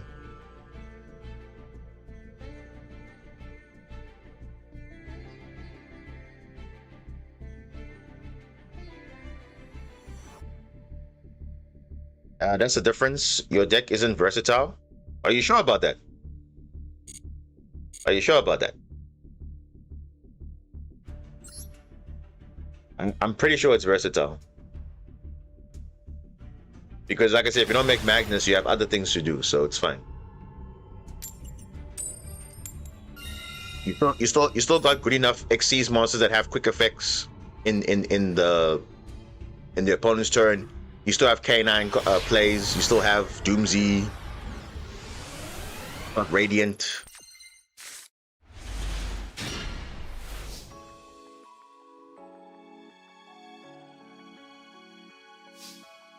So yeah, I would say it's pretty. Oh, what, dude? Oh, that's why I don't like Platinum, bro. Like, the people are they just give up. Like, oh come on, I don't ever play. I go. Like, yeah. All right.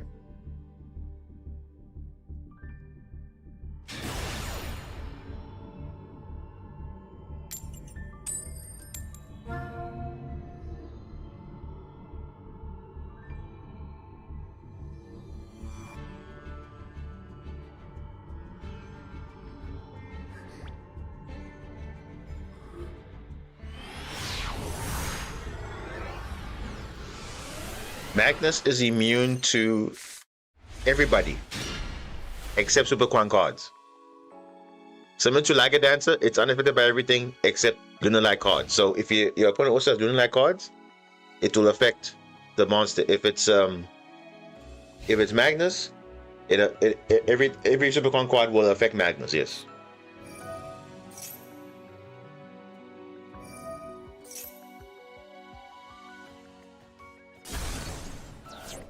Oh, Crystal Beasts.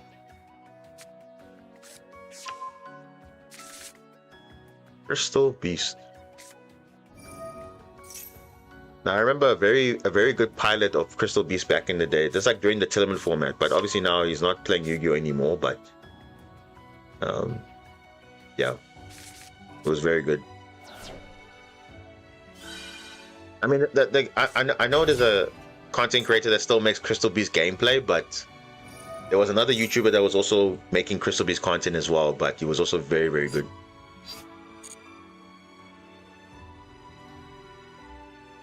So yeah, definitely contributed to the Crystal Beast community, because you see, you just take your vision and people saw the vision. Mark the page. I think that wasn't his name back then. I think his name was Neshi, I think.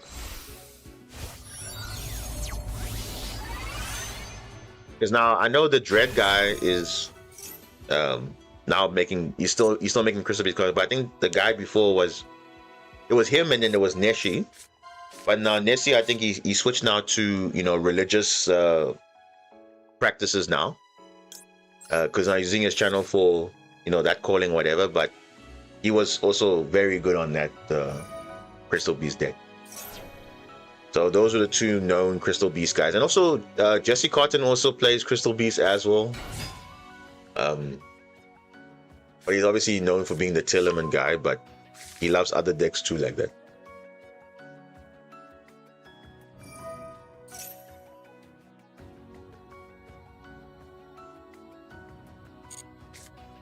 Power Tool Dragon.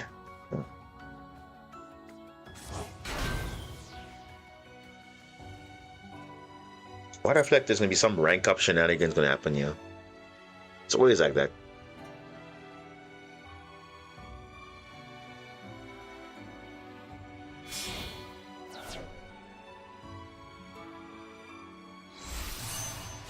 Crystal Wing Synchro.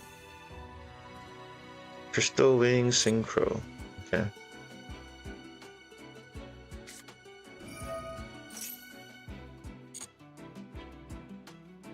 Yeah.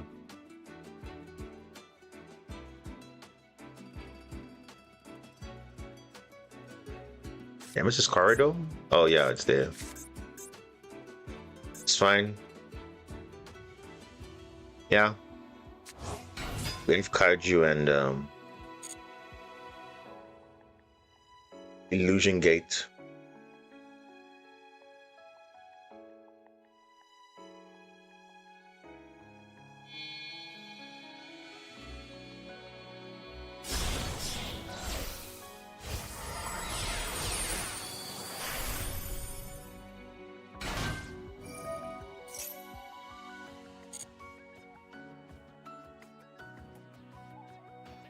All right.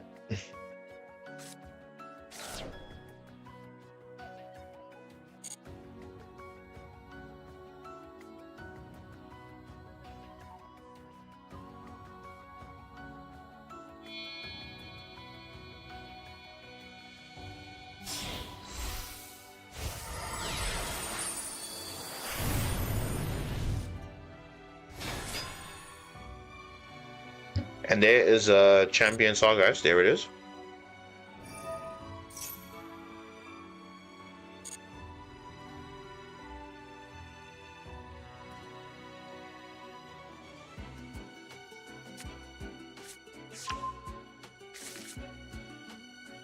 Definitely not new. It's definitely not new.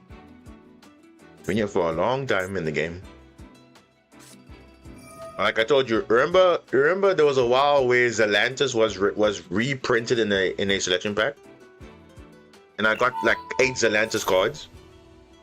It's because they're just trying to dilute the pack weight. That's it.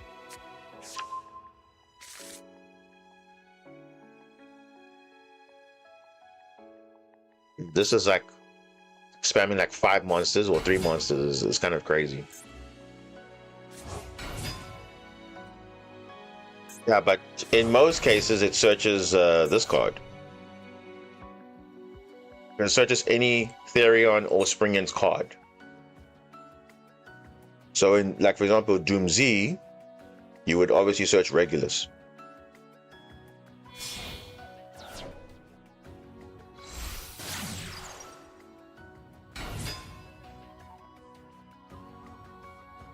In Crystal Beast's case, it's obviously useful for spamming monsters on the field and sending stuff from field to grave and getting all the attributes and all that stuff. The game was ruined from the start with the Exodia FTK. Well, that's how the ban list got introduced for the first time.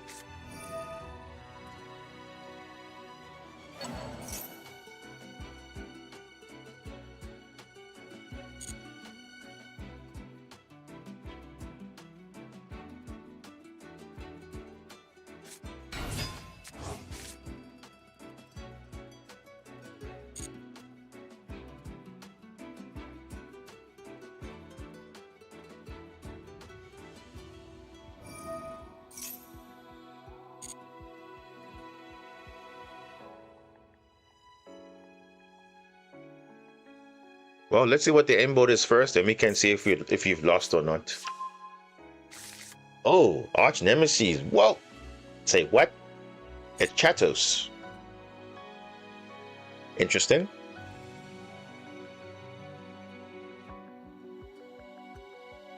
Let's switch this off, because it's just gonna like prompt every single time. Skull-Dread, of course, gonna draw 4. So you can already see this deck does not do well under draw. Definitely not. Because you see how many times they're adding cards and everything. One draw shuts down most of their stuff.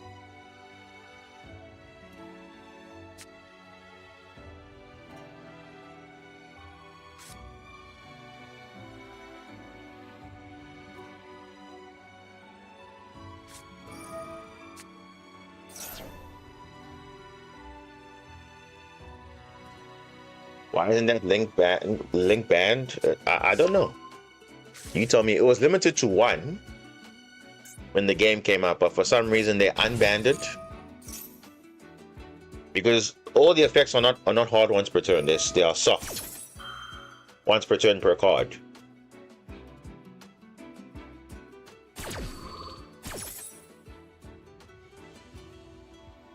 And also, this deck was limited to Max C because obviously they're summoning a lot of cards. So I wouldn't say 1 Ash stops this deck. I would say it's Drawn Lockbird, Fualos, Max C. I wouldn't even say Nibiru affects this deck. But yeah, high impact cards in this matchup.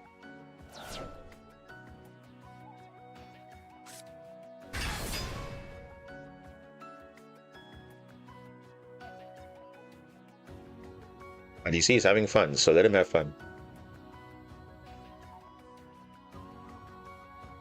Even though it might be FTK or whatever, they're having fun.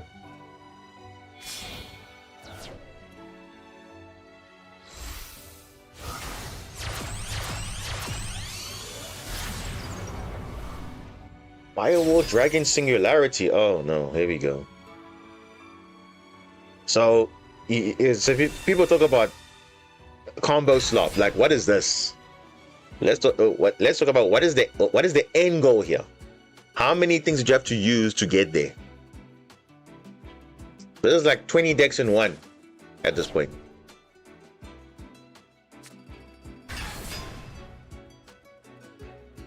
Okay.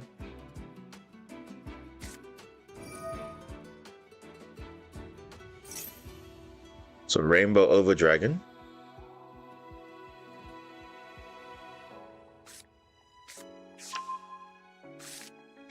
Yeah, but compared to what this deck is mine more combo heavy than this deck? Think about it. I don't think it's more combo heavy than this.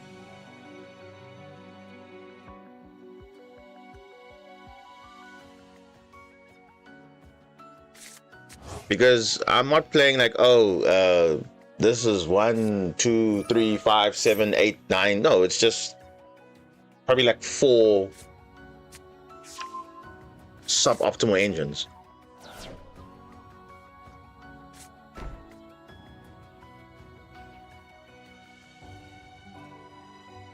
Okay, so he has a negate now for my illusion gate.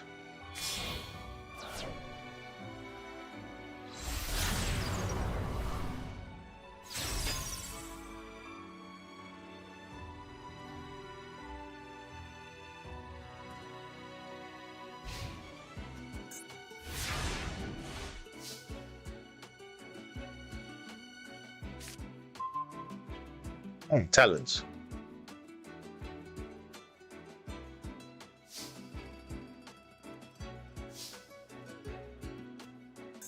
Now the question is, what do you kaiju here? Whoa. Because illusion gate is going to be negated by the miracle. So I think let's just kaiju this.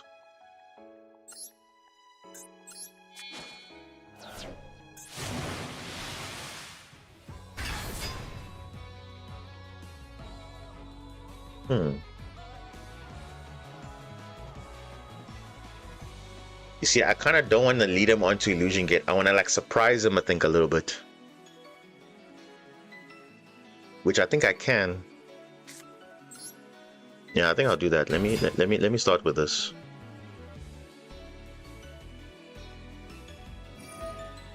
Yeah, that's exactly what I wanted.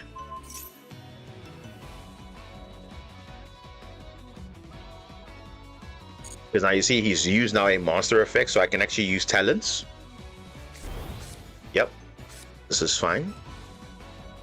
Then I can steal. Because if that doesn't negate, then illusion gate goes hard here.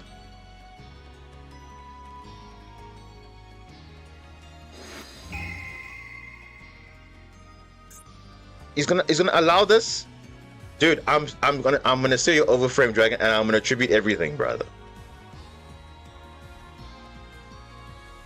Shuffling everything into the deck, bro. Does he really want that? Oh, it's not fusion summon. Oh, okay, it's only, was it special summoned? Okay, well. Should we use illusion gate then?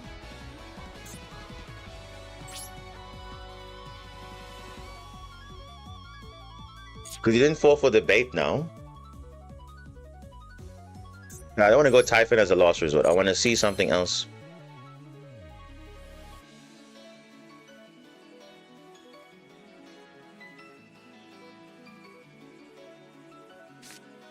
Yeah, honestly, the M board not so amazing, eh? But let's see.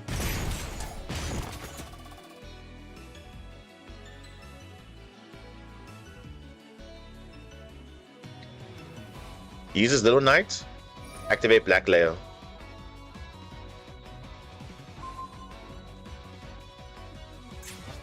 Wait, you talking what?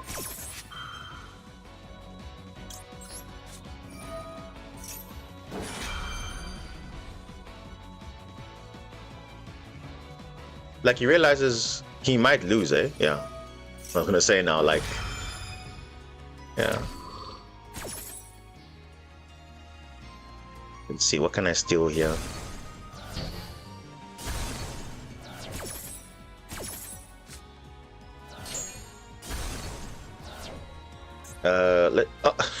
Bro, I can just steal your Crystal Wing, bro. Like, okay, cool. Okay. Dude, if I had a monster on field, it would have been so nice, but It's fine. Oh wait, can I gain attack? Can I gain attack? Wait, when your opponent activates, when another monster effect's activated, you can negate the activation. Okay, no, it doesn't destroy. No. That doesn't gain attack. No, don't do that. I read the card. I read the card, guys. I read it. Ah, would have been so nice.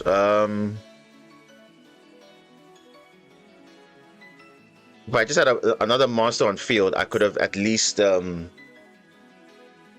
do that.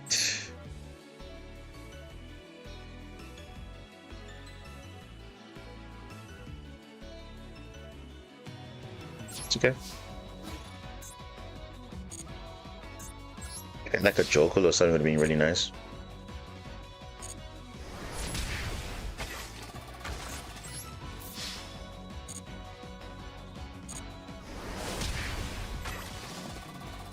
This guy has 1,000 life points, bro. Is he gonna make?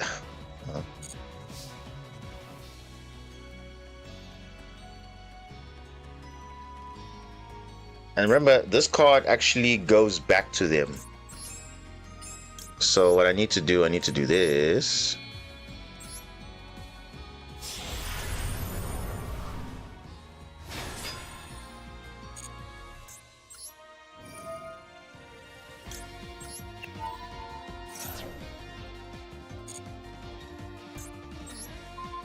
So I can use obviously the card later. All right.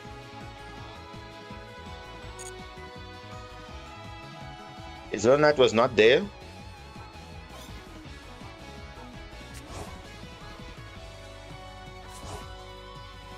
Yeah, let's see. So it's only Firewall, Dragon Singularity, and that's it. And Little Knight.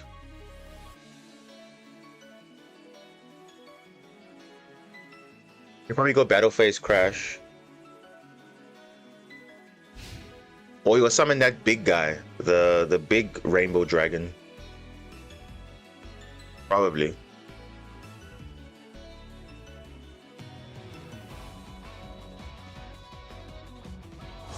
Yeah, he's gonna summon the big one. The big one that attacks crazy amount of 11k. Yeah, that's game.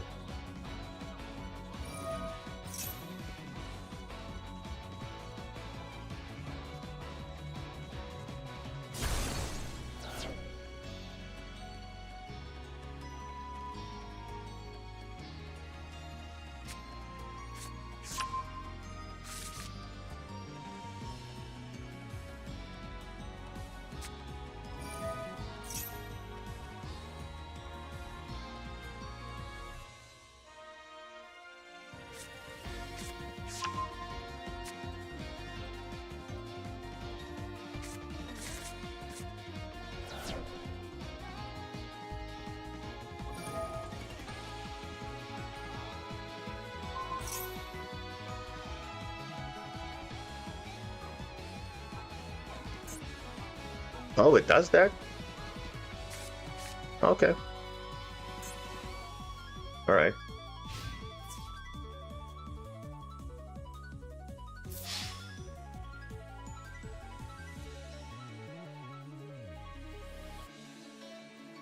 If I had a bit more board breakers and whatnot, would have been different, but it's fine. You don't have the most amazing end board, but he did luckily have that, you know, extra negate, and because all I needed was one more body, then it would have been lethal, but it's fine. It's all good.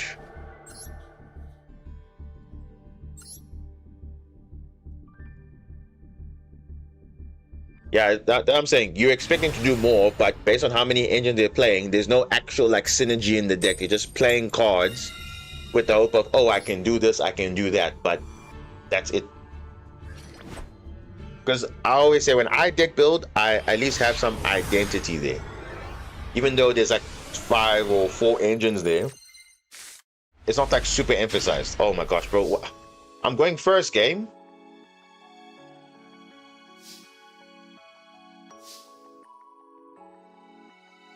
This was a terrible hand for going first. This is for going second.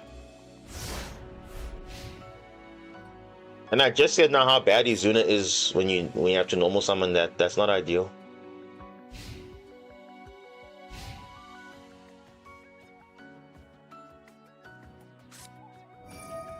Oh. Okay. Is it Mitsurugi? Lava Golem. What? Okay. Lava Golem. Yeah, classic shuffler. Classic shuffler. Call by the grave, cross out. Oh. Okay. So he had a lava golem, guys. Maybe it was a blessing in disguise. I don't know.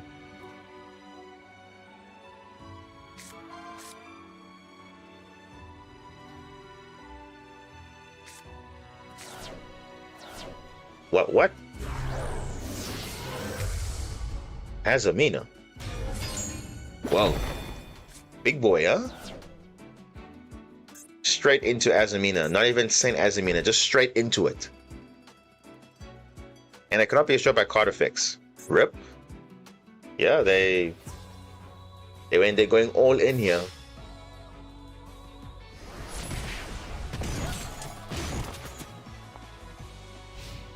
I mean, what can they do? They're playing like what? How many bricks? Trap cards? Spell card? Yeah, I mean, what more can they do? You see, this was a quick effect.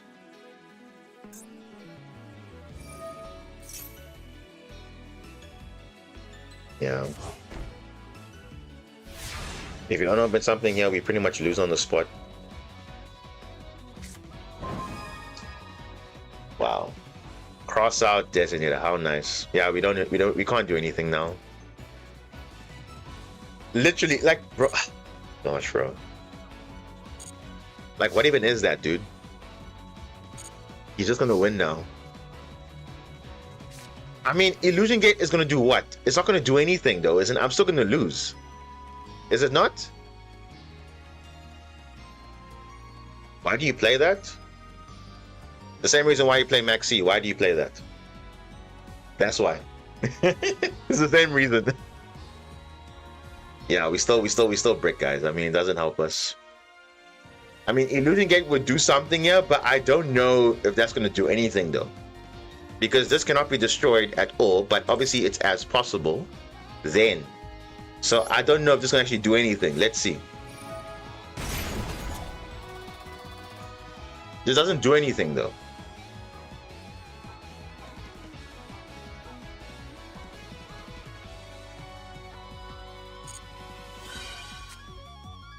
It doesn't, because I know how this card works. It doesn't do anything. If you don't destroy anything, you don't get to summon. So it doesn't work. You're not playing Maxi? Yeah, it's easy to say that. Yeah.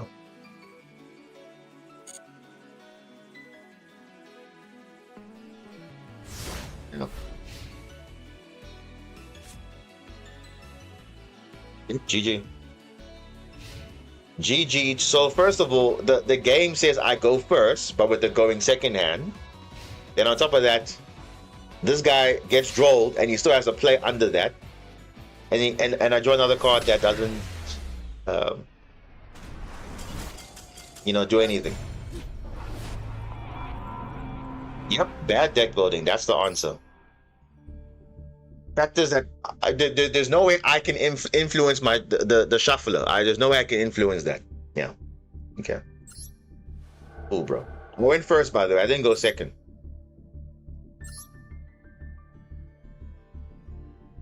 I remember, because that's how the rootings work. X was. If you don't do something, you don't get the other part.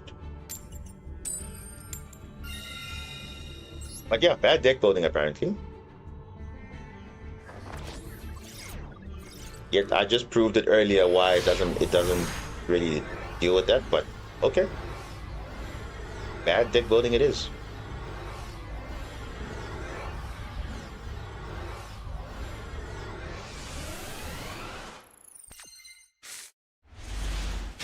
Okay, so you say bad deck building, but what is this hand though?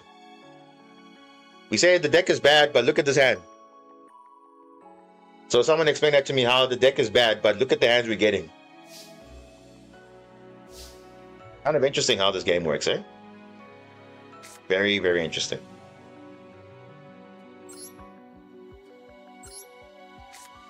He's putting it out there. That's how this game is.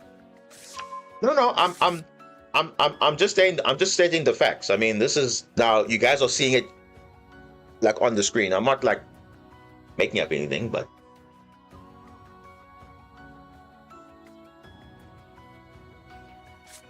I'm just saying because I like giving the facts.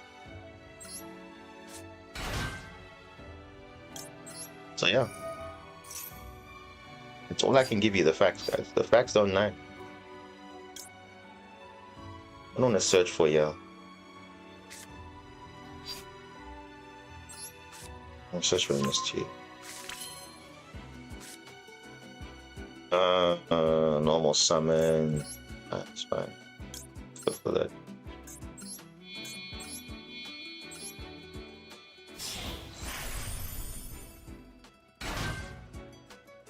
That's the thing. I don't even play that much hand traps. I do play a lot of breakers, yes, but that's it.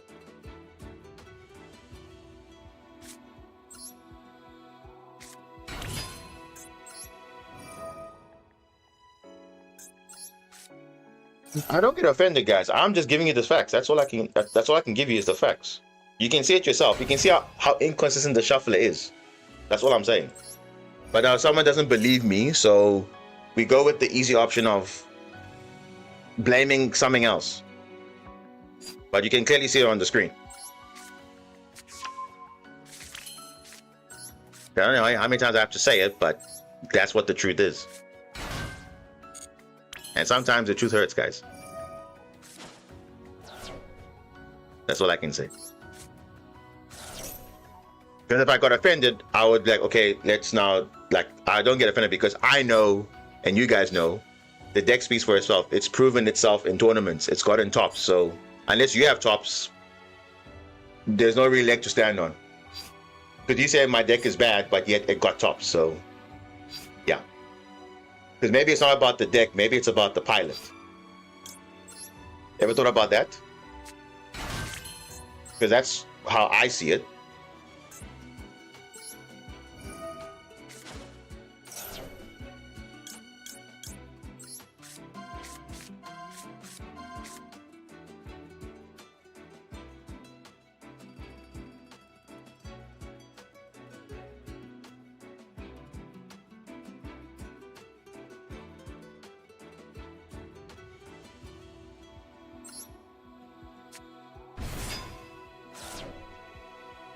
Ooh.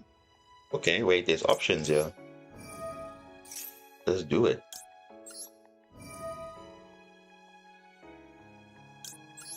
There's options. Let's go.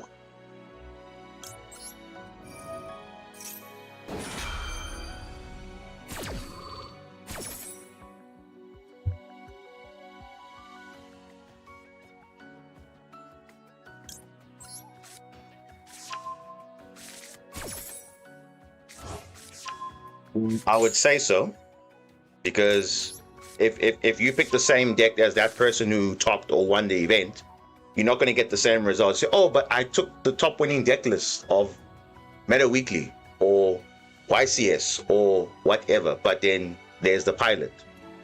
The deck is one thing, but there's always the pilot too. So that's why I always say sometimes the pilot also makes an impact on what the deck is being played. So. And in terms of Super Quantum, name someone that's actually done better than me and the other guy that also made top 8. I don't think there's anyone.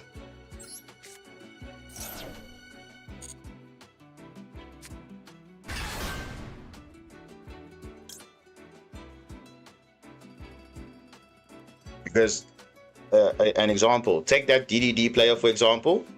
Not anyone can just pick up DDD, take his list, and then say, okay, I know DDD, I know how to master it. It's not as straightforward as that. Because you have to actually understand the ins and outs of the deck. So it means the pilot knows what's going on.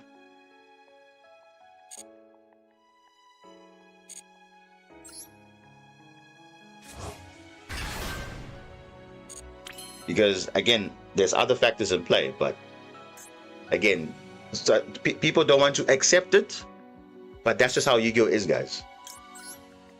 You can make the most consistent deck ever.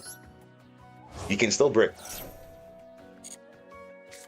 Even though you might say, oh, but I didn't brick before, but when it matters the most, if you brick, you brick. It happens, guys. It literally happens. So you can't do anything about that. And it's okay. You can't always get what you want, but you obviously design it in a way that it suits your playstyle.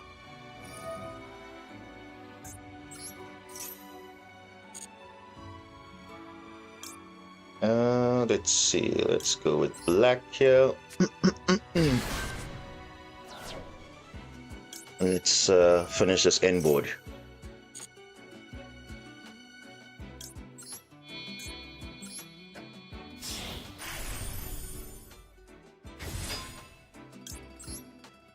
People will talk, which is fine, but I say the results speak for itself. That's all I'm gonna say about that.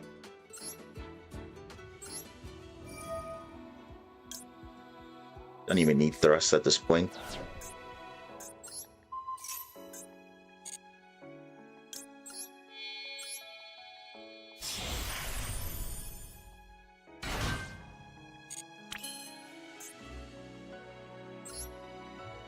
Remember I was saying earlier and before we started the tournament that the guy who won Meta Weekly recently, he's a very good pilot in Branded. But there are a lot of good Branded players out there. But why is he more talked about? Because it's the way he plays the deck. Because no one's playing it like how he's playing it. Because he thinks differently than other people. So that is only coming from the player itself. Not what the deck is. Because Branded, yes, we know it's good. But some people can take it to a next level. And that's just what it is. So same thing with the DDD player. He can take it to the next level. Not saying that other players are bad, but I'm just saying, like, if you know how to pilot a deck, you obviously will perform well. That I know for sure.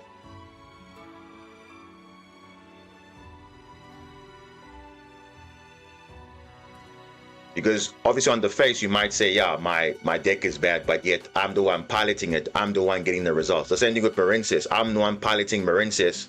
It's not an ideal deck choice. It's not ideal the ratios, but guess what? The results are there.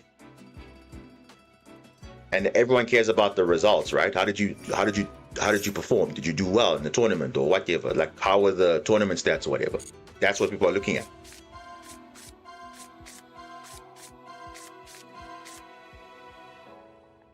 It can only be down to how the person pilots that deck. It's not just, okay, what the deck list is. It's the pilot, the reasoning behind it, the combo lines. That's what you have to be looking at. Not just, okay, we copy paste deck list and we go from there. Because if I was doing that, I wouldn't be in this position right now. Because I can just copy anyone's list and say, okay, guys, I'm already like a god tier player, but it's not always like that. Like, you don't take a deck list from somebody that got first place and you say, okay, now I'm a master overnight. Why are they having certain choices or whatever? You have to question, okay, why are they playing these cards and not that? Where everyone is playing this, why are you playing that? There's always reasoning for everything. So that's the thing you have to learn and see. What's the reasoning behind the plays? What's the reasoning behind the deck choices? Why is he playing 60 every single time and why is he not playing 40? There has to be some sort of reasoning somewhere.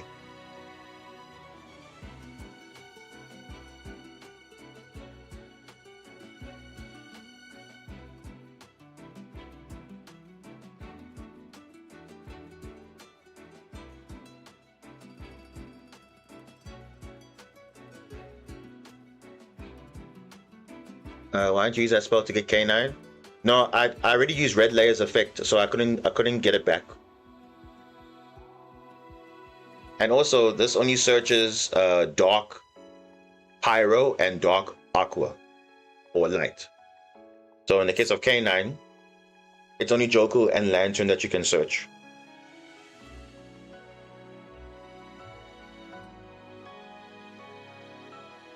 Yeah. Chaotic Element does not search Izuna, only Jokel and Lantern because they are Dark, Pyro, and Aqua. So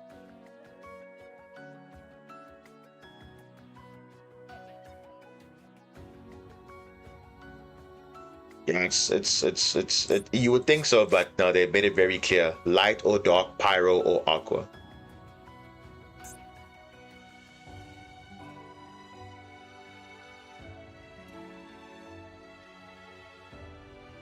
I mean, if we could search any light or dark level 5, that would be pretty broken. But they had to make sure that they had to constrict it.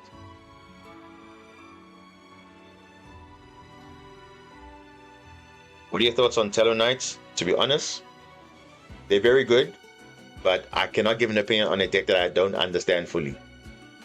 I can tell you that much. I played against it, but I don't understand it fully because the new support changed the way you play the deck. So I had an opinion on it before because I used to play it back in my, when I was playing Marines. I used to face Tellarknight a lot and Constellar, but now with the new support, it's now changed now the way you play it. So it is very different. So I can't really give a full judgment on it. But based on what I've seen, it's a pretty good deck. But again, that also requires understanding and knowledge. You can't just say, okay, I know what it is and you figure it out.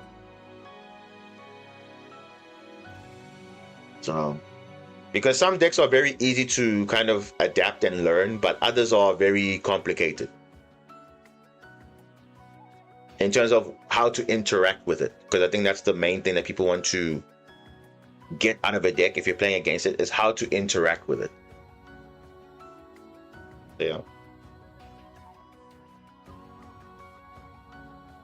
I don't even know what the opponent is doing. Honestly, I have no idea. He's been sitting on this searching excavate, placing on top of the deck in any order. He's taking like forever to do that. I don't even know what is going on here.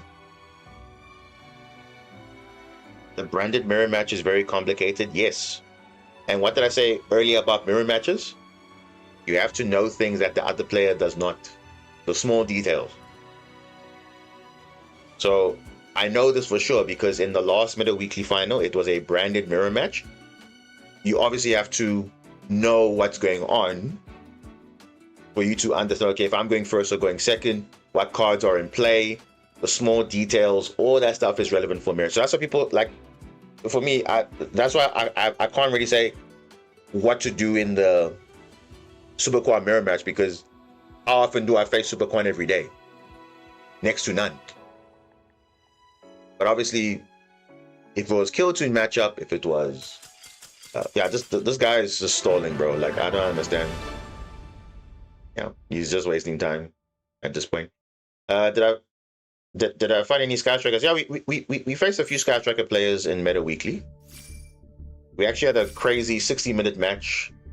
I think it was a few weeks back, and even now, I think recently, yeah, we actually had some good games against Sky Striker. So that one, I know the matchup very well, how to deal with it. Today, no. Today was Radiant Typhoon and Branded Dracotail. What do you think about Mitsurugi in this meta? Look, honestly, it's okay, but I think with Prayers being at 1, it just crippled the grind game and the consistency of the deck more so. So I think they have to just play it with like other stuff until they get End of World Ruler, Fordralus Harmonia, all the other support that's still on the way. Then it will become better. But for now, it's a very weird spot to be playing Mitsurugi, especially because last week we faced the Meta Weekly that we played last week, Sunday. We faced Mitsurugi and we were quite comfortable in the matchup.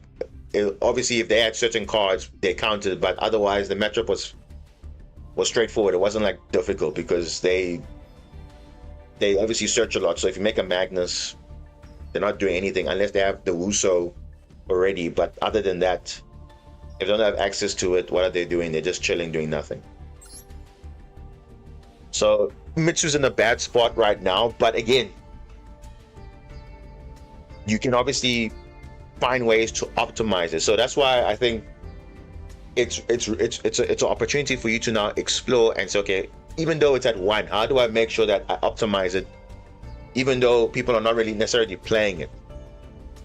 But yeah, it is what it is. Yeah, but yeah.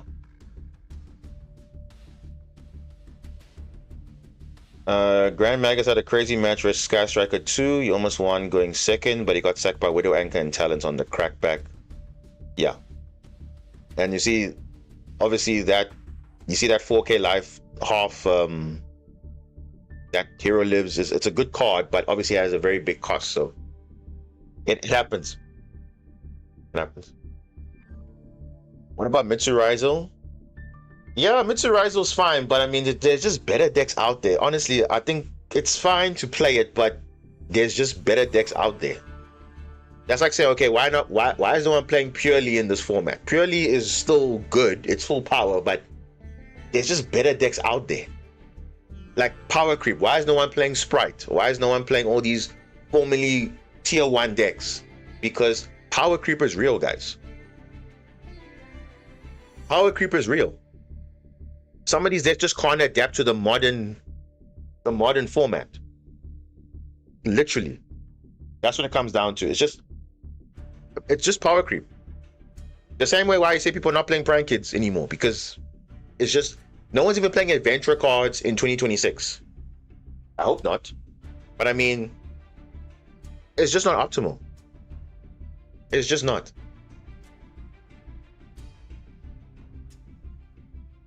Okay, no, it's fine. Even if you won the game anyway, it's fine. But I'm just saying though, like, oh, and just to, yeah, was he playing in Meta Weekly today? Grand Magus, I think he was. I saw him streaming before, but I don't know if he was playing Meta Weekly though.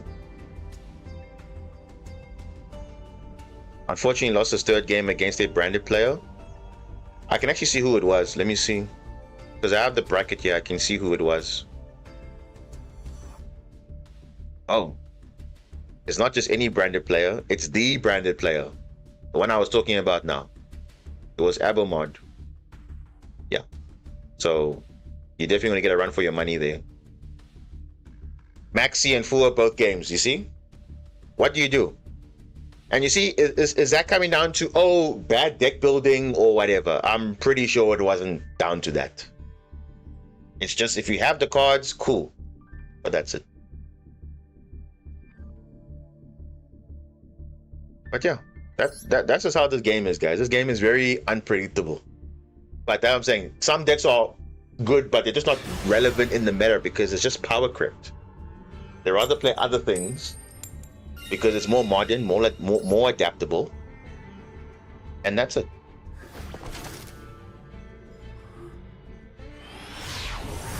Yeah.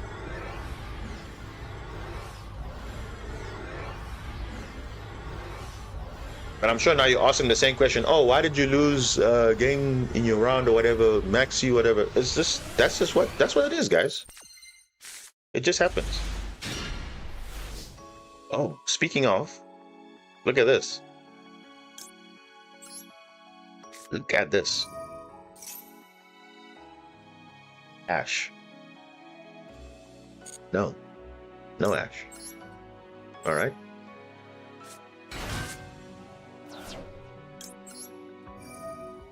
Ash. No Ash, bro. What do you have then, dude? What do you have if you don't have Ash? It's not Veiler. It's an Imperm. What is it? Well, we don't care anyway. It's fine. We've got our anti. It could be Ghost Ogre. It could be. Which deck did I lose against? Branded Dracotail. Branded Dracotail. No, Clip is a main phase. Regina is in any phase, yes, but It's not. Regina is any phase, but Clip is only main phase only. You see, now it's now not prompting anything, which is weird. Let me just search MST here. And now the thing is, it's just quiet now. So it's not. It wasn't Clip. It was something else. I don't know. But we're not gonna worry about that. Let's just go for the anti-hand trap play.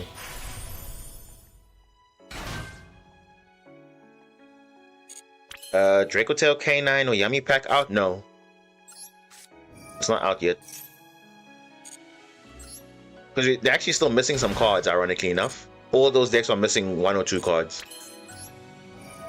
They don't have all their deck. They don't have all their cards yet.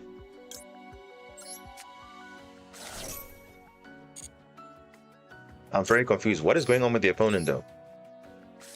They had something in the draw phase, and now they just left it.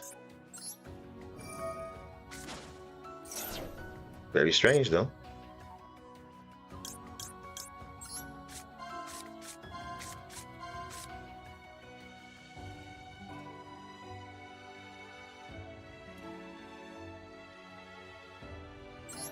Ooh, right. All right.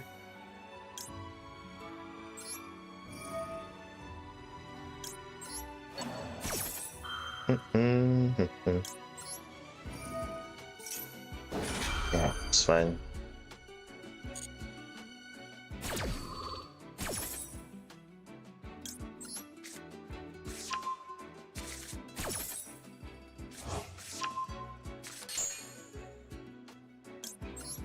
Ash Blossom? No, I don't think it was Ash Blossom, bro. You'd have literally.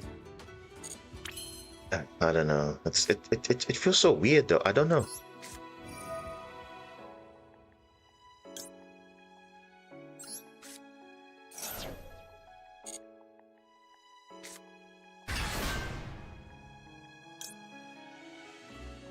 Oh, wait a second.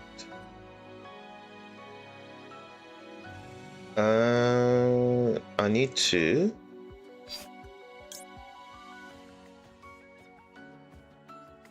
Yeah, Ripper Millennia or Ripper M, as they simplified it. I don't know why they did that, but okay. They simplified it. You know what? I'm actually gonna send the level 4 because I don't have. I already have Black Layer in my hand already, so I can't use Layer 19 to summon it. So I'm just gonna put the one on field from the grave and then just send the level 4. No.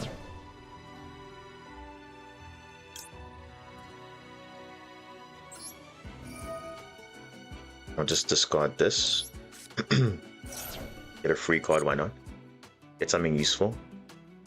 Force release. Very useful. Not really. Okay. Should I draw 2 here? Wait. Because I'm gonna keep Alphen for last just to get the levels up. Yeah, I think we'll do that. Let's get rid of that. I mean, maybe I should have drawn 2 before. It's fine, doesn't really matter. It doesn't matter. It don't matter. Let me just draw 2 because in case I get something that I can use to discard, then it's all good. Yeah, Ripper M. Oh, dude, what? Why are you giving me? No, it's fine, bro. I don't want another Zayton. Small World I don't need, so that's fine. Don't need Small World.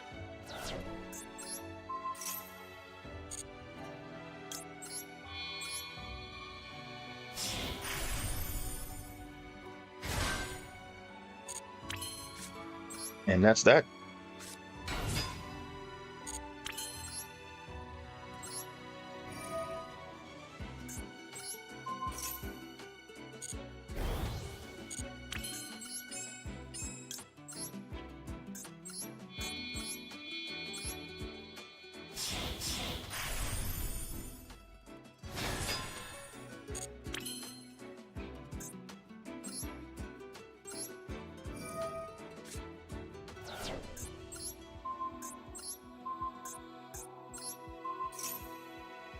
All right.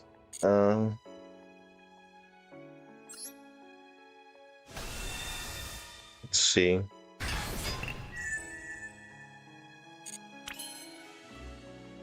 Yeah, do I need resources? Nah, not really. I'm fine.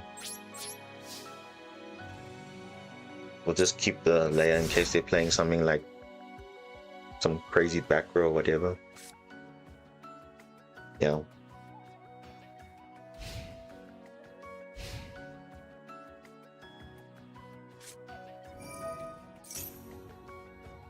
Oh, they're playing Exodia.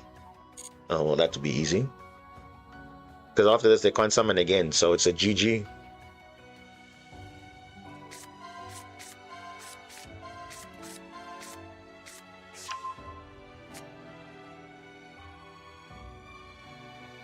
Or you could have just summoned it. You could have had Exodia in hand. That'd also been pretty insane. Also, if you just summon all 5 pieces of Exodia and then you just instant wins the game. But yeah, this is fine. So you can't summon again. So if I spin this back, he's done. Yeah, he's done. Unless they play Shifter, which you would have activated already if he had played Shifter. Yeah, this is straightforward. Let's just get my resources back. Bye-bye. Yeah, let's just get some resources in rotation. Let's get you, and you. Yeah.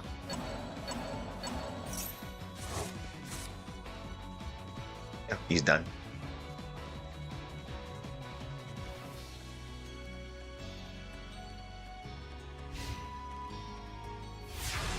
He's literally done. De-shifted the spell. You mean Dimensional Fissure? Dimensional Fissure? The continuous spell. De-shift is the monster.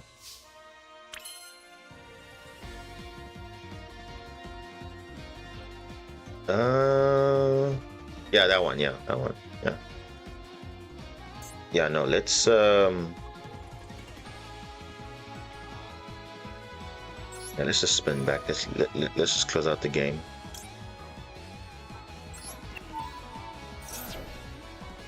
Let's just close out the game. Let's just get that out the way. Yeah, I don't know why they're waiting on those cards. I don't know what's the specific reason. It's like it's just 1 card or 2 cards, I believe. Because Draco Tail needs that new fusion. K9 needs the Xyz, and then Yummy has, I think, some cards missing. I'm not sure. Just you can't confirm, but I think that's where we at.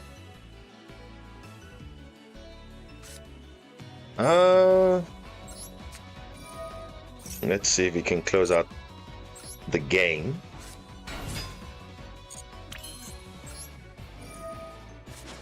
So this is still in the gate though. I don't need this anymore. Wait, I still have targets in the deck? That's weird. Wait, what's the missing Xyz here? The rank 5. Ah, okay. I think I'm gonna go for that one. Yeah, they're missing the second trap. Okay, no, so that's for Yummy though. Okay. So they're missing like one card from each. I don't know why they're taking so long to add it. Maybe they're waiting for the secret pack. That's probably the likely reason why they're waiting.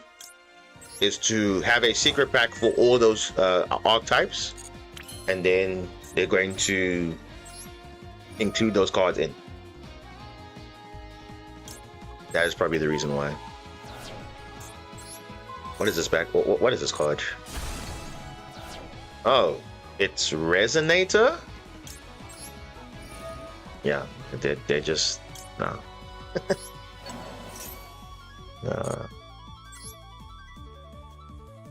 Yeah, Ripper M, when you look at it on paper, is like a god tier card because it obviously acts on the summon. It can deal with obviously the graveyard of your opponent, which is fine, can be interruption, and also the effect of when you activate a monster effect, you can negate it, then destroy other cards on the field. It sounds nice, but actually you don't want that, because you're actually negating your own, you're actually destroying your own cards as well. So it doesn't really come up that much, if that makes sense.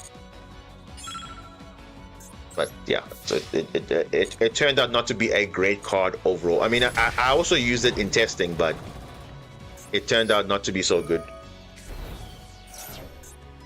Yeah, let's just close it up.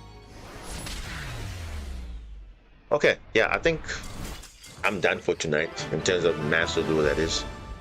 So here's the plan, guys, for this week. Right, 'cause I know you guys were asking now about what's happening with the retro games, what's happening. So I wanted to do like kind of almost like a daily stream of sorts this week. I want to test it out, where we do Master Duel and then we do the other game. That's kind of like the plan. So we spend some time on Master Duel, some time on the game, other retro game, and then we call it a night from there. But that's the plan for this week. And it will be kind of like, you know, like a theme where, so based on the day of the week, so for example, like you see Monday, it will be something relating to that. So we'll see. Monday will be a different game, Tuesday will be another one, and so on and so forth, depending on how the mood is. But you're watching a game called Schedule 1. Oh, by the way, guys, if you guys have the game Goals is the new football simulation game or whatever. It's actually kind of fun. So if you have Goals, you can download it. It's free to play. Don't worry, it's free to play. We can actually duel each other in a friendly or whatever. We can actually duel, or not duel, we can have a football match. So it's called Goals, if you haven't heard about it. It's a football simulator, but it's not like FIFA or eFootball. It's like completely different, and all your squads are unique and all that stuff. So it's kind of fun. But yeah, I think it's on. No, I don't think it's on mobile. I think it's on Steam, PS5, Xbox Series X, and all that other, whatever other, the S model or whatever. And then I think Epic Games, so it's also there. I don't think it's up to that for mobile. Yeah, but that's like for a football game. If you want that, we can also have that also. Someone said I should try First Light 007. But I think before we get there, I'm going to play the classic 007, just to kind of get ourselves warmed up for the First Light. So that's the retro game we're going to be trying this week. I think I'll see which one I can get. GTA, someone requested doing GTA, so we can do some GTA run. And then I think the other one is Dragon Ball Xenoverse, I believe. I think Xenoverse 2. There's some there's some quests I haven't finished there, so I want to finish it, so I'll stream a bit of that. There's also Sparkling Zero as well. Pokemon, I haven't played any Pokemon like as a digital game, only as like the physical game, but I don't know. Need for Speed, definitely, that's going to be on the menu. Like I said, I have those challenges I want to complete in Most Wanted, and want to do that. There's also Hot Pursuit Remastered, which I want to do. Any Pokemon retro game, maybe I can look at that and explore it, but we'll see. It's free because of emulators. Which emulator is that? Because if something's on a PS2 emulator, I'll play on the PS2 emulator. If it's something that's on, like, I can play on the PC, I'll play on the PC ideally, because more graphics and everything. And also, someone asked about, like, you know, because obviously from the State of Play and the Summer Games Fest, people requested Tomb Raider. So I have the old Tomb Raider that I have. I can do that playthrough as well. Pretty nice.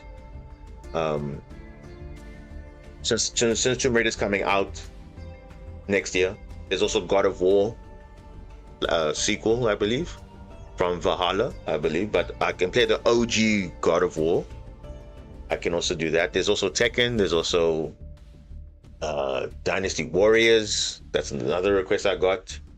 Because I think fighting games in general, people like fighting games. Like I said, I have the Marvel, Capcom, X-Men, Street Fighter, King of Fighters. It's like a mini arcade bundle, so I can play all of those games, which is pretty cool. So that's like the arcade feel. So I can do that. So yeah, we'll see how the week goes. So we'll dedicate some time for Master Duel, some time for the other games. But the where I don't do it necessarily on stream, it might probably be a playthrough series on a separate playlist. So you can do that. What game are you doing today? So yeah, no game today because I have an early morning tomorrow. But I think you guys have replays now, so we can look at replays now, and then we can close it up from the stream today. So we'll look at replays now, and then we'll end it up. But from tomorrow, we'll see, right? What the feedback is, because I can continue with that. Fallen Ghost DLC that we showcased last time. We can continue with that maybe tomorrow, and then we'll see how it goes from there. And then obviously the rest of the week there's other stuff, so we'll see how that goes. But yeah, get your replays ready. Let me go into the menu here. So who's first? Is Wiz first? Is he still here? X-Wiz, are you still here? You got yours ready? Okay, that's good, Time Tree. That's good. I guess Ripper M is good in Super Quan because Magnus unaffected. Yeah. Ripper M, if Magnus on field already, then that's good. But remember, if you have other stuff on field, then remember it nukes everything, not just the monsters, the back row, and all that. So it's like kind of interesting in that regard. So let's see. Wait, have I saved you? Wait, I think I did have your replace your profile set. Let me just double check. Oh, you changed your name. John France. I think it was a different name before that, but okay. Which replay is it? 2 replays. You said not yesterday? Oh, okay. There's one from March, and there's one from... Okay, so these are the replays. Okay, so this is like not necessarily new ones, but just to highlight, one Duelist Cup that recently happened in March, and then another ranked duel. Okay, that's fine. So let me just take a quick break. Let me grab some water quickly, just to get into the mood of reviewing replays. So everyone else, get your replays ready. Make sure they're public. I'll be right back very shortly, and then we'll look at these replays.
Right, we are back. Plays. What are we saying here?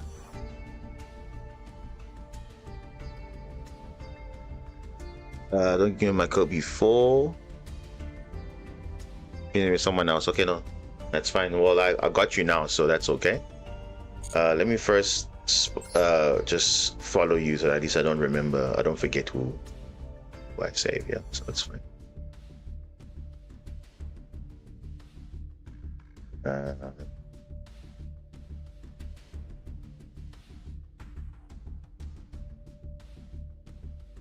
So Bacon, you have two replays. Which one do you want to show? The Stardust one or the Killer Tune one?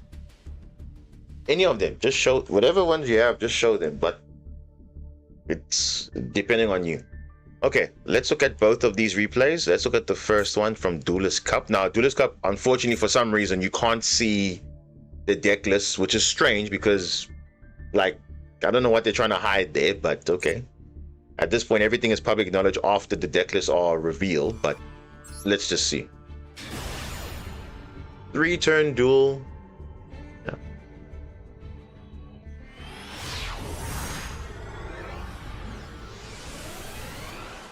Let's see.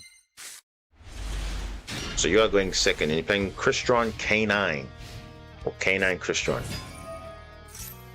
Okay, so this was when Draco Tail was at its peak, because I know Draco Tail was very strong here at this time, but also Mitsurugi was also strong, as well as K9. So let's see.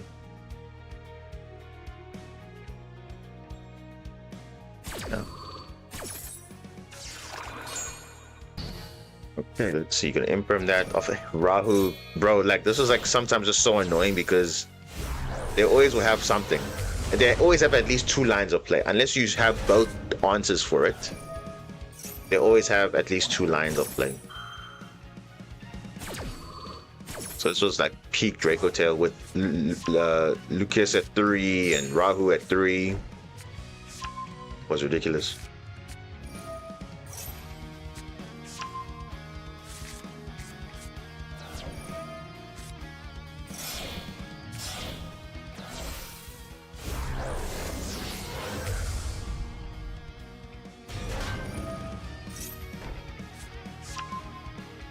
Okay, they're gonna set Sting. They're gonna get back. Oh, not Sting. That's Flame. Sorry, that's Flame. And that's it. It's very simple end board, but yet it always led to so many things. Interactions. Yeah. Veilers. So obviously someone now saying in the chat, okay, look, Draco Tail's not as toxic in your opinion, right? The thing is, I don't have a problem with Draco Tail as well. But where it gets a bit broken is that their interactions are sometimes too much. Remember you said going second, their interactions can be up to at least 5 or 6. Because they'll probably have three trap cards, which is 3 disruptions on its own. They will also have disruptions in Gulamel. They also have disruptions with,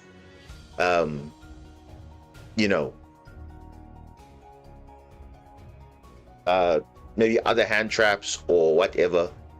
And they just have so much things going on, but yet you would think, oh, it's just a few interruptions. But you see, fewer interruptions lead to so many things. Or like in terms of the end board, because you look at the end board like, oh, it's not a crazy end board, but minimum is like 5, 6. And now with now branded Draco Tail being in the mix, now they kind of have like, multiple lines of interruption as well on top of that. But then again, because I think it's a fair deck also, but because they have access to hand traps still, which they can just fuse for free, that is kind of like where it's kind of like it feels toxic, because they're recycling hand traps where normally if you use it once it's done. They're recycling Maxi, they're recycling Droll, or recycling Ash. It's just like crazy. So that's where now you have to draw the line of, okay, hey, this is what's happening. Okay, so you're going for K9 here. Gonna banish all Aquas. Not machines though. Interesting enough. You see, look at that. On top of his minimal board, he still had a Veiler, he still had an Ash. And the problem with Dracotel is they can recycle all of these hand traps in their combo, which is kind of because they can use any monster in their hand, which is like kind of the similar to Kill Tune, but they are synchro summoning from the hand using those very same hand traps, and they recycle them back again. So that's kind of like where, you know, the line of, okay, at what point does it become unfair? Because for the going second player, that's a lot of interruptions to deal with. So, because like I said, layered interactions. And also, you see, you got Flame. All those things. So yeah. That's why people kind of didn't like Dracotel, because it was just like, okay, if you didn't have 5 hand traps to stop them, you have to have like 5 counters as well, which is kind of like, you have to have a ghost spell, you have to have an Ash, you have to have, and on top of that also, look at that, they have this crazy follow-up as well, board presence. So it's a lot to deal with. Even though they were a very simple deck, they could still yield a lot of interrupts, which make them very strong. They didn't lose to Draw, didn't lose to Maxi. That's why it was a very good deck.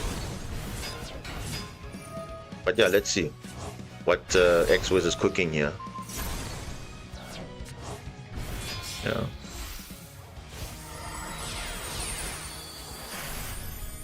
Gonna go to Infinity here. Now, why did he put them in attack position? That's like Rule 101 with the...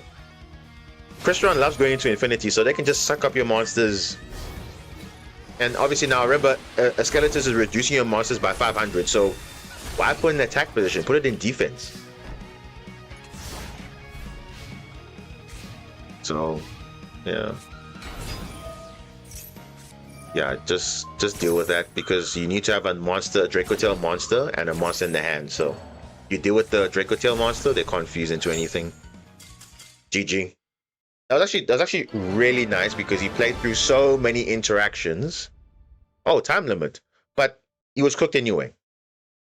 He was cooked, because I'm sure after he negated the card or destroyed the card, he was just sitting there wondering, hey, what am I going to do? So that's kind of not. But you see, that's why I like replays like this, because at least it shows, okay, look, you can break the board, then what do you do after? Because, okay, you built my castle, I built my castle, you destroyed, what do you do after that?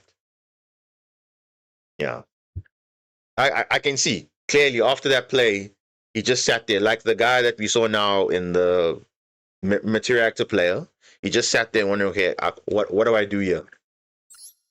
Good replay nonetheless. Okay. We have another replay here, so let's see what the list, obviously what you're playing. So for context, so this is a very nice K9 Crystron list, and actually this is ironically enough the strongest list in Master Duel versus the TCG and OCG, because obviously the K9 cards are quite crippled in those formats, but luckily in Master Duel it's not so bad, because like I've said also, K9 as an engine isn't that oppressive, because I think it's rather healthy in the meta, because it's not super broken like how it was in OCG and TCG, just abusing the hell out of it. Because what they were doing with the K9 cards, they were enabling FTKs or using all these weird stuff. But in Master Duel, this deck didn't really like take off. So yeah, this was a spell canceller version. I can see. No werewolf, no force release. That's totally fine. So this is just, if you can get to spell canceller, by all means do it. But yeah, this is the strongest version of K9 Crystron that you can see in Master Duel only, because the other formats are not really playing this anymore, because that's all they were doing. They were just turboing out floodgates, and that's it. But sometimes the deck is more than just floodgates. So people are using K9 in an abusive way, if that makes sense. What about all the times they not use spells? Which spells? Like I said, as an engine, they're quite fair. They're not like stupidly broken or whatever compared to other engines in the game. Because if it was that broken, why did they not cripple the deck right now? I mean, TCG banning Noroi, that's weird. They should just ban Ripper, but I guess they don't want to kill K9 completely, but they want to kill Noroi for what? I don't even know. Spells as board breakers, I mean. Yeah, I mean, obviously, spell canceller was that once it's on the field, your spells mean nothing. So Draco Tail couldn't play at that time. Like most decks were using spells, and that's it. Hand looking should be banned, but is it really because of that though? Nah, that for me that doesn't make sense. I'm still not a fan of that ban though.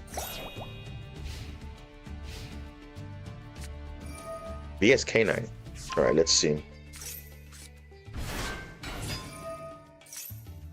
And you did activate a hand trap this turn, so let's see if they can lethal you. Oh no, they can't. It's turn 1.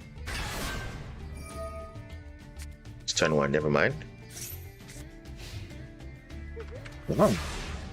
They did nothing under full loss. There's no way Vanquish Arcane does nothing under full loss. That's impossible. Nothing. Okay. So you see, yeah, you have so many lines of play here, because now you see Tristaros is going to act as a way to get access to a Synchro 7, because if they activate anything, you can just chain to it. And you also now have the K9 option as well, you know, searching for the Joku. So you already have like multiple lines of play already. So you're good. Yeah. Activate the Tristaros. Get Maxi. Get Ash.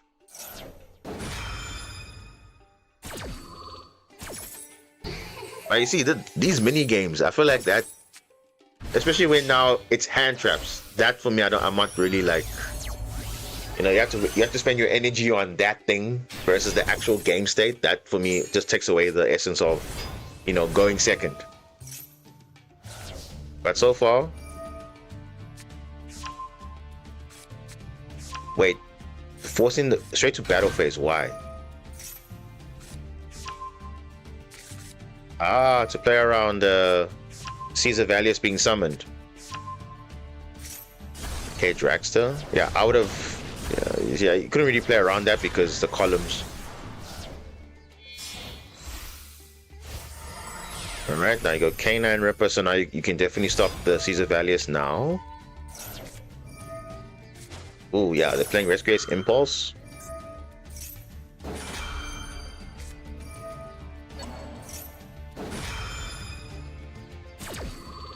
Why wouldn't you Ash opponent Maxi? Well, sometimes it seems like a logical choice, but in most cases it's not. It just depends on the situation.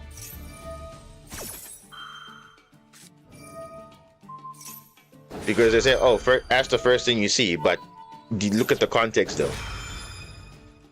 Because the fear always of the Ash the first thing you see is that they could have other plays. Or if you disrupt them at the start of their combo, or do you disrupt them at the end when they want to build their end board? When do you disrupt them? That's something like that. Like where you have, if you only have one hand trap, then yes, you can't really say, okay, I should imperm or use your one hand trap on that. You should always wait for the mini, wait for the perfect timing of that hand trap. But if you have multiple hand traps, then you don't even care. But if you only have one, then you have to be a bit smart on that. So yeah. But where's Infinity X-Wiz? I don't see it. Where is it? He does have Phantasmia, right? I think I did see Phantasmia in the hand, so the Link Monster is gonna give him some nice draws there. Sky Blast is gonna go face down. Okay. We're gonna negate Phantasmia. Ooh, okay, interesting. Doesn't destroy though, just negates the activation. Okay, banish the Magnemite. Alright. Then you still have Crystal online, okay. Despite all of that, and you still have, bro.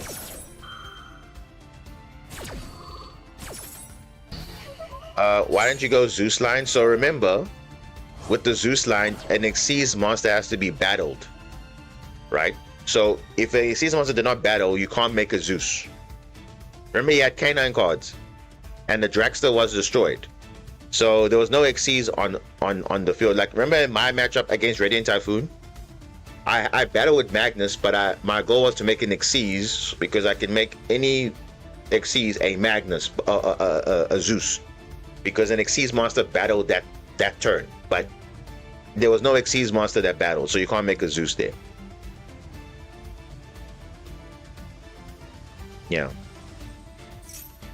So always remember that if an Xyz monster does not battle from the opponent or from you, then you can't really make a Zeus.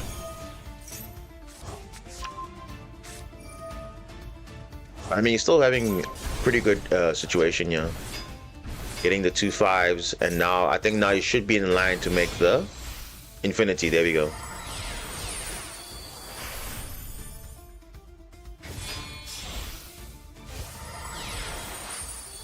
Yeah, Christian is another deck I like.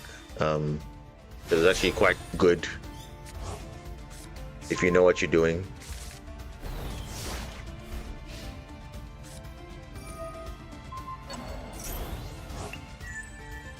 So you have a negate ready. 2 of them.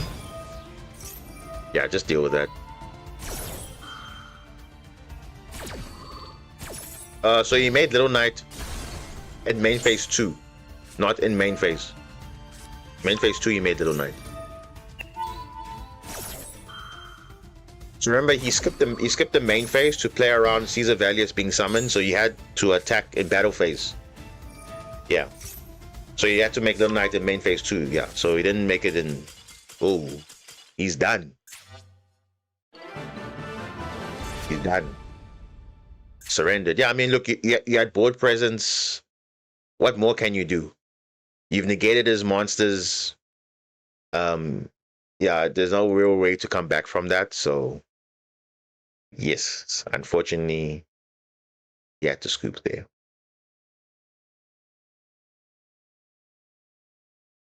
Yeah, you see, the argument of playing Valon or not, it just depends on the situation. So you just have to play around with it and explore. That I'm saying, never be confined to just one version of playing the deck, because that now just limits your ability to now explore, other techs that now people are using. Because now at the moment I'll say, oh, but have you seen this tech? You're like, wait, I never thought about this. And you're like, oh, this card actually exists. So I mean, that's how we discovered the meta, guys. We don't discover the meta because everyone's playing the same deck. We discover the metas are discovered because we find broken cards that can be abused in certain ways. Even though the deck inherently might be good, but certain techs or certain combo lines make them meta. So that's how you find a meta in any game. The meta is called off scripted decks. Well, look at Malice, for example. They were destined to be great from the moment they were not losing to any hand trap other than Max C or Fool Loss. So yeah. That's what meta is. Okay, let's talk about it. Let's talk about it. Now we're talking about what is actually how do you define a meta? Is it based on popularity or is it based on how good a deck is? Let's start there, because now you're saying it's the most played deck or character, but is it meta based on popularity? Because I can say people love Sky Striker, but I wouldn't say it's necessarily meta. Does it make sense? Or we say, okay, people love Heroes, but Heroes isn't necessarily a meta deck. But we can say Draco Tail is a good deck. Branded is a good deck, right? Kill Tune is meta, right? Not because it's not necessarily the popular thing, but because the deck, like I said, it does something that other decks don't do. Because that's how you see, if you look at the meta, what it stands for, it's the most effective tactics and strategies or whatever. That's how you look at that's the definition I just read on Google. Don't believe everything you read on Google. Someone could just have said it on whatever. But if you look at any game, there's always a strategy that is better than others. It's just, if I had to apply it to certain games. So if you look at something like Call of Duty or first-person shooters, there will always be certain guns that perform well compared to others. Because remember, for first-person shooters in multiplayer, the main thing is time to kill, right? So the number of shots you take, how quickly do you take versus other weapons. Certain weapons kill faster than others, so that's why pro players prefer decks that have, faster time to kill, or for example faster movement or whatever. But there has to be a balance where some decks, some weapons just outperform better. The same thing in football, right? Or FIFA or eFootball. There are certain tactics or certain players that have certain stats, and those stats influence how the performance of the player would be in the matchup. So if you use the tactics plus the player stats, it will obviously influence what are the broken players and what's not what not the broken players are. Even though some cards might be popular or whatever, it won't necessarily be the best card or the best players in that position because of the stats or traits or whatever. And the same thing with Yu-Gi-Oh as well. So if you look at the foundation of a Yu-Gi-Oh deck, right? Obviously there is a searcher, there's a starter card, there's an extender, there is what we call premium extender. So they summon and search. There's some that are premium extenders and board breakers at the same time, aka X-Ryzeal. Okay? Cards that do everything. They start, extend, and board break in one go. Don't take up your normal summon. All those things. How resilient they are to hand traps. Okay? Because remember, in Yu-Gi-Oh, it's about hand traps. So how resilient are you to have that interaction? So does your deck lose to like most interactions? Or is it built around, okay, maybe you can play around a certain card very well, or most importantly, how do you play around Maxi? How do you play around the Full Loss? How do you play around the Droll? Even in the TCG, how do you play around Nibiru? Like those are the questions you need to be asking. Problem solving, deck building. I think someone posted it in my Discord somewhere there, right? Because there's a problem, and your deck has to solve that problem. Because remember, in the matchup, if you lose to that problem, then that means your deck is probably not optimized to address that problem. Because even though, yes, you might be playing all the hand traps and whatever, but in terms of your actual engine function, some engines can play better into boards than others. Like, for example, look at Fiendsmith. Fiendsmith plays very well under Droll, but it plays very bad into Maxi Full Loss. And the other set is true for something like Dracotail. Dracotail doesn't lose to Droll, doesn't lose to Maxi, doesn't lose to Nibiru, because they make minimal plays and still give you maximum interruptions. Can your deck generate maximum interruptions turn one, given most board states end on at least 5 or 6 interruptions minimum? Not taking into account hand traps in your hand and all the other things. We're talking about now just the baseline. Like, can your deck pump out at least, if not 5-6 interruptions, some end board that is decent enough that people will have a hard time dealing with it? Like in my case, my end board is a Magnus, it's a Towers, a Floodgate. Okay? But that necessarily isn't the meta thing, because you can deal with the Floodgate, you can deal with the out, but if you can't, then you can't. But I wouldn't say that's like the most effective tactic out there versus 5 or 6 interruptions with a minimal end board. And that's what you saw now in that Dracotail matchup there. Like, they had a very minimal interactions, but they yield so much value output despite not doing a lot of plays. So that for me is kind of like, when you interpret what is the meta, it's the best strategy, given that, okay, people are playing in the meta of, okay, there's Droll, there's Maxi, good end board presence, good board breaking capability, and like there's so many other factors, and also you playing also card quality. I think for Masterduel specifically, or for Yu-Gi-Oh, card quality also matters, because certain cards just are all around better than others. So you can play one card in this deck, but in other decks that's like 4 cards represented, whereas one card does everything, aka X-Ryzeal. Fallen and the Virtuous. Fallen and the Virtuous is a board breaker an extender, and it also is follow-up in one. So it's a very all-round versatile card, not just, oh, target a card in the field, destroy it. No, it does more than that.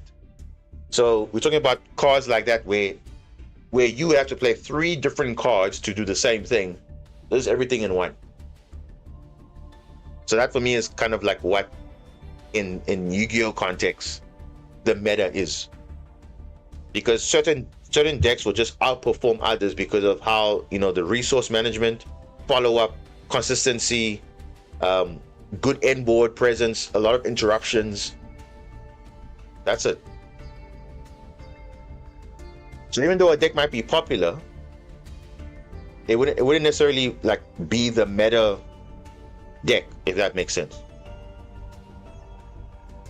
In my opinion, of course. Obviously, I'm not the perfect person for this stuff, but obviously this is not based on what I've seen.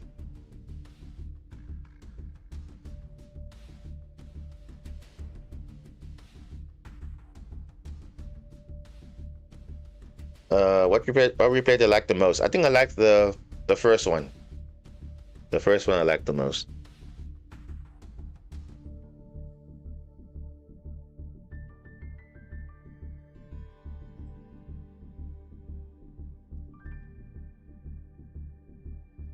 Yeah, no one is perfect. That's true. So you see, no one is perfect, but you have to acknowledge. You see, this is the thing. Even though no one's perfect, you have to acknowledge certain decks just outperform better. That's just a fact. So, certain decks will just outperform. It's like you see, like now, branded now is the hot topic now because it's now very strong in the meta because it might have a minimal presence, but it can generate a lot of interruptions on your opponent's turn, which is what people want. They want maximum interaction. Even though some end boards can't do that, that branded can do that. So it is the popular deck right now, but it's also a very good deck that can actually compete with other decks too. Because what is the thing with branded? It's a strong deck, but I would say it's also kind of dangerous because like I said, the pilot also matters too. But obviously, like I said, because it's so people love branded, they will say, yeah, branded is forever meta. But it just like I know, for example, Marinces can be branded, right? But that was before the support though. Obviously, Marinces hasn't gotten support, so I wouldn't say it's actually better now. But definitely with the new support, if branded now doesn't lose to, for example, branded fusion anymore. They can play many different ways now. And that's what basically the new support is doing. It's opening up new lines where before it never had that. Because I've also won games against branded. You've also won games against branded, I'm sure. But people love branded still. Because the card quality is quite good. Let's be honest, the card quality is quite good. 4th replay. Bacon, which one is it? There's this one, and then there's this one. So is it 4th replay from the bottom, or is it 4th from the top? Because it will probably be this one against Stardust. Then, okay. Take your hands. Ooh. Take your hands. Were you going first or second? Going second. Okay, let's see. The last games against Brandon, but now you see. You might have lost games against branded, but always ask yourself, okay, but now is branded like super strong? I mean, yes, it's super strong, but it's not like super unfair. I've always said for so long that brand is actually one of the fairest decks in the game because obviously, yes, at one point in time it was meta. They nerfed it, and then people had to adapt. And because people have adapted to playing with limited cards, the pilots became better. So you see, it wasn't because now the deck was just strong naturally, it's because the pilots became better. So now when there's new support coming on, oh, okay, cool, I like your support, but now you're adding now more to my flavor now. That's it. So if they got that same energy for all the other decks that actually need it, it'll be a different situation. But like I said, Konami knows everyone likes falling off Albaz, so they will keep giving you support indirectly or directly. So let's see, Bacon, Hacker Hands. Okay, no, we're gonna skip this because I don't think there's anything much coming from here. Only Godos, but Godos will not do much. You're summoning a monster from the opponent's grave. They're making a junk speeder, probably.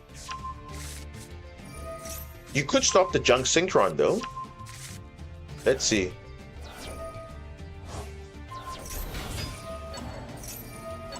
But they can still make the junk speeder, it doesn't matter. They can still make the junk speeder. Oh, here we go. Yeah, branded Hacker Hands might be good as a concept, yeah.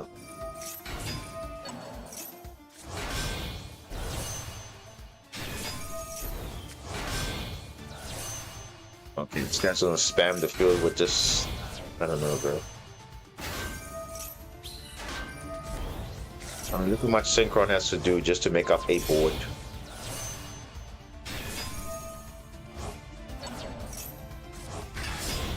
Which guy says Pendulum ruined the game?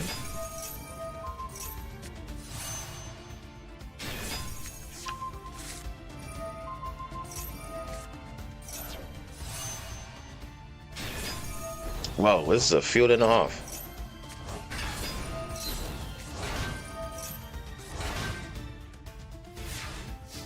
Whoa. This is a field.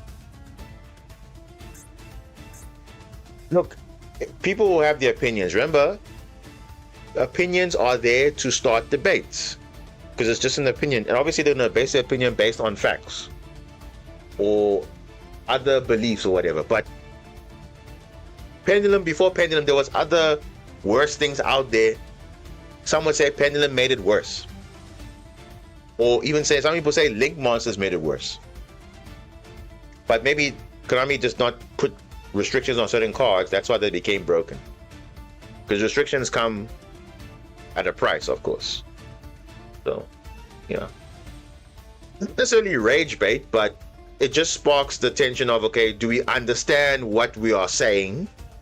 When, if you say, oh, but you are the problem, or your deck is this, or this strategy is why the Yu-Gi-Oh is bad, or is this why this and this, it's all the same thing, but it's all an opinion. That's it. Like, this board here is crazy. You can see this guy's got all the negates in the world. Let's see how you beat this. Is this runic? Oh, it's a runic Hacker Hands. Okay, so let's see. Gonna go for Jowser. Negate it. Huh? Oh. He's gonna trigger. He's just clicking yes to everything, eh? Wow. Wait a second. Can this not be destroyed by card effects though? Wait a second. This says target. Okay, so was this a bait? Because this cannot be destroyed by card effects though. Did you read that? Or was it on purpose? Because I think maybe the opponent also doesn't know. I don't know. Maybe the opponent was like, okay, I'm just gonna click everything. Yeah, okay. I'm like, say what? Yeah, because you see, he's not negating that. Because it can't be destroyed though. Yeah, okay. Of course he's got an Ash, bro. Like, you see what I'm saying? Like, this game is weird, bro. Like, I don't know. Yu-Gi-Oh is very different to other games. I'm not gonna lie. It is very different. Like, you can see clearly where someone's having the advantage and disadvantage. Like, look at that. That is crazy, man. People have like the craziest end boards ever, and they still have hand traps in their hand. Like, what even is that? Do not pause this part. Okay, so you're going to Tauros into Xeno. Xeno's gonna look at extra deck. Crimson Dragon, and oh, Crystal Wing. Whoa, okay, so this is actually going to be quite relevant because if it attacks a level 5 or higher monster, during damage calculation, you gain attack. So you can actually beat over these monsters. Okay. Wait. Cosmic Quasar, you can target face-up cards in the field up to the number of synchro monsters used for this material +1. Negate your effects. Yeah, you can't negate that effect, but you are trying to trigger Xeno. Oh no! No, guys. Okay, you know what's happening here? You know what's happening now. Okay, maybe I should wait for it to happen and then explain, because this is going to be a crazy effect.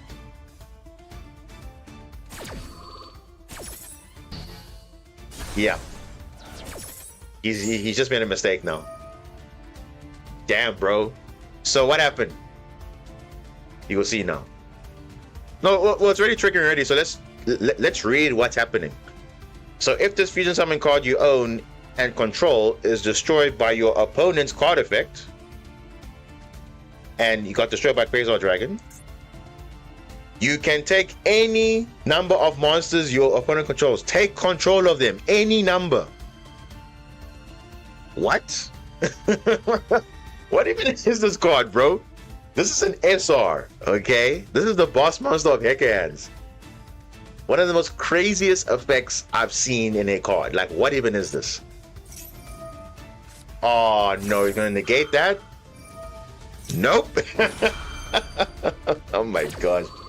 The Crystal Wing, oh my goodness. Oh my gosh, look at that, bro. He stole his entire board. What, that's better than a triple tactics talent, a change of heart. Remember I was saying? Card quality. You see, this is an example of card quality. Look at that. One card is doing what change of heart can't do, talents can't do, a brain control or econ. Like, that's 5 different cards, but yet one card just said, I'm taking everything. Your board, I like it. Steal everything. Look at that. Oh my goodness, bro. What even is this? And you know what's funny? You know what's funny about this? You see the Cosmic Quasar, right? It's not a like a hard once per turn, right? It's like, okay, cool. I can use it again. It's fine. Like, you can use it. It's crazy. Yeah. But you see, that's now where you realize, oh wait, I messed up. That's it. I know it's very situational, but when it does resolve, it's kind of insane though. Like, you just obviously if your opponent doesn't negate it, similar to Illusion Gate. Illusion Gate is basically what Raigeki and Monster Reborn is in one card. Think about it. Card quality. Illusion Gate destroys your monsters, and then you can steal any of your monsters in your grave, in your opponent's grave, ignoring summoning conditions. It's still insane though. The fact that you're able to pull it off, because remember I told you that time when we were playing Hecahands, I said, guys, if you have Xeno on the field, do not try and destroy it with something, because it's going to have like a crazy effect. And this is what I was talking about, this effect here. So that's actually kind of cool that you're able to actually pull it off. Damn. Yeah. No, but you see, SOS, what you said is very true, and it's actually quite normal. We don't have to know every single card effect out there. If you didn't read it, it's fine. If you missed it or you forgot about it, it's fine. I've also done the same thing. It's fine. It's normal. We're all human beings, guys. We're not robots here. So this is still something that, you know, did you really think, okay, did he actually read what the card does? No, because he was confident. No, I have all these big attack monsters. You can't do anything. Ah, what? Yeah. Yeah, gold players, they don't read anything. They just click yes. as X was said, the yellow button. Yeah.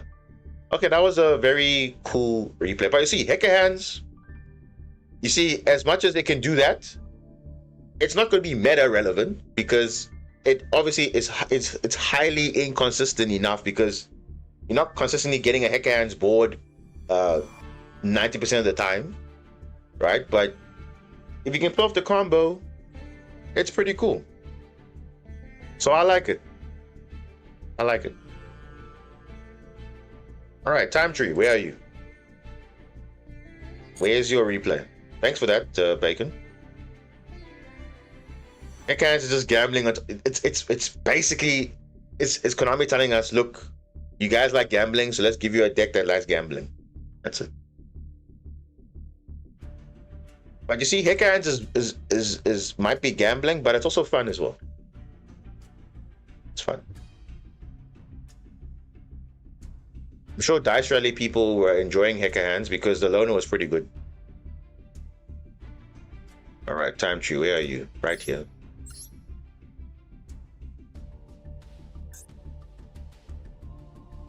Top one. Let's see. Where are you?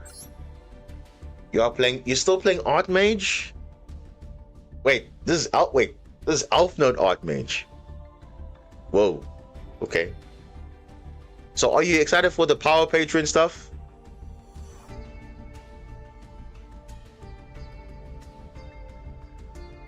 And by the way, Dami, you talk about Hacker Hand branded, but it doesn't work. Didn't the guy that I lost to in top 16 last time was playing branded Hacker Hands? Or was he playing Tillman? No, the week before that. Just there was a deck list the week before. He was playing branded Hacker Hands Tillman, I think, or branded Hacker Hands somewhere there. Just check the Meta Weekly report of 225. I think there was a branded Hacker Hands player. Yeah, Power Patrons, yeah, that's going to really change all the decks for this lore, definitely. But, yeah. This deck is missing Doomsy. Yeah, trust me, when Doomsy comes, that's all I can say. It's over. That's all I can say. But okay.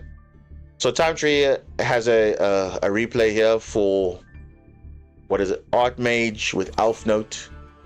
Okay, so it's not Dracotel, it's Archmage with Elf Note. So it's kind of interesting. 13 card extra deck. Where's the missing 2 extra deck cards? I don't know. But let's see how it all fits in. Because remember, right now, there's no actual bridge into anything other than Medius to Pure. Medius to Pure is the one that obviously bridges all the Power Patrons together, but that's it. Plea for help. Yes, plea for help is here. It actually is relevant because in some cases it can save you.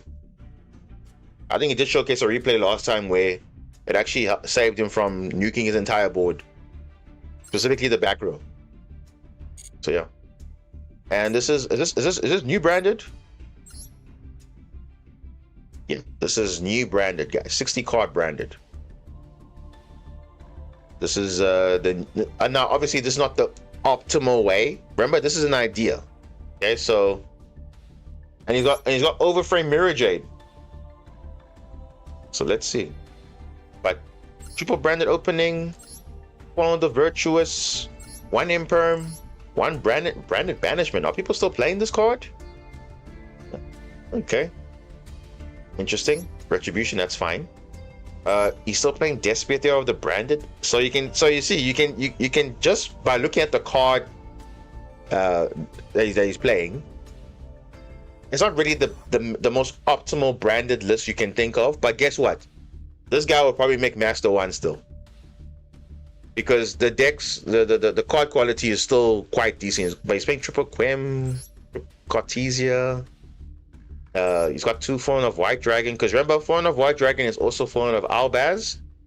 So you can't play 3 of each. You have to play 2 and 1. That's the ratio to go. But I have a question for this player. Where is the actual Albaz though? He's playing a heavy Despia engine, but less of a branded engine. If that makes sense. Because I don't see the OG. Oh, there's Fallen of Albaz. I was saying, you see, because of the old art, I keep forgetting Fallen of Albaz has a UR alternative art. So there is the OG Albaz, and then there's the newer, improved, combo-related Albaz. One's for Super Poly and one is for combo. Good job, Konami. Good job. Okay. But like I said, this guy will probably go to Master 1 because he's just playing good cards, but some of the cards he's playing are quote-unquote bad. Like playing Field Spell and Brandon and Red and all that, but he's probably going to get Master 1 with it. So we cannot judge him there. Again, remember, you can comment what you like, but he's probably going to make Master 1 with it. Because remember, branded is good deck. But good deck doesn't always mean good player. Always remember that. This is a 5-turn duel. 5-turn. Let's see. Yeah, branded red is not bad, but you'll find some people are not actually playing it. In the common newer support. But let's see. Oh my gosh, what? So you might think this guy bricked. Time Tree is bricked up. No. This is actually a combo because he's got Field Spell.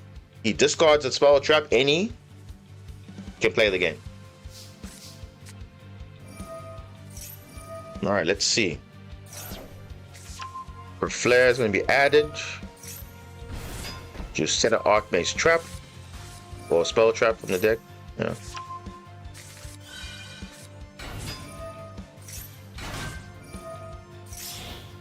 Okay. Jack Taurus.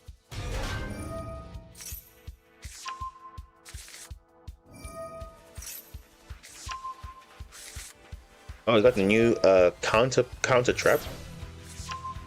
Latero. That's so weird, bro. You just discard it for free, add it back later. It's fine. Getting all your resources back like you lost nothing. So you just had Elf Note. Oh, no, just had Archmage combo. Yeah, no Elf Note yet. Right, branded. Let's see. Branded opening. Quem.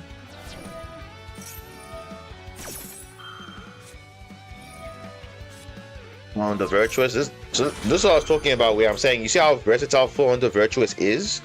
Because you can play around something like a Finmail, which says negate face-up monsters your opponent controls. But if it's not there, it doesn't negate anything. So now, obviously, you have to now negate 400 Virtuous. And then there's Brandon Red. There it is.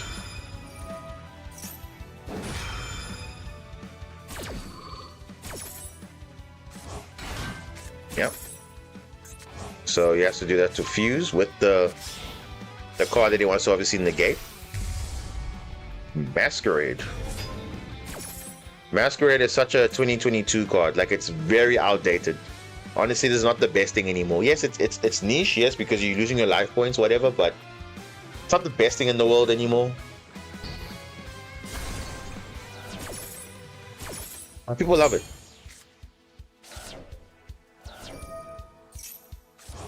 And you see how I'm saying? This guy, he summoned this, but what does this card say? Negate the effects of all face-up monsters your opponent currently controls. So, because of chaining orders working in reverse, he already summoned the fusion, but it's going to be negated anyway. So, kind of a waste, I think. Any tax dragon is funny? Well, yeah. Oh, is it going to make for the big one? The Nerva, here we go. Here we go, Nerva's back.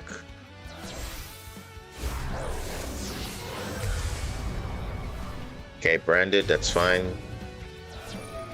If there's no chain link block for this, it's over. Yeah, it's over. It is literally over. The most insane board wipe. Ah, okay, protected by branded opening. Okay, it's fine.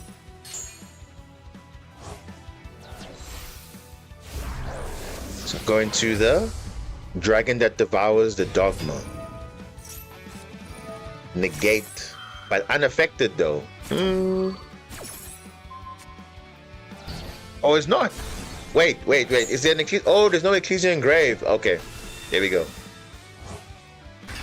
Because I always have to check now if Ecclesia's engraved or in your grave, but obviously you don't have it, but they don't. So that's why you can actually negate the dogma in that case. Yep. Add a Dogmatica or Tri-Brigade card. So Tri-Brigade Mercuria. Yeah, because there's no Ecclesia engraved. Yeah, that's why.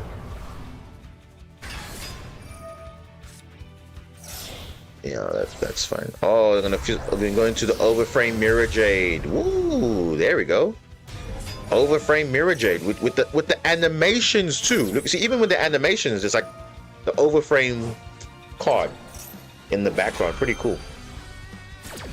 So you see, they're already differentiating the normal artwork, animation, and obviously the Overframe ones. So it's a foresight as to how the future Overframes are going to look like. Ah, the end phase. Doing so many branded combos. Yeah. What does a Royal Overframe look like? Honestly, I have no idea. No. It's a thing. Yeah. It's a thing. There's a normal overframe of this. There's a glossy, and then there's a royal overframe of this. Insane, right? Sanctifier.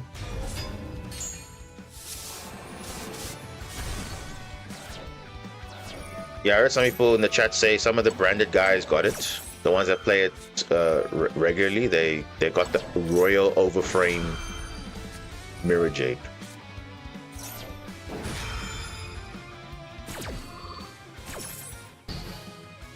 DD Crow.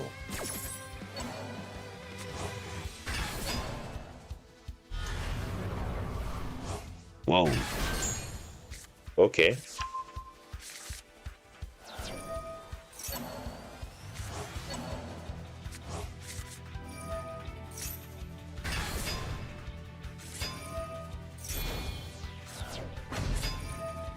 Whoa. Tribute summon for Elf Note Lucina. Gonna go into Regina. Regina's gonna send that monster, summon the Elf Note Power Patron. Gonna go into now Elf Note combo. Gonna go into the Baron de Fleur, of course. The Honorable Elf Note. Which at this point, Baron de Fleur is like an honorable everything. The honorable boss monster. Why not? But let's see. Now they're gonna get Fortinia. Fortinia's gonna send place welcome home. Gonna summon another Elf Note. Elf Note's gonna send the Fortuna. Gonna send in the gate. And yeah.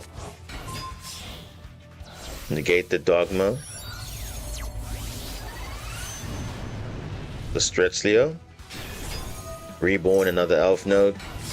Gonna go into, I think, Crystal Wing. Yep. Yeah, he's just cooking this field, definitely. Yeah, so you see now, there's an Ecclesia monster in the grave, so now you see it is unaffected now. So you'll see there, you tried to change the battle position, but remember with the phone of the Virtuous, he did send, oh no, he didn't send it, I think he sent, how did he get the Ecclesia in grave? I think from some effect, but now it's actually unaffected now because there's an Ecclesia monster in the grave. So, yeah, it's fine. So let's see, Crystal Wing, do your thing. Okay, Baron de Fleur will obviously negate because why not? Wait, that's it? Did you already attack? Oh, okay. That's fine.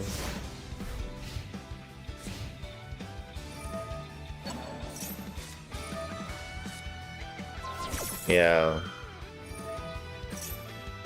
I mean, you still got 3 monster types, yeah.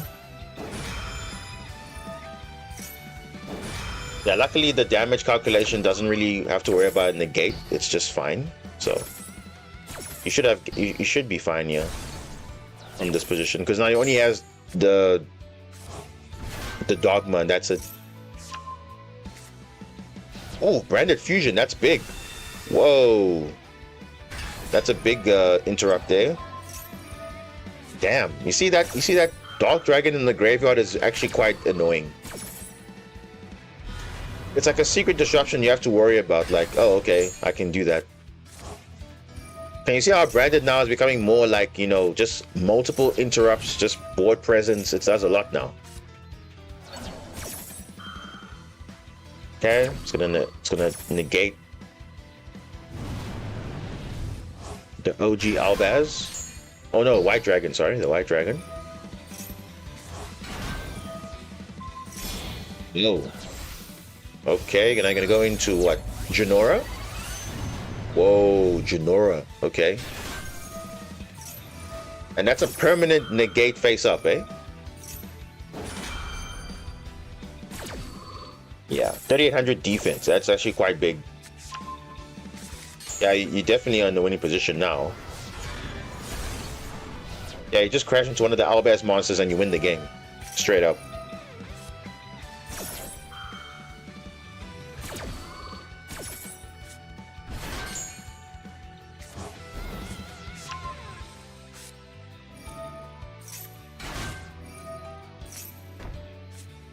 Yeah, see, it's not nice back and forth. No funny business. Just you do your board, I do mine. And that's it. But it seems like you have the advantage here, Time Tree, so that's really good.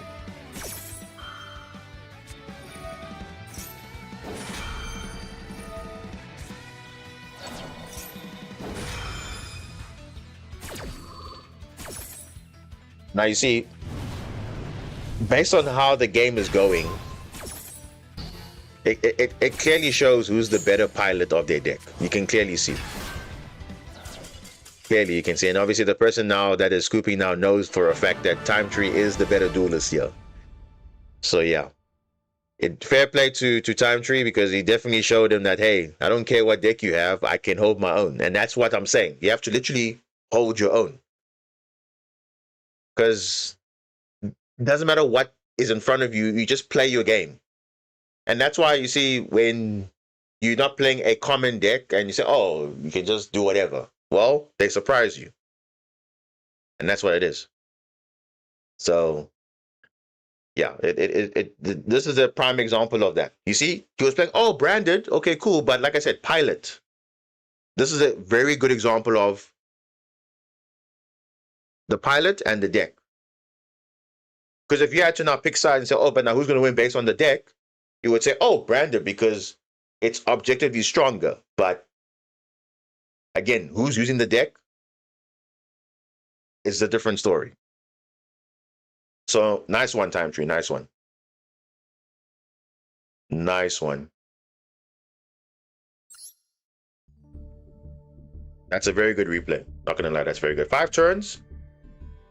Very, very good. Let's see. 2-piece, welcome. Question for you. Wanting to try out Ogdoadic Horus with Layer of Darkness, field spell. Biggest issue is the graveyard reliance, but your thoughts? So the fact that you've identified that it relies on, obviously you need to have a graveyard setup.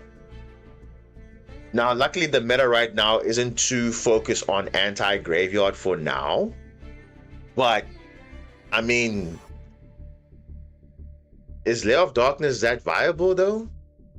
In Ogdoadic, I mean, yes, it does synergize because you're tributing your stuff and you obviously contribute your opponent's cards, even though you don't own them. I understand that, but so, and the Horus strategy, yes, it is kind of, it's good, but I mean, Horus is just, it's just there, you know? Because no, let's be honest, no one's talking about Horus versus back then, and that's what I'm saying. Horus is not Horus at the time was just spamming field because it's a very nice clean level 8 engine, but other than that, it's nothing more than that. It is leading to sometimes degenerate stuff, but overall Horus is not a problem engine at all. In Ogdoadic, I'm not sure how the synergy is there, but I know Ogdoadic Mitsurugi was pretty good. If you want to explore that route, because you're also dark monsters and you also tribute, so maybe try with Mitsurugi if you want to try something a bit more differently. So I see, I'm just giving you options because you obviously can benefit from there, but I'm saying just explore your options. That's all I can say, because I can see from now how the deck is supposed to be. I mean, I know if you want to run Lair of Darkness, I mean, Mitsurugi probably is a good shout for Ogdoadic. I think right now that's as a fun variant to try, but that is what it is. Check out your reply. Did you type a message somewhere, Immortal, or was you saying there's a replay that you have? I think you mean a replay. Yeah, no one's talking about horrors that much, Two Piece, to be honest with you. So it's I don't know if that actually boosts your strategy whatsoever, but yeah. But Mitsurugi, I think, is a very good thing to explore. And remember, there has been proven experience already, because it was taken to tournaments and it did perform well. So it just depends how comfortable you are with the Mitsurugi synergy with Ogdoadic, because there are reptiles. And the nice thing is, for your Mitsurugi cards that require level 5 or higher, you do have some Ogdoadic cards that are level 5 or higher reptiles. So there is some synergy there. And obviously, if you tribute them, they do obviously trigger. So probably look into that, I would say. Yeah. Your replay, yeah, I figured, not like your reply. Like, where did I see a comment from you? I didn't see it from there. Okay. Do you have your? I don't think I've watched your replay before. Give me your ID, bro, then I can look at it. Yeah, Horus. I've not seen Horus in a long time. Horus is like way outdated.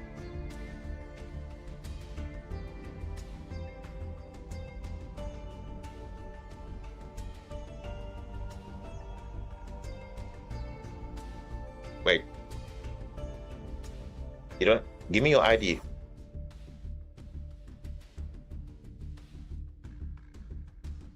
I don't think I've watched your replays before.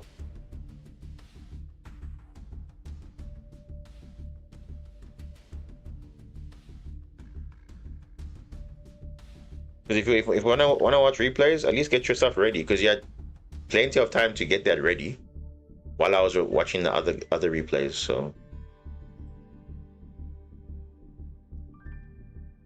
there we go. We got it. But to be fair though, maybe he just joined, so that's understandable. Okay. Oh, super sweaty. Okay. Diamond player. Okay, let's see. Which replay is it? So I assume it's only this one, the one that you saved here. Yes, I assume it's the only one that is public, so we're going to review that one. Maybe there's a one that you wanted to show, but it's not public yet, or confirm it is the one. Just confirm, Immortal, if this is the one that you want to look at.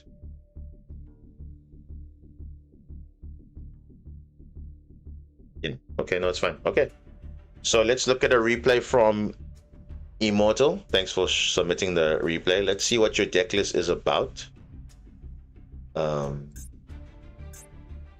Wait, why can't I click on it? Oh, there we go. So he's playing Sky Striker. Okay, Sky Striker, very prevalent deck in the meta, because it's like obviously a meta call. So meta call is a strategy that is not actually popular, but it can definitely surprise people. So okay, obviously going with like the standard Sky Striker cards, though evenly matched. Garcia is there. It's triple Raigeki. Have you considered maybe Illusion Gate? Maybe that's a little bit better. Darkulimo, I was actually considering bringing this card back, because people are just making crazy end boards, but it is what it is. Alright, X-Wiz, we'll see you next time. Thanks for stopping by, and thanks for the replay. Yeah. Okay. All right. Let's see how you fared against. Looks like Dogmatica. Oh no, it's branded. It's actually just straight up branded. So again, branded again against Sky Striker. Let's see how it fares. Going second though.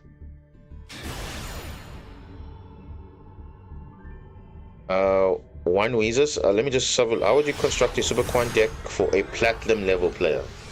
I'll get to it after this replay. Let's see. Opening hand is pretty good for going second. Dark Ruler, Lightning Storm. Those are cards you want to see. So they start off with Makoria. Makoria is going to add the Fallen of White Dragon. Fallen of White Dragon is going to send the Albion. Albion is going to summon. Oh, not summon. Going to be set. Then the Fallen of White Dragon is going to summon the Ecclesia. Ecclesia is going to summon the Golden Sword Soul, which again, some people are playing, some are not playing. Going to go to Ecclesia, the Dark Dragon. Banish itself, summon the incredible, not incredible, Blazing Cartesia. Golden Sword Soul is going to reborn the Ecclesia again. Going to go into the Granguinol. Yep, Granguinol, the Dust Dragon. Going to send the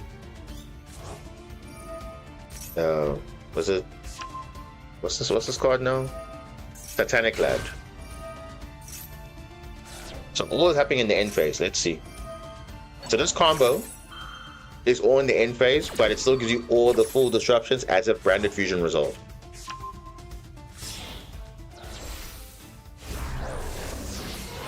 So they go into Rebellion. Rebellion is going to obviously go into Mirror Jade, of course, but all from one card, which was the Gold Sarcophagus.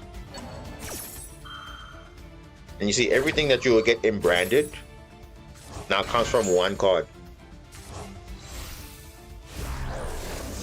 Yeah.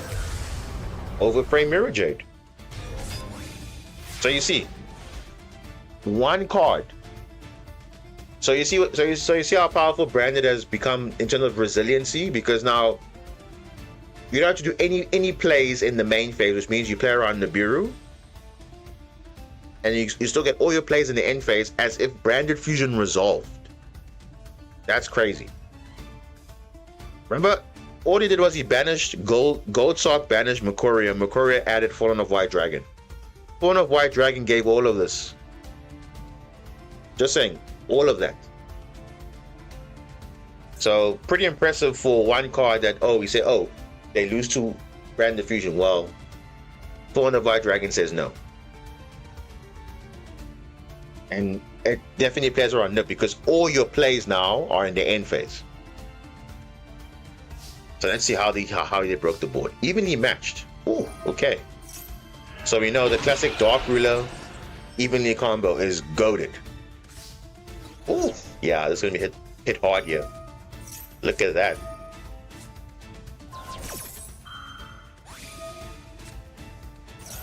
Yeah, so he's just triggering buttons here. He just wants to send the Dogma for cost, that's all. Damn, bro, everything goes. That is really sad. Yeah, that combo went hard, eh? Dark Ruler evenly. Never ceases to amaze me how powerful that combo is. Oh my gosh, bro. Of course, bro. These guys have a maxi. Imagine, look at the end board he had to have dealt with. And then he still has to deal with the maxi on top of that. That is crazy, bro. Like, sometimes, I don't know. Maxi always gives you that reaction, like, despite you having board breakers, you cleared the board. Now I can do my board. Maxi. Yeah. It's crazy. It's like, it's always so strong for the going first player. It's so strong. Like, imagine if he didn't have Dark Ruler, he didn't have evenly match. And he has Draw and Lockbird. Okay, what? Okay, yeah, that makes sense. Yeah. Because Sky Striker is going to add like a billion cards. and that's it. But just imagine you had to play through that full end board, and on top of that, a maxi and possibly a draw. Like, that's just wow. That is just insane. Okay, Ecclesia again. Tribute summon the Fallen of Albaz, in this case the White Dragon. Reborn that Ecclesia. And then into the 3 champions of Sword Soul. Whoa. This is a royal. You can see that it's a royal. So if this card Secret Summon, you can add a level 4 or level 8 spellcaster whose attack equals its own defense from deck to hand. And add the Dogmatica Ecclesia. And the second effect, wait. You can target a offensive card on the field, negates effects, then if you have Ecclesia, Monster, or Fallen of Albaz, you can destroy that card also. Okay. Interesting. Searching for Fallen the Virtuous because it's a Dogmatica card. So you see what I'm saying? Look at that. Look how versatile this card is. Fallen the Virtuous. Like, this is like, I can literally make a video on how good this card is. It does so many things. So it's not just, oh, a quick spell board breaker. It does so many things. Look at that. He just reborn a Mirror J. Like, what? Okay. Because he had an Ecclesia monster in his grave. Just like that. Target a monster from either grave and summon it. Because this card is very good. So I think it warrants a dedicated video on how good is actually Fallen the Virtuous. Like, people give it not much credit, but I mean they do, but they don't realize how good that card is actually. It's not just a board breaker; it's more than that.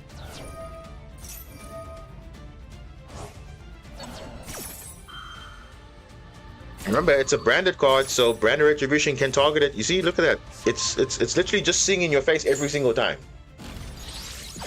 Like, it's probably one of the best cards designed in years, I would say. Sky Striker clapping it up. Okay, let's see. Going to Azelia.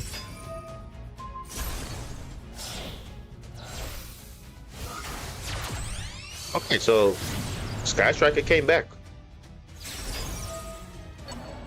And yes, you can say, oh, but they're darker and even, but still, look what they had to deal with. They would have to play through a maxi. They have to play through like, I don't know, so many different disruptions. Yeah, this should be game. Sky Striker OTK with 0, summon 2. Yeah, this should be game. So yeah, nice one. Nice game. Ego booster, yeah. Or in case you want to make your Link monster unaffected, or the monster in the main monster zone, I don't know. But yeah, that was a good game. Thanks for that replay. Yeah, so Sky Striker, you ideally want to draw them, because Maxi, they'll just summon one monster and pass, but draw is actually a very good against, because remember, they are a draw engine deck, so similar to Radiant Typhoon, if you stop them from drawing, they're not doing much. But it was still nice though to showcase. Okay, again, it's Fallen of the Virtuous. It's a very, very good card, and I wish Konami made more cards like that, because it is so well-rounded. And you see card quality, whereas I have to play maybe 4 cards to do the same thing. That is like 4 effects in one. So that was it. I'll probably make a separate video just explain how good that card is, and how it will change Master Duel for like forever, because it's like literally the staple card. It's not just good in branded, it's good in every deck that can benefit from quick play spells, and having maybe 2 slots in your extra deck if you can afford it, which most decks can afford. And it doesn't lock you into anything or whatever. You can just use it at any point, and it's a quick play, so you can set it, you can search it.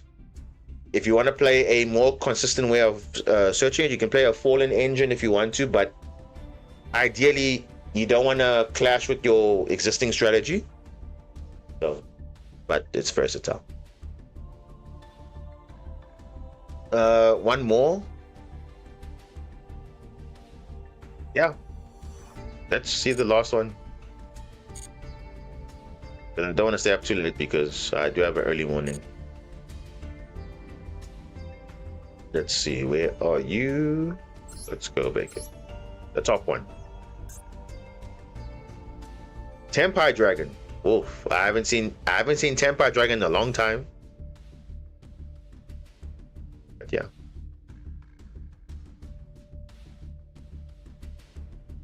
I'm not giving up. Everybody and their mama using Mitsurugi engine. I think I'll try out my Megalith with different engines and see if that works. Well, you see, remember we're talking about a meta. Similar with the engines. Why are certain engines good and why certain engines are not good? Well, Mitsurugi is one of those versatile engines because it's very good going first. It's very powerful going second. There's a reason why Mitsurugi is up there. And guess what? It doesn't even use an extra deck, but the engine is so powerful, it changes the way you play the game.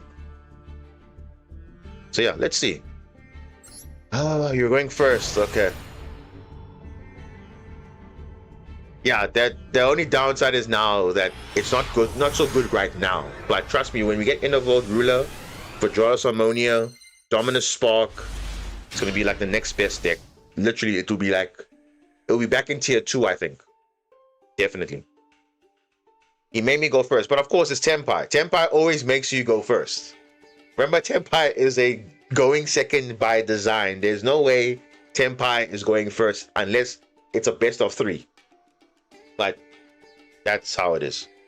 It is always, I wouldn't even say it's blind second. They always go second. But let's see, Hecker Hands. The nice thing about Hecker Hands is that your monsters can't be killed by battle. If one day I can say that much.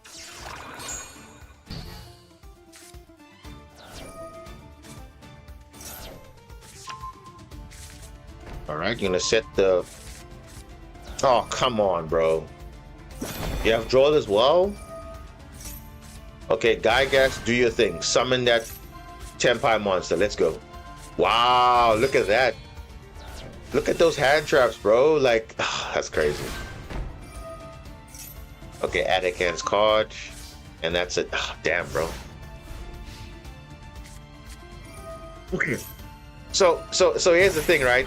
So Bacon says he wasn't prepared for going first. How do you prepare for going first if you don't even know what hand you're gonna get? Because remember, you were asked to go first, but the opponent won the coin flip. So you're expecting a decent hand going first, right? Well, you didn't get a good hand. Let's start there. But for your opponent, look at that. They got Imperm. They got Draw. They also had Red Reboot. Like, look at that. Unless you are saying that your deck is only designed for going second, though. But, I mean, look at that. This guy had a God tier hand. Look at that. Red Reboot. Just like that. Like, and remember, Red Reboot is at 1. Oh, no, okay, it's at 2. Okay, it's at 2, but still, Red Reboot, you have to, you can't search it. You have to hard draw it. And of course, he has the best combo in the world, the Tempai Dragon Pyro. But let me guess, I'm pretty sure. Oh, whoa. Okay, Sangin is gone. Sangin summoning is at 1. Genroku's at 3 or whatever. But he's lost Sangin summoning. But guess what? Let's see. Of course. What did I just say? Of course. God tier hand. This is not something that has to do with the deck or whatever. This is the shuffler at best, bro. Look at this. This is the shuffler's hand at work. This guy got God tier hand, even though he lost Sang and Summoning. He still had a Kaiman in the hand. Oh, wow. It's a one-off. It's a one-off. I'm saying, like, you cannot make this stuff up, guys. You can't make this up. If you are destined to win, you are destined to win. If you are destined to lose, this is what the game is telling you. Look at that. No counter, nothing. Just Kaiman, you win. That's all. That's it. All right. So luckily your monsters can't die. Oh, but is it negated though? Wait, let me see. No, yeah, it's a continuous effect, yeah. Wow, dude. Trumplet? Like, okay. Clearly, you cannot tell me it is like, what is this god tier like? What is this, bro? You have the perfect hand traps for going second. You have god tier board breakers. This guy was ready for everything, bro. Everything. Like, yeah. This is Tenpai at its finest. The game is telling you Tenpai is god tier. I don't know what is. What is that, bro? Look at that. And you see what I say? The shuffler at hand just screws you over. Like, of course, Tenpai always has the god tier draws. No Maxi involved. He had Imperm, he had Droll, he had Red Reboot, he had Kaiman. He even lost Sang in summoning. And he's still winning the game. Damn, bro.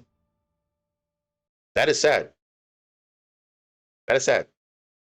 So are we gonna say, oh, because bad deck building? Nah, bro.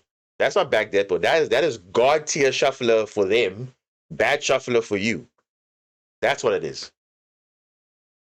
That is what it is. And I'll continue preaching on it until Konami fixes that thing. Because nah, bro. I don't care what your deck is. The Tenpai player had god tier draws. I'm not gonna lie. Even guys in the chat now, you cannot deny that this guy did not have god tier draws. He had every perfect counter. He had everything. No shot, bro. Nothing to do with the deck whatsoever. I could have been playing branded or whatever. He still had god tier hands, bro. He still had god tier hands. I don't care if it was a meta deck or whatever. He still had god tier hand going second. Imagine, he sets a trap, but he has Red Reboot anyway. Huh? What? That's weird. How did he telegraph that I'm gonna set a trap, but yet he has the counter already in his hand? He has Droplet already in his hand. He has Kaiman already. Like, bro, what even is that? I'm just saying. What else can that be, guys? What else can that be? You can't say, oh, but the guy deck builds well. Okay, let's have a look. Let's see. Let's see. Look at the deck list. Okay. Right? He's playing triple Genroku, triple Ash, Ghost Spell, triple Pydra, triple Full Loss. No Impulse here. Because obviously some hand traps are clashing with it. Double Droll. So he's playing maximum hand traps, right? He's playing maximum hand traps. He's playing triple board breakers and triple talents, double lightning storm, feather duster, triple droplet, triple imperm. Now, what are the odds? So he opened, right? So let me look at this. He opened imperm, Droll, and then I think his other top two decks was an Ash or imperm. No, it was double Ash and Full Loss. Because remember, Gygas looks at the hand, and they don't shuffle back. I believe it just looks at the top three and summons one. So 2 Full Loss, 1 Ash. So you're telling me that whatever his 6 draw, no, it actually doesn't even matter because he already had the cards in his hand already. He already had the Red Reboot. He already had the Kaiman. He already had the Pydra. His hand was god tier already. So let me just recap again. Let me just have a look at this. What does Gygas say? Okay, you summon the activated monster and shuffle the rest into the deck. But I don't think it actually like shuffles it. It's fixed though. Yeah, I think I don't think it shuffles. I think it actually just like, you know, puts it in its place and and that's it. So that's kind of crazy, though, don't you think? So he had actually a very good hand based on that, because he had the reboot, he had the droplet, he had the imperm, he had the Kaiman. Damn, bro, this guy had god tier hand, literally. Even lost a Sangin summoning just for extra wound to the measure, and he still got everything he was looking for. Because if he didn't have the droplet, the Jowser would have not been destroyed by battle, because it's a continuous, it's a condition. It's not like it's an effect. It's there, right? But damn, droplet would have negated the effect. So it obviously negates you from being destroyed. So therefore now he had to be. Damn, bro. I feel for you, Bacon, on that replay, because that is again shuffler, bro. That literally shuffler screwed you over there. I don't care what deck you're playing, who you are. Like you cannot deny that there's no way the shuffler was not at hand there, because even for going second, you don't get hands like that are god tier. Yes, you're playing multiple hand traps. I get it, but it's not that god tier. But I guess for Tenpai, you draw everything. And on that note, I think we should end, because, like I said, we can be talking about them all night, but it won't change the fact that the shuffler at times feels very weird and not consistent. Because my issue is always the game should be consistent enough to show that, okay, look, okay, it's relatively, if you're going first, you should be seeing more or less, because remember the variables are there and everything. Once you see coin flip, okay, I'm going first, it should kind of like, randomize the hand, because I say you're going first, okay, going second, the same. But if it doesn't do that, then I don't know what's the purpose of that then. I honestly don't see the purpose. Damn, bro, this guy is again in the final, dude. This guy is again in the final, just to put it out there. This guy is again in the final. Abelmont is again in the final. 2-0, 2-0, 2-0. Bro, this guy is dominating with Branded, dude. And like I'm telling you, this guy is piloting Branded like no one else. He was not around the whole time, because he knew when Branded was going to come out, he's going to show people why Branded is good. And more specifically, why he is a good pilot. So this back-to-back finals, literally. And he's already won one game. He's going to win the second game probably, I'm sure now.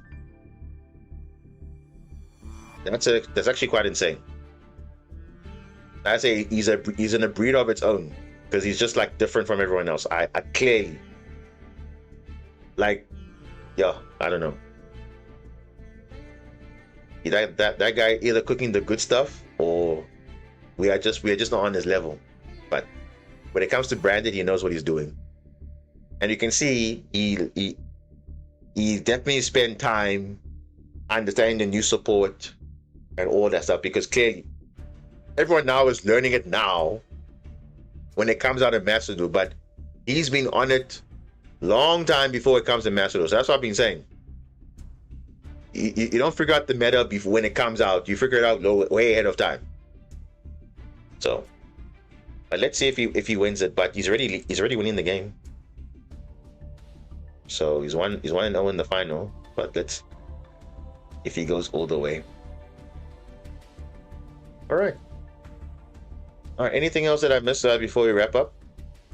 I don't know. Maybe there's something that I didn't talk about, or oh yes, the Super Quant list. For a platinum, I don't know if it's even the right word, platinum player.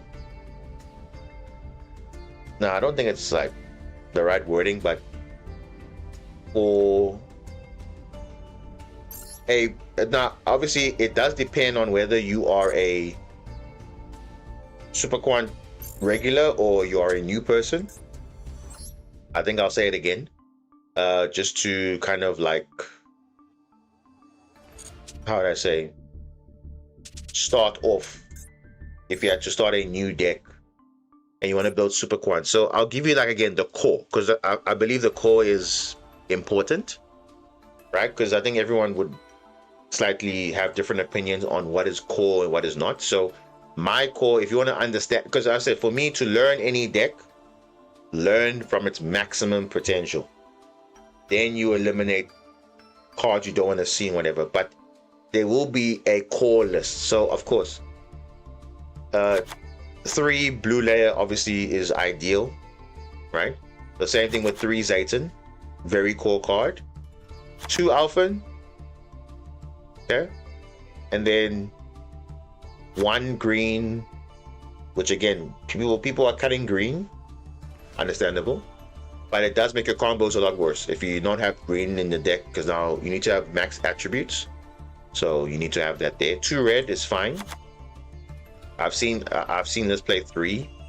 You can get away with 3, but it feels like a brick, especially if it's level 5. It doesn't do much. And then 2 white and 2 black. I think that is more or less. This is what we call standard to learn the deck inside and out. Okay, and obviously with that supporting Italy. So Italy is also a support card. Okay, but obviously this is not. I wouldn't say this is part of like the core of it, but this is now just a core, right? Then obviously your field spell, your spike, and then obviously your layer 19s. You can play minimum 1, but I would say just play 2 because you want to get the most value out of it. And then again, the other option, which again is also preference, is playing the traps. You don't have to play the traps if you want to. It is completely up to you. But again, to make your life a lot easier, you just got to have these cards in the mind, because you can at least make value out of layer 19, because otherwise layer 19 just becomes an unnecessary brick for no reason, because all you're doing is just summoning a monster from the deck. But other than that, what are you doing with it? So yeah, so there's like the core, I would say, and obviously you can fill the rest of it with hand traps, engines, and whatever. But that's where now there's flexibility in terms of, okay, what engine do you want to run? People are like playing the K9. That's totally fine. The minimum K9, I would say, if you're gonna play like the K9 engine, okay, K9, you obviously play 2 Izuna, some play 3. I think 2 is fine. 2 Joko, 1 Lantern, 1 Lupus, 1 Noroi. Some might take out Noroi. It's also fine. It's a choice, but you kind of need that, because if you start with Noroi, at least you don't have to now normal summon a Lantern, because Lantern not really the best start. 1 case for K9, 1 force release, and that's it. You said it was platinum? No, but that doesn't mean budget though. Platinum doesn't mean budget, because I'm giving you like the core of building a quant list. So, because if you're saying budget, I shouldn't be talking about 3 Zayton then, if you're talking about budget, because budget is different category. Okay, I'm just giving you the core of what a super quantum core looks like, and then you can build from there. Because whether you're in platinum, gold, or whatever, you still play it the same way. But if you say I have a budget of this, then yeah. Okay, you're saying, yeah, exactly. That's what I'm saying. It has nothing to do with the budget, because skill level. Because I say for me, platinum is the same as someone in diamond or whatever. Because platinum, okay, you have an idea of what the deck does, but what to build as a foundation. So I'm just giving you like good text you can run in there. Now, like I said, hand traps, I'm not going to tell you what to play and what not to play, because that's up to you. But you have to focus on your core first, and then you build from there. So based on that, obviously the super quant core to round up is obviously the exceed monsters, 1 of each. Okay, even the boss, 1 of each. Don't play the link monster, because the link monster right now is not so good. So because it's just not really viable. I wouldn't. There is a world where it might be relevant, but I wouldn't even think about it at this stage. So that is definitely a no-no, because now it makes your lands a bit more awkward and you have to commit to it. So it's just not worthwhile, right? So K9, like I said, minimal package, right? And again, you can choose to play heavy K9 package or not, but extra deck, just keep it simple. Ripper, Werewolf, Jax, okay? And then Valon is an option. You want to play Valon, you can play Nash Knight. It's entirely up to you. It's all preference, okay? You can also play Hound if you want to play Hound. It's totally fine. So, but you have to play Ripper, because that's what K9 is pretty much all around. And then Werewolf just for, you know, a target for force release. Okay, if you don't want to play Werewolf, drop force release. So that's a very key thing. If you don't want to play Werewolf, don't play force release, but it does make your K9 end board not so great because you're just having Ripper only, and then what is Izuna and Lupus going into? Yeah, going into a Nash Knight, but sometimes you want to have opportunity to go to a Jax. Jax for OTKing especially. It's good for, you know, having force release, so Jax can give Werewolf that extra damage, double damage, if they activated a monster effect in the hand or grave that turn. Alright, Bacon, we'll see you next time. Cheers. Schedule 1, I'll look at it. Schedule 1. Is it a, oh, it's not a mobile game, but I'll see. Okay. So, your K9 engine, like I said, is very minimal. So that is also an option there too. In terms of other engines, that's also quite small, but it also gets the job done, is the Doomsy. Okay, and the nice thing about the Doomsy stuff, I've actually had I've dedicated video on this. There's 2 parts. Okay, there's the actual explaining how Doomsy works in Super Quantum, and then also some combos pre-support. I'm working on a combo for the new support as well, but we don't have confirmation of that yet for Master Duel. But that combos for pre-support will do the job just fine, because it's very cheap as well. All you need is 1 Elara, you need 1 of the Doomderg equip spell, and you need 1 Doomsy change, and you need 1 Power Patron Doomsy. So the synergy is that you use Doomsy change to destroy the Power Patron Doomsy. When this is destroyed by a card effect, you will search a Doomsy card, which is normally the Elara.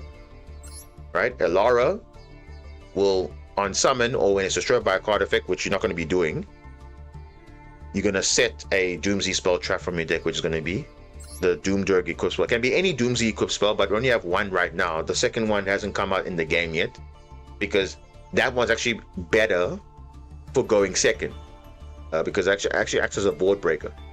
But in the case of going first is what we have. Then you can use the effect of Elara to rank up into a Wind Machine Xyz monster with the same rank. So level 4, so you have 2 options. Okay, you either go into Diactorus, which is the normal target for it, or there's another Wind Machine Xyz, which ironically enough is a Super Quant mech piece. So that's how the synergy is with the 2 archetypes basically, because you can also go into this from Doomsy, right? And remember, with the new support, you can still go full combo Doomsy and still have Ouroboros as on top of your board as well, with the new support and everything. So it's actually going to be a lot better when we get the new support, because the combos right now are kind of strong, but with the new support it'll be better. So if you're a fan of Doomsy, minimal investment, only 4 cards and 1 extra deck slot, but this one is just for in case you need to break a board going second. You can force it out if you have enough energy to play through, or just go straight to Ouroboros, and it also facilitates your combo there. Okay, but of course, if you don't want to play K9 heavy, you can also play Doomsy heavy, which is, again, I have a video for that on my channel. You can just search where I explain Doomsy in Super Quantum, and then look at the combos there. It's that based on all the lines that are available, based on Medius to Pure and the minimal engine, the max engine, so you can play like a full Doomsy Super Quant list, and that will be giving you for the full combo of Doomsy pre-support and also Super Quant as well. So that is Doomsy as a nice little budget option. My suspicion is that when we get the new support, it might be a bit more expensive, because I believe the new Xyz monster and the new Pendulum monster is going to be I anticipate that, because those cards are way too good. So it will definitely make Doomsy probably a threat. So that is something that you should look out for in the future. But for now, very small compact engine. The same thing goes for Radiant Typhoon. As we know, Radiant Typhoon is obviously a very good draw engine, but also it's good for rank 3. So we can play one Aldim and one Swen, and you can play one of I think it's Chant, yeah, one Chant, and of course we're playing Radiant, so one MSC just for the sake of searching it, and then most importantly Radiant Typhoon Vision, one. So it's 2 URs in the Radiant engine, and then 2 SRs, and then 1 MSC, right? That is the Radiant engine. So we're using this to either get access to Grand Pulse, because Grand Pulse is the 2 level 3s, or you can make Gossip Shadow. So you'll see in my combos, usually I end on Gossip Shadow, because that usually gives me an early anti, hand trap. So it's actually a very good flexible option. But in Genesis format, usually you go for Grand Pulse. Or if you have, let's say, a scenario where you have Radiant Typhoon and then a layer 19, and it's your only line of play, you probably have to go for Grand Pulse, because you can't make Gossip Shadow and use layer 19, because layer 19 has to have a Super Quant monster on the field for you to use to summon a different monster with a different attribute from the deck. So that hopefully gives you some options there on when to use Gossip Shadow. But most of the time you go for Gossip Shadow if it's your first line of play going first.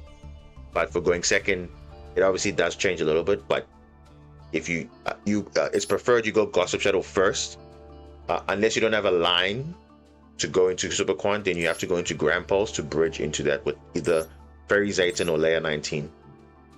But obviously the nice thing about the Radiant Typhoon cards is that it doesn't take up your normal summon, and even if you get impermed or whatever, you can still use them for other plays, link material like Little Knight and all that stuff. So you can, if you play Little Knight, you play that, but it's very versatile, and again, very small compact engine, so it's not too bad. And then as you can see, that's the engine I'm playing with right now. But again, you can obviously expand this more into a full-on Radiant engine if you want to play the Link monster, which means with the Link monster you have to play the trap, because otherwise you're not getting the real benefit of the Link monster. And also playing maybe a second copy of MST just to be in rotation, and obviously maybe another copy of Typhoon Vision. You can also play as an option Fallen of the Virtuous if you want to play the branded package, just 2 cards in the extra deck, Albion and the Dark Dragon. Then you can play 2 to 3 copies of Fallen of the Virtuous, and you're good to go from there. If you want to add that to your Radiant engine as well, you can do that too. But again, that's just like the core of what engine you could play with Super Quant. But I would say if you're not comfortable with Super Quant at all, I would say try it out pure, because that's the only way to learn a deck and to understand fully what its strengths and weaknesses are, is by playing it pure. So you take out all the engines and then you explore from there. So I would say if you take out all the core cards, all right, let me just take out all these core cards, because these are all the engines. So you see, it does require, like, some of them require brick, some don't, but it's just flexibility at this point. So it's really up to you what you want to do with it. Even the traps, if you don't feel like playing the traps, that's fine. Don't play it, but try it. If you don't like it, later take it out, because by then you are more comfortable with the deck, the interactions. Then you can definitely adjust as you need, because that's how I didn't get to this point without just saying, okay, no, I know for a fact I don't need this, because I had to first understand the deck before. And when I mean understand the deck, like with the new support, not pre-support, because pre-support was kind of unplayable. You were playing a lot of weird stuff, Isolde and all these weird things, which I feel like it took away the deck identity a little bit. Brilliant Fusion and all that stuff. So now you can actually play the deck coherently without any help. But obviously, I can tell you up front, going second is a bit of a struggle sometimes with this deck if you're playing it in its pure form. So that's why you do need to have help with playing other engines to kind of subside that. And also the nice thing about this deck also, it doesn't really lose to Joe and Lockbird that much, because your main play is either Italy in draw phase to search blue layer to get the Zayton to play around draw, because all you need is a Zayton with a super quant on field and 3 discards. Your lines are pretty much identical when you're under draw. You're going to get to at least a 7 material Magnus still, which is fine. Yeah. What kind of card would you like Super Quant to get? I think we just need more ways to break boards going second. More ways to push going second, because I think turn 1 is quite resilient enough. Because again, most decks can't play under draw. We actually can. But I think the nice thing about Super Quantum, if you think about what the deck was built on, it was based on obviously Super Sentai or Power Rangers, right? And you notice there's different themes and different seasons. So I feel like they kind of made it in a way that it's supposed to be played with other engines, because it kind of bridges everything. Like you see, like how we're using the rank 3s. Anything that can make 2 level 3s, you think about Grand Pulse. Anything that can make access to 2 level 4s or getting access to this card, you think about that. Same thing with the K9, rank 5. So it has synergy directly with that. So I think that's kind of how they designed it in such a way. Okay, no, we're not going to make it like too restrictive, because there's no locks on this thing, on this deck. But I think the idea is that you're supposed to be playing it with other themes or other engines, but still in the Xyz type of theme.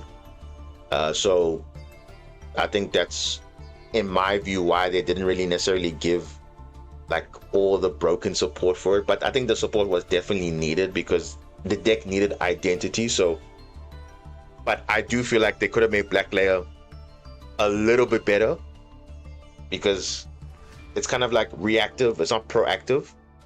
Because modern Yu-Gi-Oh is about being proactive, not necessarily relying on your opponent, but that's unfortunately how it is. But it and also the effect itself, if they could just, it could have just changed it a little bit to make it more like, for example, a 1-card combo, for example, where instead of discarding another card, you can send the attribute a non-dark super quant to the grave. Then that would actually be nice, because it's a 1-card combo into anything. Then you can play as a 3-off, for example, but now you can't, because it doesn't do anything on its own. And obviously you need to have a super quant in the grave to even activate its effect to actually turn into a mech beast. So that is something I think they could have optimized better. But yeah, other than that, I don't know if we need another Xyz, because we already have 4 Xyz monsters. But if they can give us another Xyz that can, like, for example, dump an Xyz monster to the grave, that's nice. But remember, the nice thing about Magnus is it depends on materials. So ideally, if we can get more materials on Magnus, and I think we need a way to actually summon Magnus a lot easier, because Xyz summoning is actually the hardest mechanic to pull off consistently. So it's unlike Fusion or Synchro, where okay, you just have 2 bodies and then you make your rank 8 or Synchro 8 or Fusion into your broken Fusion. But Xyz actually requires, like, we have to overlay and then combine. It's a lot of effort, but it's rewarding at the end. But it just requires more effort into understanding how the deck works in and out. But that's why I say I think it's good to have a starting point, because you can throw in all the hand traps and whatever, that's fine. But definitely this is, like, I would say, in my opinion, the way to go. Again, like I said, the traps are optional, okay, but you have to ask yourself, why are we playing these traps? These traps are there because in some situations they can help you. Doesn't mean it'll help you every single game, but especially the sword, the Magnus Layer, this has saved me so many games. You'll be surprised. This is literally, like, in most cases, the MVP, because this actually helps me close out games easier. Even if I'm under a maxi or full loss, I can OTK a lot easier, because the opponent will not expect that. Because they say, oh, okay, you're going to spam a lot of monsters. No, but I can just have one Xyz monster, ideally the rank 5 or the rank 7, because that gives you, like, at least 8,000 damage on its own with the Magnus sword. So if not Magnus is doing it, this and rank 7 will also do the job, you know, in terms of getting your lethal. And if you look at some of my shorts on my channel or whatever, you can see some of those times where the sword actually comes up a lot. It actually does have an impact. Even the other trap as well, the Magna Formation. Now you might say, oh, but it's a bad card to draw. Yes, but that's why I think they designed this card specifically, the layer 19, because they understood that, look, trap cards are slow, so we have to give you incentive to play the traps. I get it, it's not ideal, but they're literally giving you a reason to play it. So why are you not playing it? At least try it and see, because otherwise they could have just removed the first bullet point and last bullet point and then just said, okay, just summon from the deck only. But I think they want to give you value with the traps as well. So when you're going first, this is kind of like broken, because you obviously are basically like having the Tempai like effect where your cards are untargetable. Your cards, not your monsters, not your things. It is your cards, right? So what comes first? Magna. So your priority, if you have layer 19 and blue layer, or layer 19 and Italy, prioritize getting Magna Formation on field first, resolved on field, so that by the time you come to main phase 1, okay, you are untargetable. When your monster's on the field, it hits. You Vela Imperm will not work. So if you've been tried that in the TCG or whatever, they're kind of cheating, because it literally says your cards. So even this card itself, if it's face up on field during main phase 1, it's also untargetable as well. Your field spell untargetable, your layer 19 untargetable, all those cards. So that is your priority if you can get to it early. Because sometimes if you're going second and you have layer 19 and you know you want to, certain cards will only trigger in main phase, in draw phase or standby phase, set up the trap. Specifically the Magna Formation, because this will help you to, once it's active and it resolves, main phase 1, you already got the protection of being untargetable already. Yeah. So do not try and activate it in main phase 1, because obviously by then they can obviously destroy it.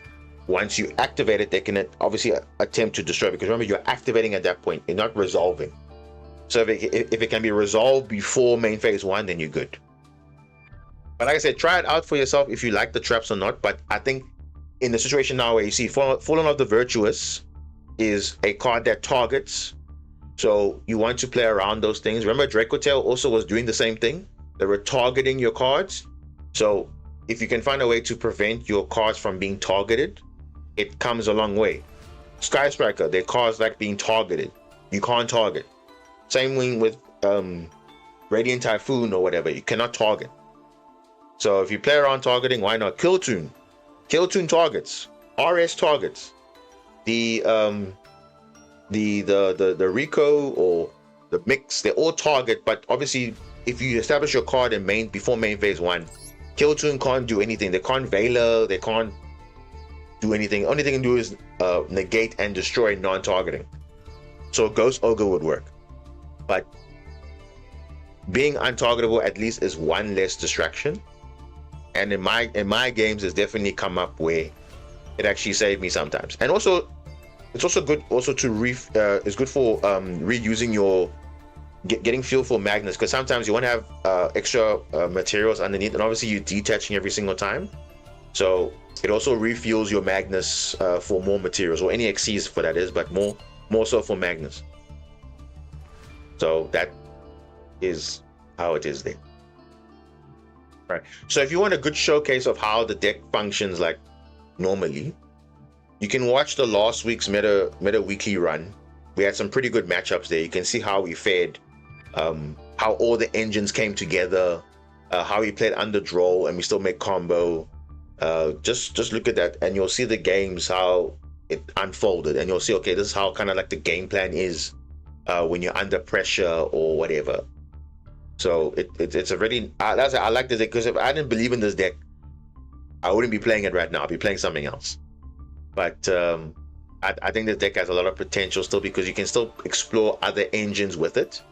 So there might be that one engine that might break this deck completely, but for now, I think with the mix of, you know, K9, Radiant, and Doomsday a little bit, it does help in the long run to at least for going second. That is, it makes the opponent focus on other things than your main plays. But I think you'll definitely enjoy it because it's not like you're playing a meta deck. You have to try hard and whatever. You just play.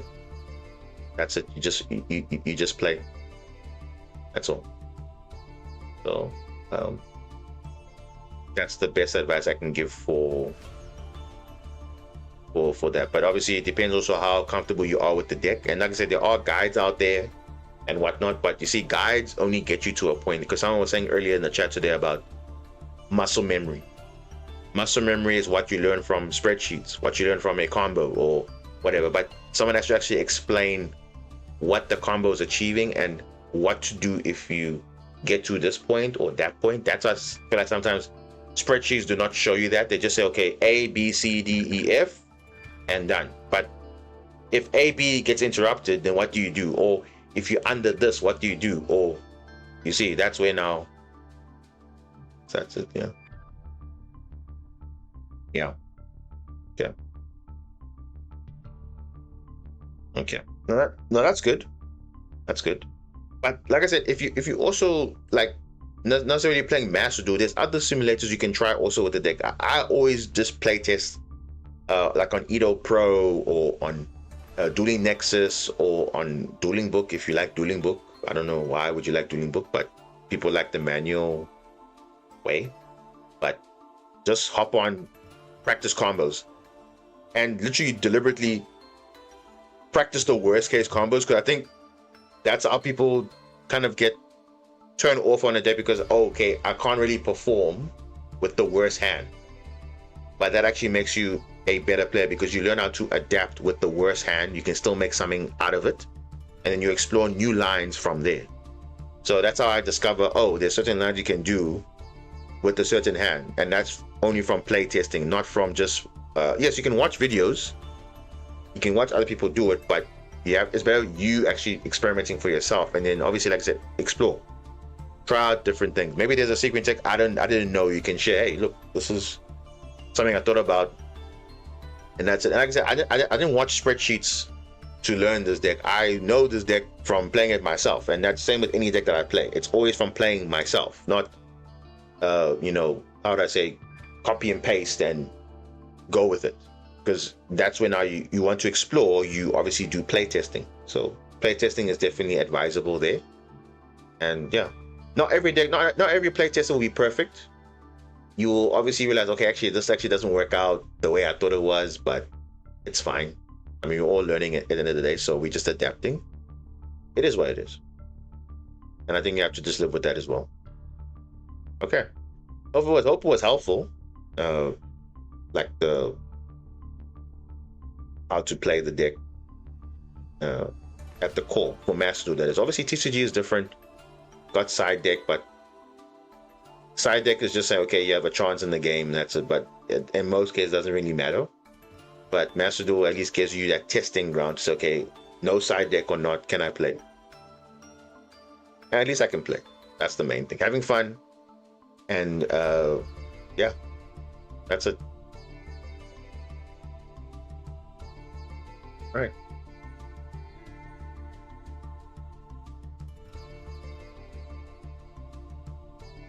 Yeah. Just save this. Fine. All right, guys. I think that's it for me. I got an early morning, so I have to set up and prepare for the week. But yeah, I hope you guys had a very good. Hope you guys enjoyed the stream. Hopefully, it was informative and you learned something. And yeah, like I said, I always use these streams as a learning platform. But yeah, sometimes the game be like that. We go again next week. And yeah, like I said, just stick around for the upcoming streams this week. We'll switch it up between Master Duel and some other games. But if you have any suggestions, you can let me know.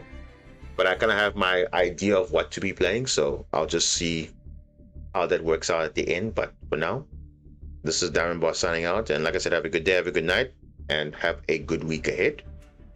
And we'll see you next time. Cheers.